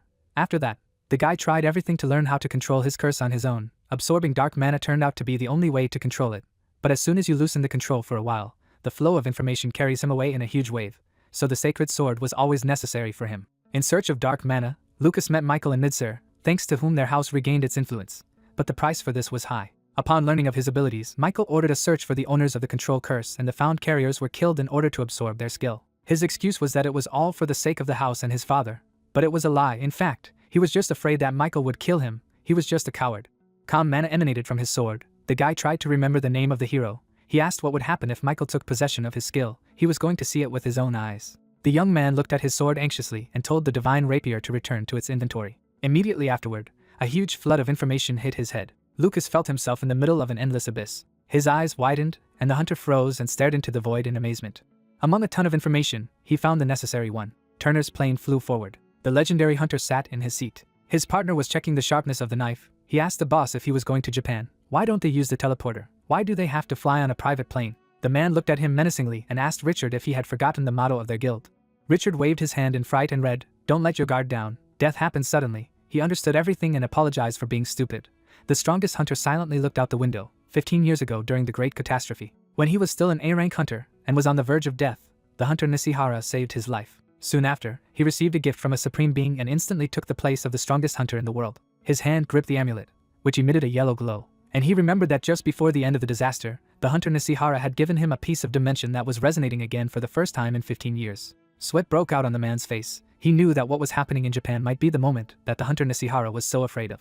Meanwhile, sunset was already coming in Tokyo. Hunters found the supposed place of a new rift. Nanace and Takio exchanged glances. The girl replied that the concentration of corruption was the highest here. The headmaster asked what the other guilds said about it. The Shernod master of the Taiken Guild is already working to neutralize the corruption from the cursed tree at the Central Hunters Hospital, and his guild members are working on the same tree found in the whale area. Master Goklas of the Midas Guild sent all his members to various places for support, and he himself stayed on the main street of the Ginza alone. He said whatever came out of the rift, let them leave it to him. The director nodded and said that Master Goklas could be trusted.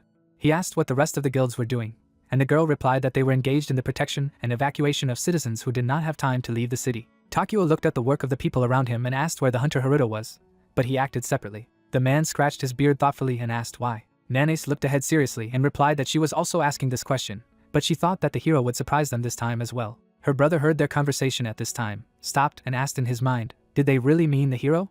At that moment, his comrade shouted at Ikanaga and told him not to count the crows and hurry up. The guy began to carry the box further, and he asked himself if it was the same Sano. Since then he had never seen him. He wondered how he was doing. After a while, in the shopping center of the hunter, in Ginza, Golem and Satoru were carrying a large number of bags. The guy shouted that he could no longer do it. Muir and Haruto ran far ahead. The assistant stated that he was already at the limit. The hero opened the system window. She said that the lack of mana of the user did not allow the activation of the carry dragon long sword.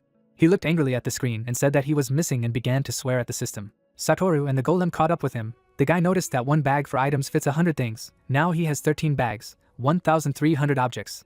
And this is still not enough. Haruto looked ahead with annoyance and decided that they would stop there. Muir glanced at the hero and asked if even that wasn't enough to stop them. The hero replied that it wouldn't be possible to stop them completely, but at least partially yes. The guy looked intensely ahead. He understood that in any case he needed a space pocket. At all costs he would definitely copy it. The trio stopped. Lucas stood in front of them with a divine rapier in his hands. Muir looked at his friend uncomprehendingly and asked how he knew they would be here. The guy gave him a brief glance and told him to be silent. He needed to talk to the hunter Sano. Haruto looked at him uncomprehendingly. Miura angrily ordered him to put away his rapier. The hero smiled. He remembered what Hirosaki had said about him. He realized that his sacred sword could purify dark mana, and if he copied it now, it could be useful to him. So he asked his comrade to wait a while. The hero threw off all the heavy bags, to the hunter's surprise. He was behind the blonde in an instant. He knew that his level had increased significantly, so now he would be able to copy without any conditions. Suddenly, Lucas dodged, leaving Haruto with a look of shock on his face. The guy demanded the hero without sudden movements, because his skill was already known to him. Sweat and complete bewilderment appeared on his face. The hunter did not understand how the stranger knew about his copying skill. As a solution, he was going to play a fool. He scratched his head and asked what he was talking about. Lucas made a quick dash. He pointed his rapier at his target and shouted. It was useless to pretend. He had staked everything that his kind and he had. The needle approached the hero's face. At the same moment, the foolishness disappeared from him. The hero's body evaporated. The guy pierced the air. Lucas turned around. Haruto sat surrounded by a protective web behind him. The blonde man asked if he was also using dark skills. A bright light began to shine from his rapier. The guy intercepted it and said that the hero's tricks would not work against him. He pointed the blade at his opponent and used the radiance technique. The whole area was filled with unbearable light. Haruto closed his eyes in displeasure, trying not to lose sight of the enemy. He noted that the situation was the same as that time, with the dark magic of Master Shirasaki. He involuntarily took a step back, unable to use the shadow movement skill. Satoru turned to Miura and asked why the hero couldn't use his shadow movement skill. The man calmly explained that it was all because of the power of the holy sword. The radiance illuminated the space within a radius of 10 meters, so a dark skill such as shadow movement simply could not be used. Lucas pointed the blade at the ground. He turned to the hero and said that if he couldn't use his skills, then all his copied skills were dark, right? Haruto smiled nervously and nodded, promised that he would definitely take it into account next time. He cursed to himself. That's what kind of divine power a divine rapier has. He couldn't use shadow movement, and he didn't even have the opportunity to touch his opponent. He looked at the blade. The question arose, if he tried to knock it out or tried to copy it again, like last time, should he take the risk? Lucas looked at him angrily and stated that the hero knew that it was his skill that led to all these events. He stated that the hero should know how to get other control skills without using copying it. Haruto looked at him seriously. Now he understood how he knew everything about his whereabouts in the curse. Because he was also the owner of the skills of this curse, he asked if the blonde wanted to kill him to take this skill. So he teamed up with Kurosaki and caused a disaster? The guy angrily waved his sword and told him to be silent and not to compare him with this carrion. Suddenly, he approached the hunter and pierced him with his sword. Lucas looked at his target in surprise. Haruto coughed up blood, but at the same time smiled contentedly. The system reported that the divine rapier had merged with the user. Now he could copy and absorb it. While if he copied this skill, then the shadow movement skill would not be available. The hero took a few steps. Blood spilled on the ground. He did not understand what it meant. A healing potion appeared from the inventory. The hunter busily drank it, saving himself from death. He asked himself if the sacred sword was blocking the use of dark skills. He thought that since he wasn't using dark mana, then everything would be fine. He exchanged shadow movement for a toothpick sounded too thin, and he couldn't do that. Lucas brushed the blood from the blade and asked if the hero had deliberately allowed himself to be wounded in order to copy his sacred sword. He was impressed by this level of copying even after being wounded. The blonde man took a fighting stance again and was about to ask his enemy just one question. What was he going to do with his curse? Haruto looked at him with displeasure and demanded not to ask him any more stupid questions. Of course, he was going to become the strongest hunter, and his goal was to defeat the supreme being. The enemy made another dash and grinned. He tried to attack. The hero retreated and said that even before he became a hunter, they, the damned, were limited in time. These words surprised the blonde. Haruto looked at him indignantly and asked if he didn't know that the next great catastrophe would happen in 20 years and there were only 5 of them left. Lucas didn't understand anything. The guy frowned to the side. He realized that he was then absorbed in a huge flow of information and could not comprehend anything. So this hourglass symbolizes the remaining time, and is it related to the next great catastrophe? Haruto opened the system window and asked the enemy what he was going to do. The system informed him that the copy time had expired. He needed to touch the object again. The guy looked ahead with displeasure. Despite the fact that he allowed himself to be hurt, nothing worked. He had to do everything again. Suddenly, a thunderstorm broke over his head. Satoru shouted that it had all begun. Lucas froze and stared silently at the rift in the sky. The system reported that a portal to the Dark Spirit Rift dimension has begun to open in Tokyo. When the rift opens, an area of corruption will form, and in this area, all hunter strength and stamina with health will be reduced by 30%, and the use of mana-dependent skills will be limited. The Shinagawa area before the opening of the space gate, everything was collapsing. A barrier of corrupted wood was created. In Tokyo, part of another dimension began to open. The system warned of the imposition of a debuff. Kurosaki looked at the window of the system with satisfaction. He said that as soon as the subspace in Tokyo opened, then a real hell on earth would begin here. His mission was accomplished. All that remained was to report everything to the elf. Black lightning flashed near him. Shirasaki asked if he was sure of it. The man dodged the chain of attacks. The head of the Guild of the Future and Ares appeared in front of him, protected by a barrier, to which the villain tried to quip. He took off his hood, smiled evilly, and said that the hunter was late, the barrier was complete, and that was the end of Tokyo. Shirosaki separated from the mage and waved his hand. He didn't care, because his target was Kurosaki. The man removed the barrier and clenched his fist. He shouted that dark mana was not affected by debuffs. Kurosaki took a fighting stance, unleashed his fell magic, and asked if his enemy thought he was the only one they didn't work on. His eyes turned black, dark veins spread across his face. The man said that he would show the master what dark mana was capable of. All the hunters in the city received messages from the system. People began to say that they were facing such a debuff for the first time. Many understood that such restrictions were like fighting unarmed. One of the mages tried to create a spell, but it didn't work. Healing was also not possible to create, and the units had very few potions left, and due to the decrease in health, many could die due to one hit. Nanace looked angrily ahead, Takio frowning with his hands behind his back. He stated that this was an unplanned situation, but they would have to fight a lot of monsters. A huge portal opened over the city. The faults began to destroy the fabric of space. Panic began to grow. Someone came out of one of the portals. Nanace turned sharply. The director's eyebrows rose from what he saw. The elf stood at the edge of the portal, a huge amount of deadly energy emanating from her. Midsir smiled calmly. It was the first time people had seen an elf. The hunters looked at her and did not understand why she came out alone. Suddenly someone noticed something below. A whole horde of monsters appeared under the elf's feet. Many immediately began to step back, people shouting that there were too many creatures. The invader smiled and said that they had not seen each other for a long time, that people must have missed each other in those 15 years. And she shouted that now they could have a blast. Hordes of monsters lined up below and waited for one single command. Glocklas sat silently in front of 1,000 monsters on the main street. He smiled broadly and asked if they had used the debuff and decided to number them. Could it be that they were really holding them as weaklings? His body began to grow stone armor. The first monsters immediately rushed to attack, but many began to die literally from one blow. The master began to break deeper and deeper into the crowd. The first corpses fell to the ground, making their relatives feel threatened. Glocklas clenched his fist and said that it was a great pity, because his skill did not consume mana at all. After that, the monsters broke free from the chain and ran screaming at one single person. He shouted that fighting each one separately was a hassle, so he decided to deal with them in one blow. At great speed, he ran into the crowd, grinding it with his armor. Body parts flew in all directions. The witnesses of the battle prepared for battle. The leader of the squad took out a sword and shouted that they would take care of the rest of the small things themselves. The hunters rushed to kill the small goblins. One of the warriors shouted that it was difficult for him to fight even goblins without his skills. The leader of the squad hacked down another monster and warned the squad that the creatures were infected and they needed to keep a close eye on their HP, otherwise they would all die. Nanace ran swiftly forward. Her sword easily sliced through every monster that dared to attack her. The girl looked sharply in the direction of the heavy scream. A huge troll swung a club at the director. The man coolly stared at the creature that was trying to kill him. After that, he activated the immortal shield. After that, with the help of a shield, he destroyed the troll's weapon. Then he raised his sword, and he struck a lightning blow. The giant monster was cut into two parts. With a wave of the shield, each half fell to its side. Following the first monster of the same fate, the rest of the trolls standing behind the first one befell the same fate. The giant shield could not only defend but also attack. Therefore, she switched to another goal. She saw how hard it was for the rest of the hunters to fight back. Their skills greatly reduced due to the debuff. New monsters kept advancing. No matter how much you beat them, there is no end to them. And if this continues, even support from abroad will not help them. Suddenly, the corpse of a burning monster began to fall from the sky in her direction. Nanace threw up her head in surprise. I dodged something huge. A huge bird covered in aura appeared in front of her. The griffin, one of the monster bosses, breathed fire. The huntress took a fighting stance. She knew that the griffin itself was not very strong, but its main feature was its fiery breath. The bird opened its beak and released a stream of fire. It will not be extinguished until it incinerates everything in its path. The girl ran to attack. Without the healing skill, any hunter who falls under his attack will immediately die, so you need to defeat this bird as soon as possible. A stream of fire filled the entire road. Some time ago, Satoru read the description of the debuff in shock. Muir thought about it and replied that, in theory, this is quite possible. He said that it is possible to activate the boss in an open dungeon. He looked ahead seriously. Due to the limitations on skills that use mana, he mentally turned to Kurosaki and said that this was a very sneaky move. Haruto picked up the bags of belongings and told Lucas that they couldn't waste any more time on this. At this time, huge dragons descended from the heavens on Tokyo.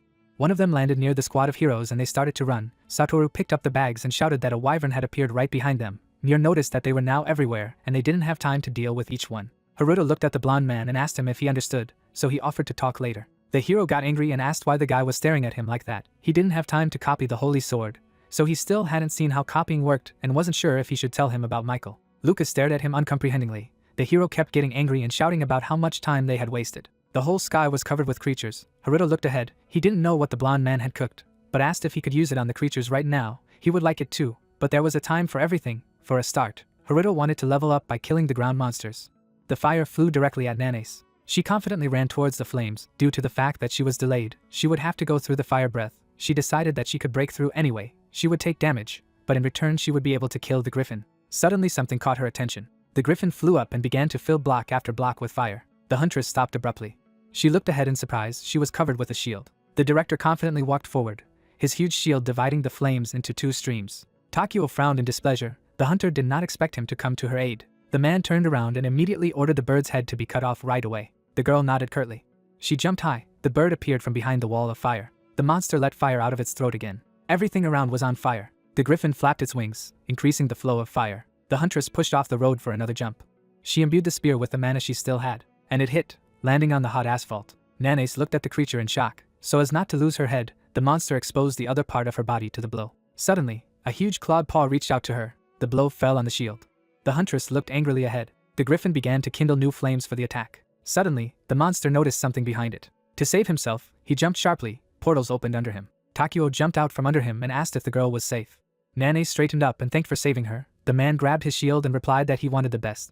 But it turned out as always. The griffin looked at them from the air. The director noticed that now he would never come down to the ground, and if he missed the shield, they would never reach him again. The griffin screamed and spewed fire. Takeo raised his shield with a frown, said that the monster would attack from the air. He told the girl to stand behind him. Nanace instead ran forward. She ordered to throw a shield at the monster.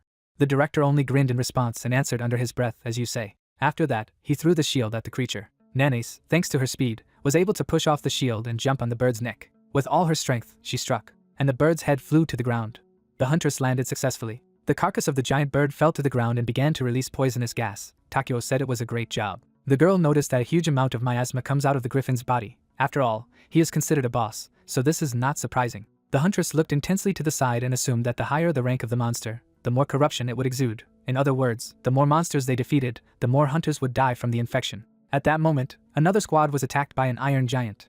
One of the fighters turned around and shouted that without skills they could not defeat such a small trash. They needed to get the scroll as soon as possible. The mage opened the necessary parchment and demanded that his comrade not complain later. This was the last scroll they had, after which he ordered everyone to duck. A powerful beam in the form of a cross rushed forward and divided the giant into many parts. The mage fell to the ground with a torn leaf in his hands. The whole street was filled with filth. The hunter happily clenched his fist and asked why the mage did not take out the scroll right away.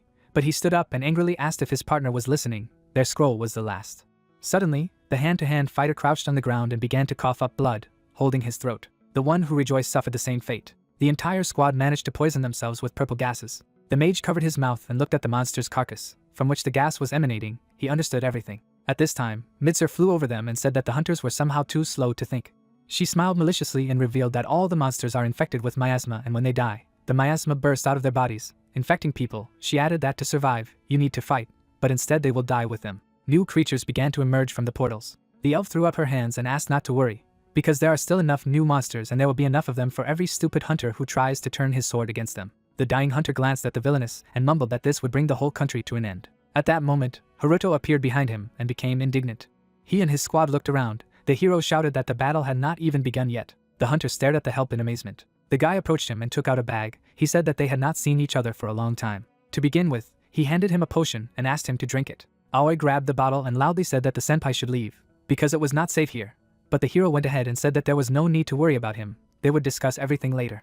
The wounded hunter looked at the potion and at the rescuer in shock. He asked if the hero was the same Haruto he remembered. Bags with medicines were thrown onto the road. The hero smiled and said that they would need to deal with this stupid debuff first. After that, he sent hundreds of prepared messages and energy that reached every fighter in the city. The exhausted units had new hope. The skills were much weaker than the original, but at least they could use them. Everyone looked at Haruto loaded with bags of medicine. Everyone was surprised, because he was a useless Mononos.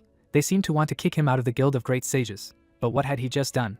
Takeo and Nanaze.at this moment, they held the line. One of the hunters correctly noticed that the debuff had not yet been removed. The hero was just using a skill that transfers mana to everyone around him. A skill that gives mana in such a huge amount. It came in handy. He cast a magic circle and said that they could now fight monsters. Morale immediately increased. Vital mana began to circulate on the battlefield.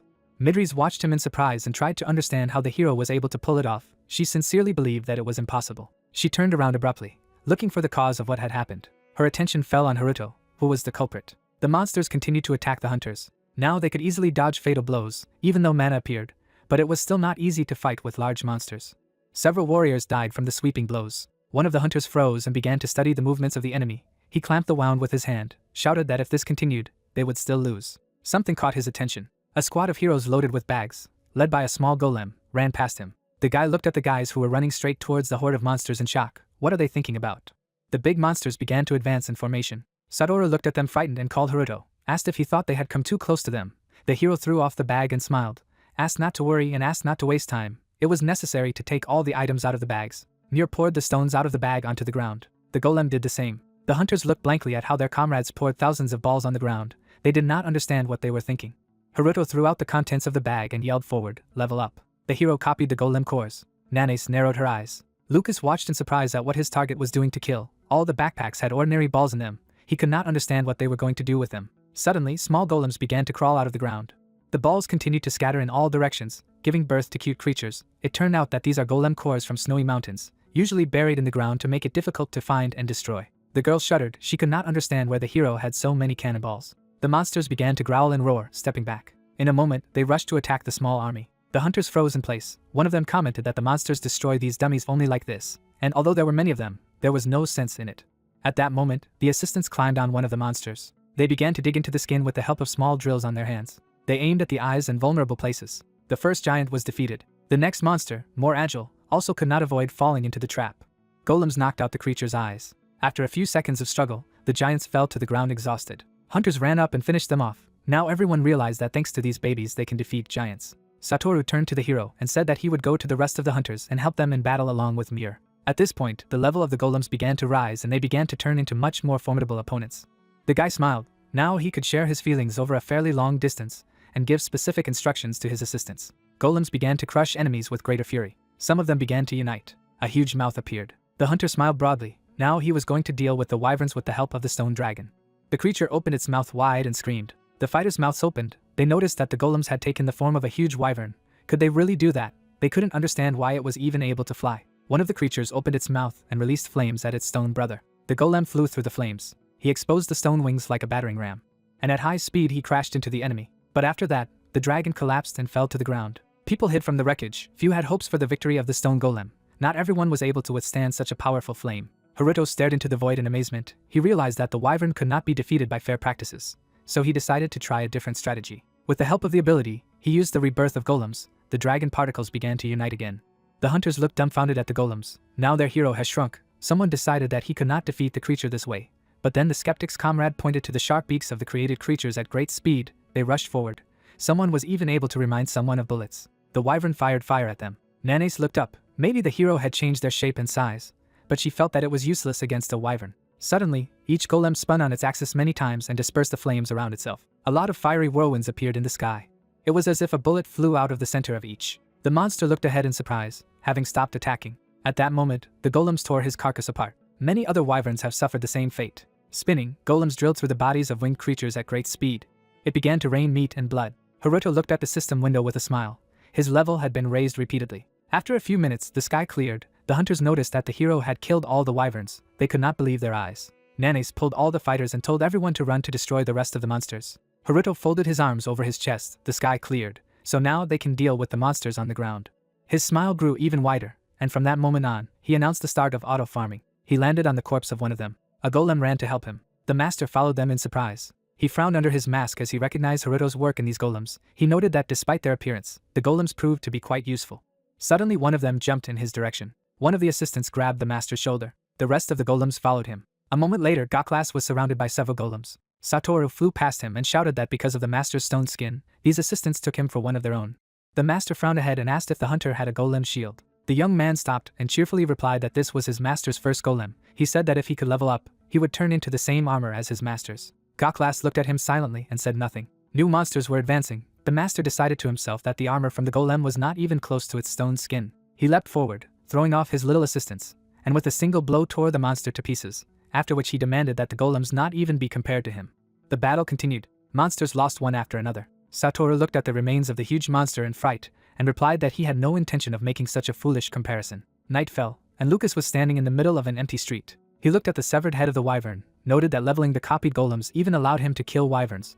That's the true power of control, see? He cursed at this curse to himself. Fear froze on his face. A drop of sweat rolled down. The guy understood that they would never come to this. But if Michael absorbed this power. Suddenly, the guy was called. Haruto ran up to his new comrade and asked if he had discovered the subspace. Lucas looked back at him angrily and asked if he was serious about offering him to betray the clan for the sake of completing his mission. The hero looked intently into his eyes and offered to talk frankly. He concluded that the blonde did not like it himself. Something seems to gnaw at him, so it was at their first meeting and even before all this. Kopershik knitted his eyebrows and said that they needed to focus on something else, namely to find the culprit who had discovered the subspace. The blonde grinned in response. He said that the hero was too smooth and spoke as if he knew everything, but in fact he did not know a damn thing. At that moment, the ground under his feet began to crumble. Clots of energy began to burst out and stretch towards the sky in the form of tentacles. They surrounded and caught Haruto, who tried to get out, stretching out his arm and asking for help. Lucas continued to dodge the attacks of the unknown creature. He realized that this was the skill of Midsir, a branch of Yggdrasil. If you get into these bonds, then the departure will work twice as fast. One of the roots began to reach out to the guy from the corner from which he did not expect an attack. The damned man pulled it out and ran away. He decided that if Midsir decided to resort to this skill, then the situation was going badly, which meant that they would be able to lure him out. His eyes fell on the rapier, which was working with dark energy. The young man decided that it would not yield to the hero. First he had to cut the fetters and release the hero. New roots popped out of the ground. They wrapped themselves around the blonde's arm. The legs were also trapped. Lucas's eyes flickered. He stretched his rapier arm as high as possible, the rest of his body almost completely swallowed up by the branches. The roots grew in size and towered over the entire district, spreading filth around them. The hunters looked around in bewilderment. They did not understand what it was. Nanis began to retreat. She realized that their squad was in a special zone. She noted an increase in the infection rate. The branches continued to grow. The girl looked carefully ahead. She assumed that someone was controlling these roots. High in the air, she saw Midsir's silhouette. The elf looked at her angrily. The huntress didn't understand what the elf was doing in their world. The dark lightning dissipated before reaching Takumi. Shirasaki frowned upon seeing this. Grinning, the man said that dark mana had its own characteristics. If you overcome your dependence on it and touch the abyss that lies beyond the edge, you can master it perfectly. The hunter narrowed his eyes. Takumi rushed at him, saying that he had overcome his addiction. The sword creaked across the barrier. The cracks spread along the barrier. The barrier fell apart. Shirasaki barely managed to dodge his opponent's sword. As blood gushed from the wound on his cheek, he realized that there was still a way to survive dark mana poisoning. He couldn't help but think of Soto and his horrible condition. The man jumped back. Takumi, smiling broadly, said that he knew what he was thinking. But not everyone could do this. For this you need to constantly absorb dark mana and have skills. He raised his sword. Ares formed a barrier and said that the enemy had an incredible amount of mana, and was able to absorb even black lightning. With a swing of his sword, Takumi unleashed a wave of darkness. A stream of mana rushed towards the couple. Shirasaki and Ares flew aside. A wave of darkness crashed into a high-rise building. The hunter frowned at the enemy. The latter, grinning, said that now his annoying skills were not an obstacle to him. Takumi rushed towards the enemy. Suddenly, he was frozen over. Ares stretched out her hand, forming a magic circle. Shirasaki asked the girl if the debuff had been removed, and she stood in front of him and said that the debuff had not yet been removed. She could use the skill thanks to the support of the hunter Haruto, who supplied everyone with mana. Looking at the ice structure, she said that she was only able to recover halfway, but it would be enough to stop the enemy. Gritting his teeth, Takumi cursed. His dark mana began to spread across the ice. A moment later, he tore the ice. The girl, having formed a magic circle, realized that her mana was still not enough. Ice stakes burst out of the ground. Takumi's face twisted with anger, as he said that the result would not change even if she used this skill 100 times. The man rushed towards Ares. Standing right in front of her barrier, he asked if she realized who she was fighting. He was the Bloody Tower Guild Master. The girl pursed her lips. Suddenly, the magic circle changed. A pentagram formed in front of the girl. Takumi chuckled, saying that she didn't seem to understand the situation at all, the dark mana being fueled by the normal mana. Dark mana spread across the hunter's sword. Immediately, the girl's pentagram dissipated. She immediately took out a scroll. Ares tore the scroll, activating the spell. A multitude of runes appeared in front of her. The man, grinning, said that her actions only made him stronger. Takumi attacked the barrier. The barrier of magic runes shattered. Shirasaki stood in front of Ares. He formed lightning spears. Lightning was in front of Takumi in an instant.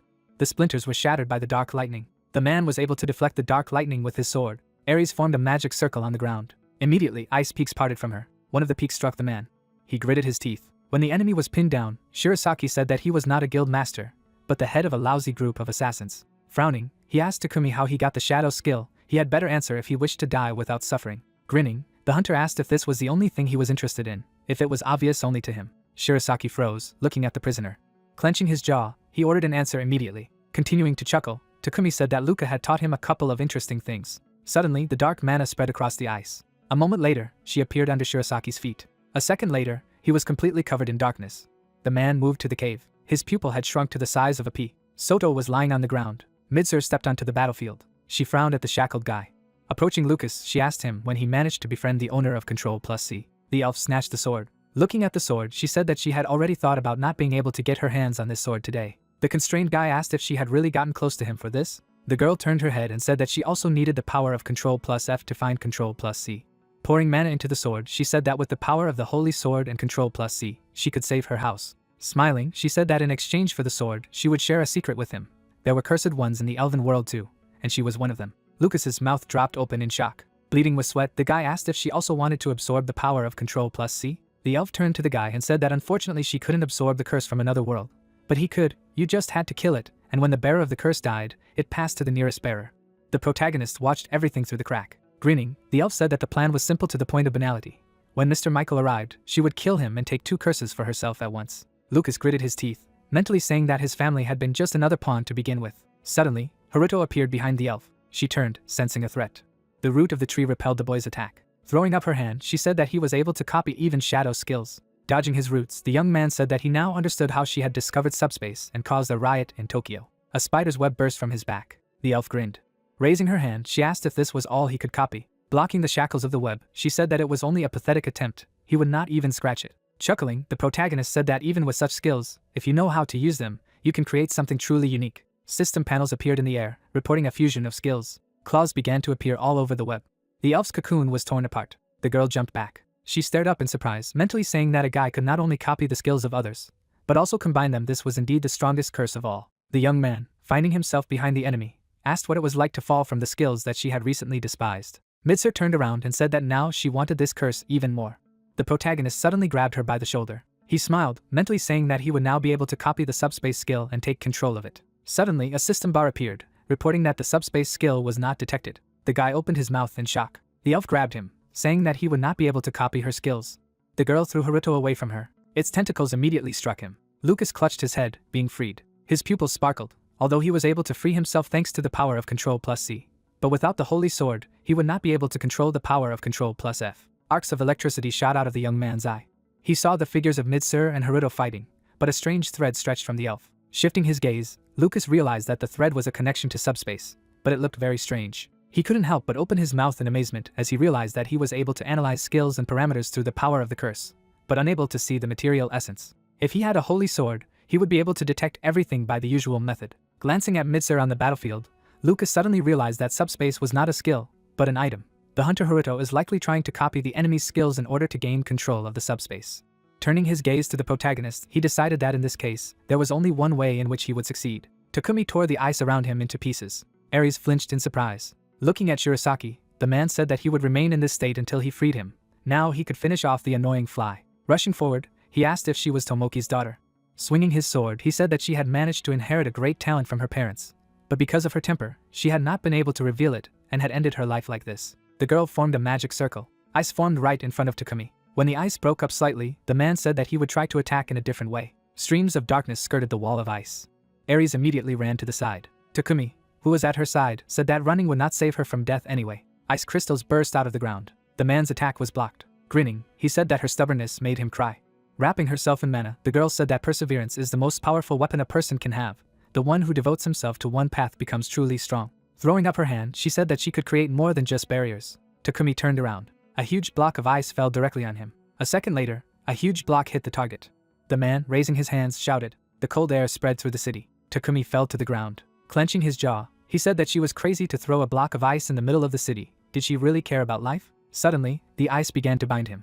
Ares, approaching the enemy, said that people had been evacuated long ago, so no one was hurt, and besides, Master Shirasaki, like her, was dedicated to the same path. Takumi raised his head and asked why she was saying this. Suddenly, he saw a hunter with lightning bolts spreading over his body. Frowning, the man asked how he was able to get out. Shirasaki's pupil flashed. Gritting his teeth, Takuma asked if he had swallowed the abyss itself. Shrouding himself in dark mana, the hunter said that he would kill him with one blow, as he had promised. Dark lightning rushed towards the enemy. The man roared, startled by the attack. Takuma's corpse fell to the ground.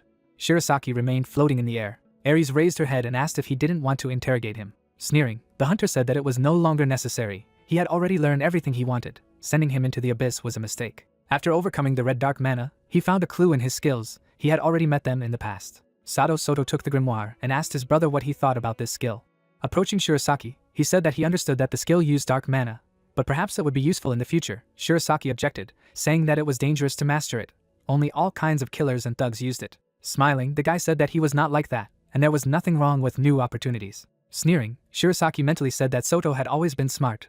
Perhaps he had eventually managed to acquire dark skills. Perhaps after he left, he had found a way to overcome his addiction to dark mana. Forming a barrier around him, The hunter said that they needed to return to Haruto and put an end to this madness. Ares, flying after him, asked what he saw in the abyss. The man, smiling, said that he would tell everything later.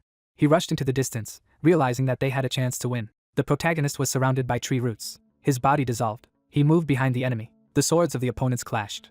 Frowning, Mitsuru said that she was tired of this skill. Suddenly, she plunged her sword into the ground. The mana of the holy sword rose up. Haruto gritted his teeth. Smiling, the elf said that the holy sword could dispel any dark skill. Frowning, the guy shouted, saying that it was about her skills as well. Raising her hand, the girl said that she was not addicted to dark mana, so she could use the skills without consequences. Tree roots shackled the protagonist. Mitsuru immediately swung her sword. The young man repulsed the attack of his opponent. Suddenly, his sword broke. He realized that he couldn't fight her with an ordinary sword. Haruto summoned the long sword of the Karisi dragon. Mitsuru's eyes widened. She immediately recognized a replica of Frederick's sword. The guy tore the tree roots. A stream of light rushed towards the opponent. When the dust cleared slightly, the figure of the elf appeared. Grinning, she said that this was what should have been expected from Frederick's sword. If it were a real one, she would have already died. The young man, raising his sword, said not to think that this was the end. He disappeared from his seat. The protagonist has moved to Mitsuru. The elf grinned. Her body plunged into the portal. Haruto struck the air. A wave of mana rushed forward. Suddenly, a sword burst out of the portal. The holy sword pierced the young man's back. The young man dropped to one knee. Leaving the portal, the girl said that although the sword was close to the power of the original, it clearly lacked experience. The protagonist pulled away from his opponent. Frowning, he realized that it was also possible to teleport in the subspace itself, but he could not copy this skill. The guy summoned a healing potion. He drank it, thanks to which all external injuries were restored, but the internal injuries inflicted by the sacred force could not be healed. Haruto's face twisted with anger. Pouring mana into the sword, Mitsuru said that the elixirs of healing were created with the help of holy power. Even if he drank it, the wounds from the holy sword would not heal. This was its terrifying power. Crossing her blades with the young man, she said that he had to show what he had yet copied. Grinning, she said that he should have had aces up his sleeve. The protagonist, smiling, said that he had nothing else, but he would somehow manage. Suddenly, a sickle of mana rushed towards the girl from the side. She barely had time to put out the sword for the block. The holy sword flew out of her hand. The blade plunged into the ground a little to the side. Hellfire appeared on the battlefield. The elf raised her hand. The shackles of wood stopped the hellfire. The girl, gritting her teeth, said that the fight would not be easy. But why did she come from all the opponents? Blue flames filled the area. Nanes arrived on the battlefield. Standing beside Haruto, she asked if he had hurt himself, who nodded and said that he had nothing serious. Raising her spear, Nanes said that thanks to the golems, they had managed to kill most of the monsters. Master Takeuchi and the chairman would be here soon. The protagonist smiled. He knew that thanks to them, his experience would grow rapidly. Luke stretched out his hand to the sword. He raised his sword. Frowning, he mentally told Mitsuru that she would pay the price for using him and his family. Hellfire burned the trees. The elf, coming out of the portal, said that the power of the hellfire was certainly impressive. Stretching out her hand, she asked her opponent how long she could use it. Tree roots rushed to the pair. Swinging her spear, the girl said that her fire would be enough for these pathetic roots. Mitsuru waved her hand sharply. Nanes frowned. The roots burst out of the ground. Seconds later, they intertwined, sealing the enemy inside. The elf, looking at the intertwined roots, asked if she would be able to use the hellfire at such a distance. The sickle of mana has cut through the roots. Nanes, who swung her spear, said that she had more than just flames with skill. Mitsuru's face twisted with anger. The protagonist suddenly appeared behind her, telling her not to forget about him. A wave of mana erupted from his sword. Haruto jumped back to his partner. The elf calmly left the portal. Frowning, she said that now the games were over. The ground beneath the couple's feet collapsed. The buds grew right before our eyes. Pollen began to fly out of the buds. Summoning the flames, Nanes asked if she really thought she couldn't handle them. Hellfire engulfed all the buds. The flowers began to burn. Suddenly, one of the flowers exploded. Dark mana and pollen immediately spread through the air. The girl closed one of her eyes. The protagonist raised his hand, hiding his face. Grinning broadly, Mitsuru said that the concentration of dark mana emanating from these flowers was 10 times that of the roots of the corrupted tree. If they inhaled their scent, they would become addicted. The girl's body began to tremble. The protagonist, hiding his nose with his hand, mentally said that he should have copied the holy sword and not tried to get subspace. Suddenly, the holy sword plunged into the ground. Luke, pouring mana into the sword, used consecration. A bright light spread from him. When the dark mana dissipated, the guy stood up. In his hand was a holy sword. Nanes and the protagonist turned around and were surprised. Mitsuru gritted her teeth in anger. She waved her hand, asking the guy how she was supposed to understand him. Roots went to Lucas. He ran to meet them, saying that she had betrayed him first. How could she have enough conscience to ask such a question? The guy jumped on the root. The girl, seeing how he was running on the roots, asked if he really did not care about the fate of the family. The young man jumped, saying that from the beginning, his holy sword and curse had only been a tool for her. Lucas found himself right in front of his opponent. Many spears of the sword appeared in the air. The elf raised her roots and blocked the attack. Upon entering the portal, Mitsuru said that unfortunately for him, the power of the holy sword was not enough to kill her. The guy swung his sword and said that she had said that subspace was only a part of the dark grimoire. He would now personally check what would happen to her when he stuck the holy sword into her. The girl opened her mouth in shock. She ducked, saying she wouldn't let him do it. The roots broke out of the ground. A couple of roots struck Lucas. The young man was thrown aside. Cracks spread across the portal. Mid-Sir's face twisted again with anger and hatred. Nanes, rushing to attack, said that there was nowhere else to run now. The elf jumped back, realizing that she would die if she fell under the hellfire in such a position. The roots blocked the path of the flames. The elf screamed as she confronted the flames. The fire spread through the streets of the city. The protagonist and Nanes calmly watched the roots burn out. The young man turned when he heard someone calling him. Lucas stood up and asked him if he wanted to copy the Mid-Sir subspace. Parting his lips, he said that her subspace was not a skill, but an object like a holy sword, and she herself was not an elf from their world. Nanes, approaching Lucas, asked how in such a case the subspace could exist. Even if she used the dungeon breakthrough, she would need a huge amount of mana to stay here. The young man, after thinking about it, said that the elf most likely could hardly stay here. Frowning, he said that this is why his skills materialize in the form of items. It is not known how she managed to do this, but this way she reduced mana consumption at times. The protagonist, rubbing his chin, mentally said that now it was clear why his skill did not work. The guy turned around and asked Lucas why he would help them. He was on the elf side. Closing his eyes, Lucas said that he really wanted to kill him, but he was the first to spare him when he was trapped. Although he could have mastered another control skill, he could consider his help to be an expression of gratitude. The protagonist narrowed his eyes. He was not eager to gain skills in this way, and he did not have time for it. Nanes walked over and asked what control was and what he meant by copy subspace. She then looked at the sword and said that she had previously thought that he had returned the sword to Ares. The guy was sweating and nervously said that he had borrowed a sword. The earth rose under the flames of hell. The roots broke out of the ground. The evil Mid-Sir dispelled the fire. The protagonist frowned and asked what was wrong with her. Lucas replied by saying that she was absorbing dark mana from the tree. Apparently that was all she could do. As her skin darkened, the elf said that she hoped she could delay them before Michael arrived, but let her guard down because of Nanes. Abruptly releasing her mana and bodies, she shouted, saying that from now on, she would fight seriously. Tree roots rushed towards the group. Haruto, jumping back, asked his partner if she could use Hellfire. Lucas dodged the root and said that they could kill her. The young man turned around and asked Nanes to block the view with Hellfire. The fire rose and blocked the path of the roots. The protagonist, stepping on a branch, decided that since the skill is an item, it would be enough for him to just copy this branch. Haruto touched the branch with his hand. A moment later, 2 system notifications appeared, reporting that an infected branch of Yggdrasil had been copied. The young man grinned. It turned out that Lucas was right. Tree roots appeared behind the protagonist. Mid-Sir, who was standing in front, screamed. Her dark mana began to disintegrate. The elf's face twisted with anger as she asked the guy if he had managed to copy the branch of Yggdrasil. Lucas, suddenly appearing next to her opponent, said that this was not what she needed to worry about. Mid-Sir raised her hand and told him to be silent. Suddenly, her entire body trembled in pain. The system reported that it was impossible to use the Yggdrasil branch. The blade fell directly on her head. The girl barely managed to take her head away from the holy sword. A deep wound formed on her chest. Concentrating the mana in her hand, she cursed. The guy turned around and told Haruto that they couldn't let her go into subspace. The young man immediately touched the branch, combining the skills of the spider thread and the branch of Yggdrasil. A moment later, the elf's arms and legs were shackled. The roots broke out of the ground. As she poured mana into the spear, Nanes said that elves were monsters from other worlds, and it was her duty to protect the peace of the citizens. The bound Mid-Sir said that it was foolish to classify her as a monster. The huntress raised her spear and said that she had a short conversation with them. With a swing of her spear, she sent flames at her opponent. A stream of flames flooded the street. Mid-Sir roared, burning in the fire. As she approached, Nanes said that she was surprisingly tenacious. Grinning, the elf said that it was a pity that she would not be able to cleanse her native land herself. Concentrating the mana between her hands, she screamed, saying that she would make them feel the same. They must know despair. Lucas shuddered with horror. Dark mana descended from the heavens. The guy rushed forward and shouted, saying that even Michael couldn't handle it. Not only Tokyo, it would destroy the whole world. Mid-Sir, smiling, said that she was ready for this. Besides, it would no longer concern her. The protagonist was amazed as he looked at the gate to the subspace. He bent his foot. The elf turned, sensing threat. Haruto's sword rushed towards her. It pierced through her body. A wave of mana rushed towards the gate. A flood of mana struck the subspace. Nane's mouth dropped open in surprise. Lucas also froze, his mouth open in amazement. The young man and Mid-Sir found themselves in subspace. Looking around the area, the young man asked if it was an object. Touching the floor, he decided to copy the subspace first. The guy removed his hand from the floor when the system notified him that the skill had been partially copied. A moment later it notified that a measurement key was required to fully absorb. To be continued.